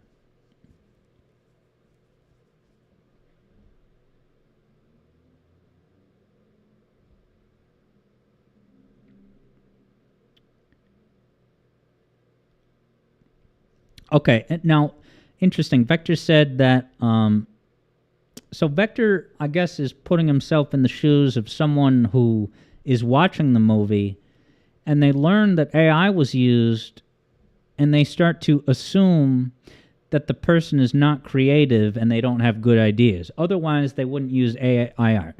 So as a starting point, I don't agree with that, because you could use AI and be extraordinarily creative. Using AI to help make a movie does not automatically mean that you're just having the AI do all the work for you.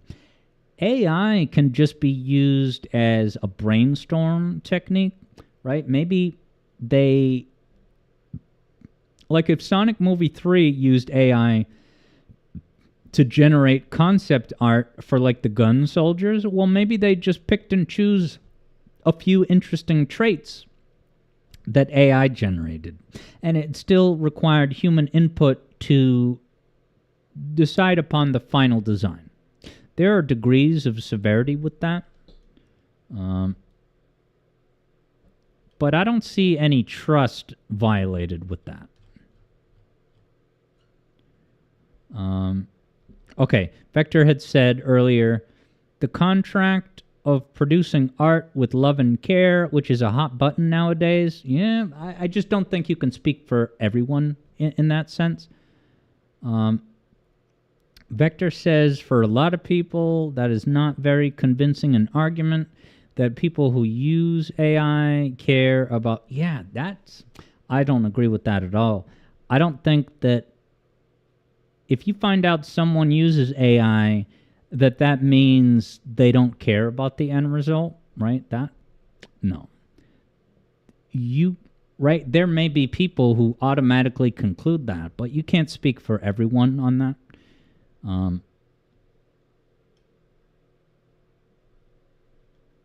Right, I can't tell you you're wrong that some people will make that connection, but it's perfectly true that there may be people that applies to. But all right, now Vector says, this is an old problem in a new form. Was a person's likeness, voice, or performance plagiarized in the making of this account? So plagiarism is a different thing, but so plagiarism, though, you would have to pass a certain threshold of taking like if we're talking about an AI writing a novel, if it takes too much, if it takes an entire paragraph, plagiarism is plagiarism. But if an AI writes a book that doesn't cross the plagiarism threshold, then it's just doing exactly what a human is doing. A human learns how to write a book by reading lots of books, figuring out general protocols, and then making a new sequence that's a new, unique combination of, characters, plot points, and then, of course, the exact choice of words. But as long as you're not taking too much from one source, it's not plagiarism. And that's why I don't have an automatically, someone on Twitter was trying to get me in a gotcha with AI and saying, oh, Alex supports AI, he supports plagiarism. But it's not plagiarism. And AI looks at 10,000 novels to figure out how it's done. But even then, it's not like they're taking a Frankenstein's monster of other people's, stories or choice of words.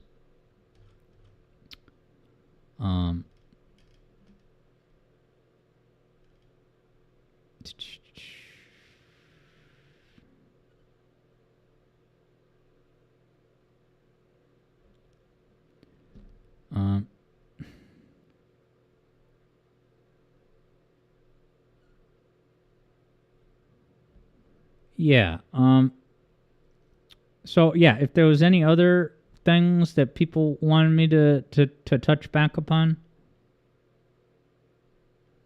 now would be the time. Demrupees had said, I missed it until now, just that the fourth industrial revolution is the robot automation age.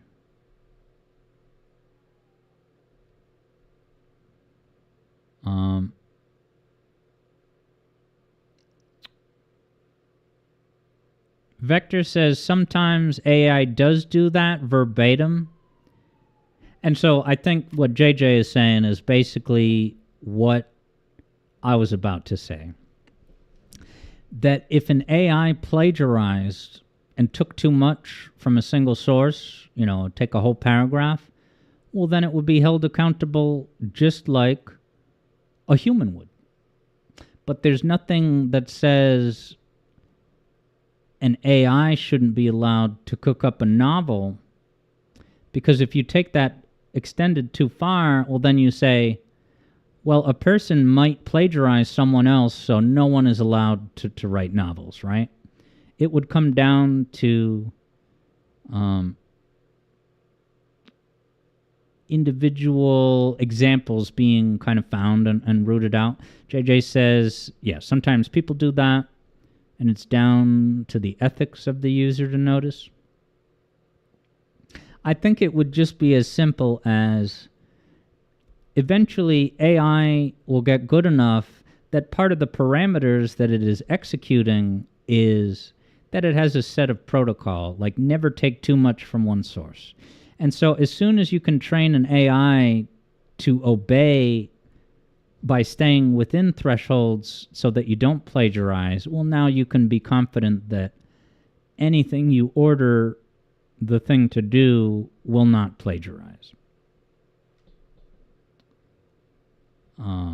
Vector doesn't think there's a slippery slope to this. Don't know exactly what you mean by that, but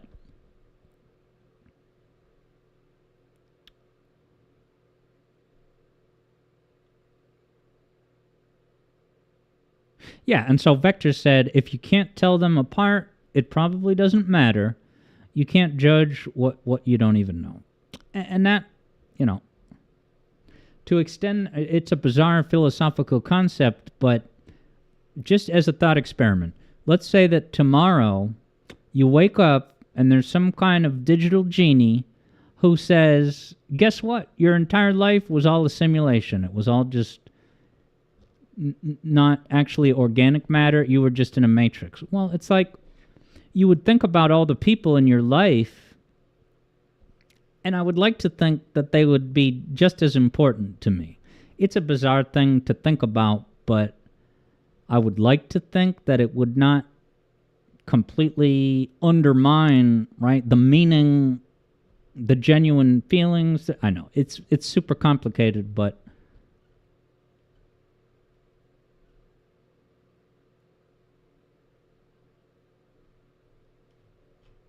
yeah, everybody.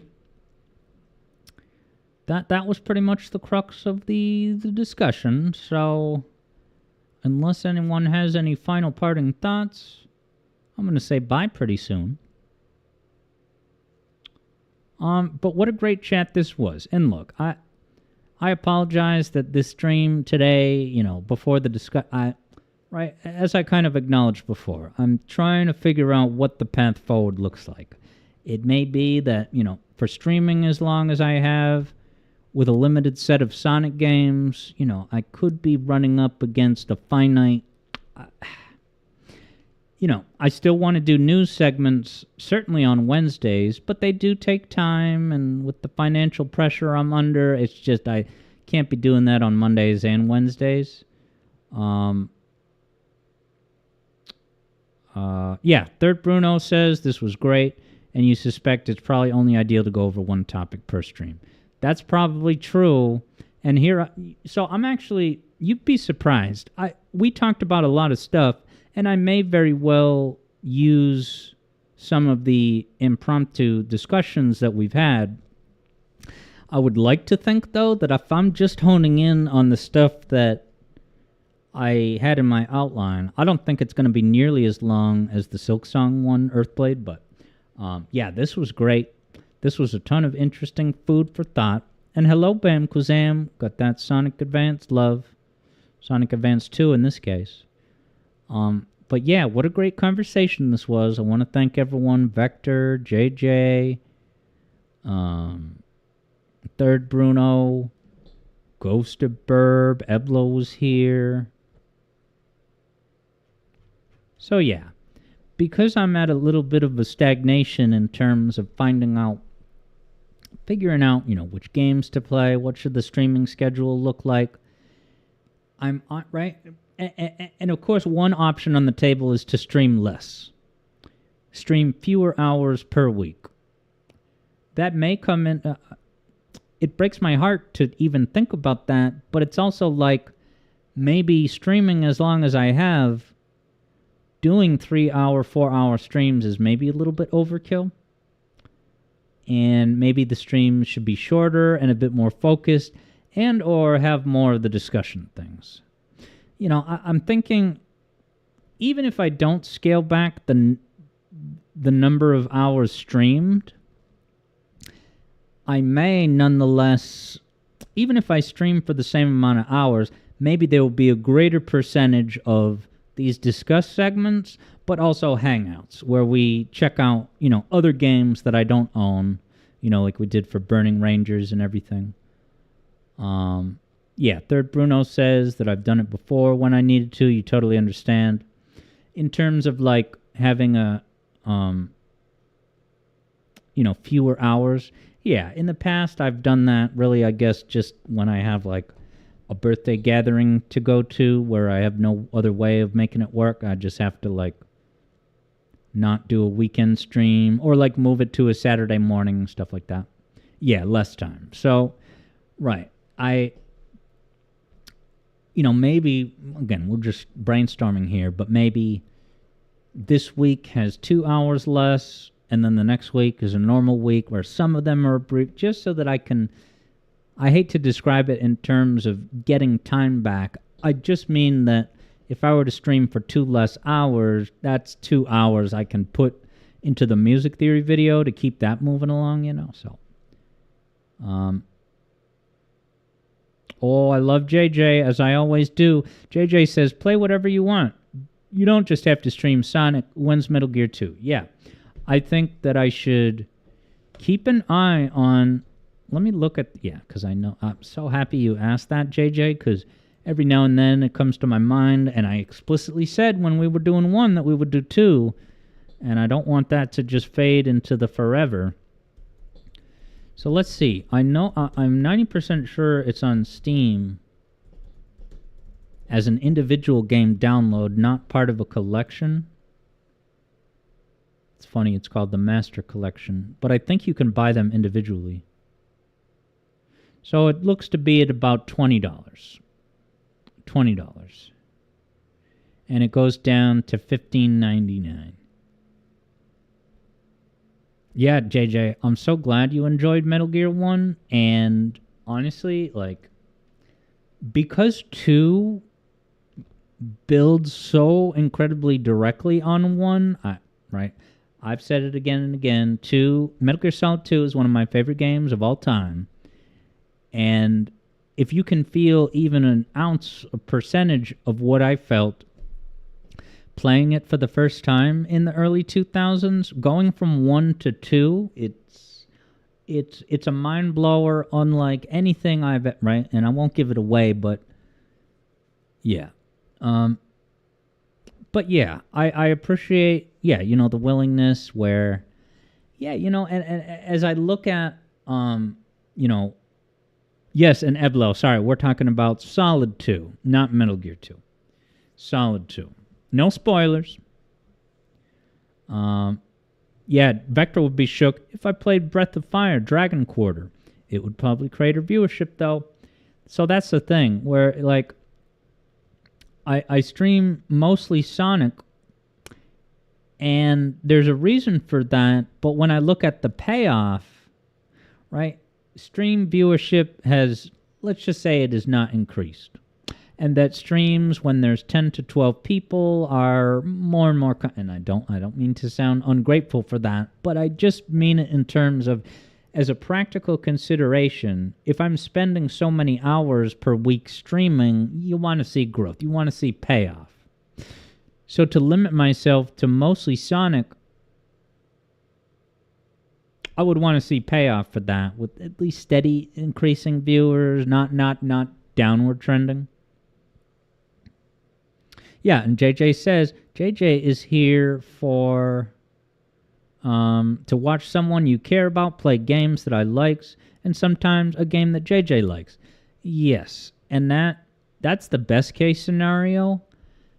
I'm just realistic about the fact that for some viewers, and this is not a problem, this is just the reality of it, like they're here for the Sonic, not for Alex the person. Alex the person is part of it, but if you remove the Sonic, now they're right. There's plenty of people for who that's the case, so I can't rely on them to follow me to other games. But it is nonetheless encouraging to see Ghostaburb and Third Bruno second JJ's sentiment. So yes, I honestly think that folks like you guys having that mindset is the best case scenario. I just can't rely on that to be the case in big volume of people.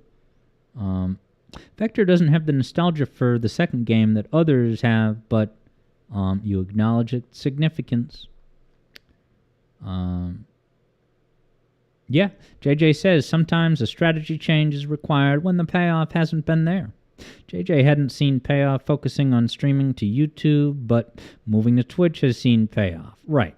If it's not paying off,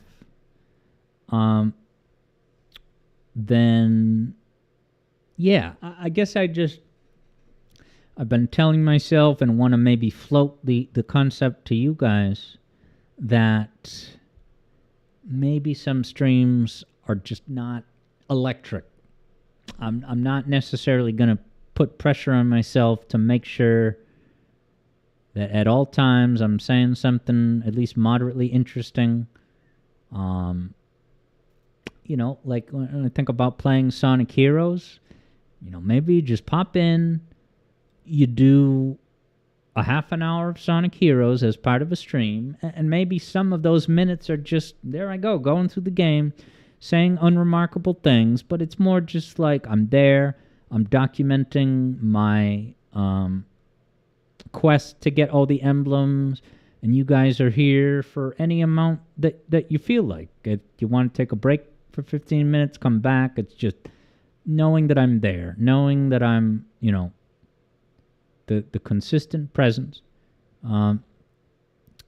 Ghost of Burb says, even if you don't always agree or understand, yeah, you mean like what, stuff that I say or games that I'm playing? Yeah, you know, and I know that me opening the criteria of like opinionated stuff that I might talk about in discuss segments or otherwise, I'm under no illusions that that can have a concretely negative impact on stream attendance. I mean, just look at Bravia and Sparky and any number, right? If I had self-censored and been agreeable to everyone at any cost, maybe they'd still be around, right? But at what cost? I don't want to be a fake stream. And I'm not saying that Spawnwave John is fake, but when I think about me and what I want to get out of streaming, I choose to be more, you know, raw and unfilteredly honest. And if it does reduce some volume of viewership, I would like to think that my willingness to do that becomes a product that is not available elsewhere. It's like, even if it's not for everyone, the honesty of it, it becomes, I hate to say a commodity, but it's a service that you just can't find everywhere else necessarily. Not that I'm the only person speaking honestly, but I'm able to explore territory that others are afraid to. And so it becomes a scoop in a way. And I'd like to think that the Discuss videos will accomplish that somewhat. But yeah, everybody, I'm going to bid you all good night now. So thanks for your support. Thanks for being here on the journey. I'm not going to make a dramatic change to the stream schedule or amount, but there's things I'm thinking of. I want to make sure that the Alex Yard Zone, you know, I would say grow, but it's not quite growth. I want to make sure that if I'm doing these streams, I'm getting the most out of them and not just repeating myself in ways that people are inevitably going to get bored and kind of check out. So, Jack Griffith, thanks for hanging out with us. And again, I thank you for your thoughts on AI. Shadow Ops, I think, took off a little while ago. But yeah, Bruno, JJ, Ghostaberg, Vector, Eblo, and everyone, and Bamquazam, and anyone else who's watching, if Demrupees is still here. Thanks so much. I'm gonna get right to editing this thing, and I look forward to posting it. The title of the video is gonna be Debunking Adam Neely, AI Music. Debunking Adam Neely, and then a colon, AI Music. Hopefully it's, you know, shots fired. It turns some... What is Alex? I'm not being clickbaity deceptive, but I am being ethically provocative. So take care, everybody. Long live Tails and Sonic. And I'll see you on Wednesday for more Hedgehog action.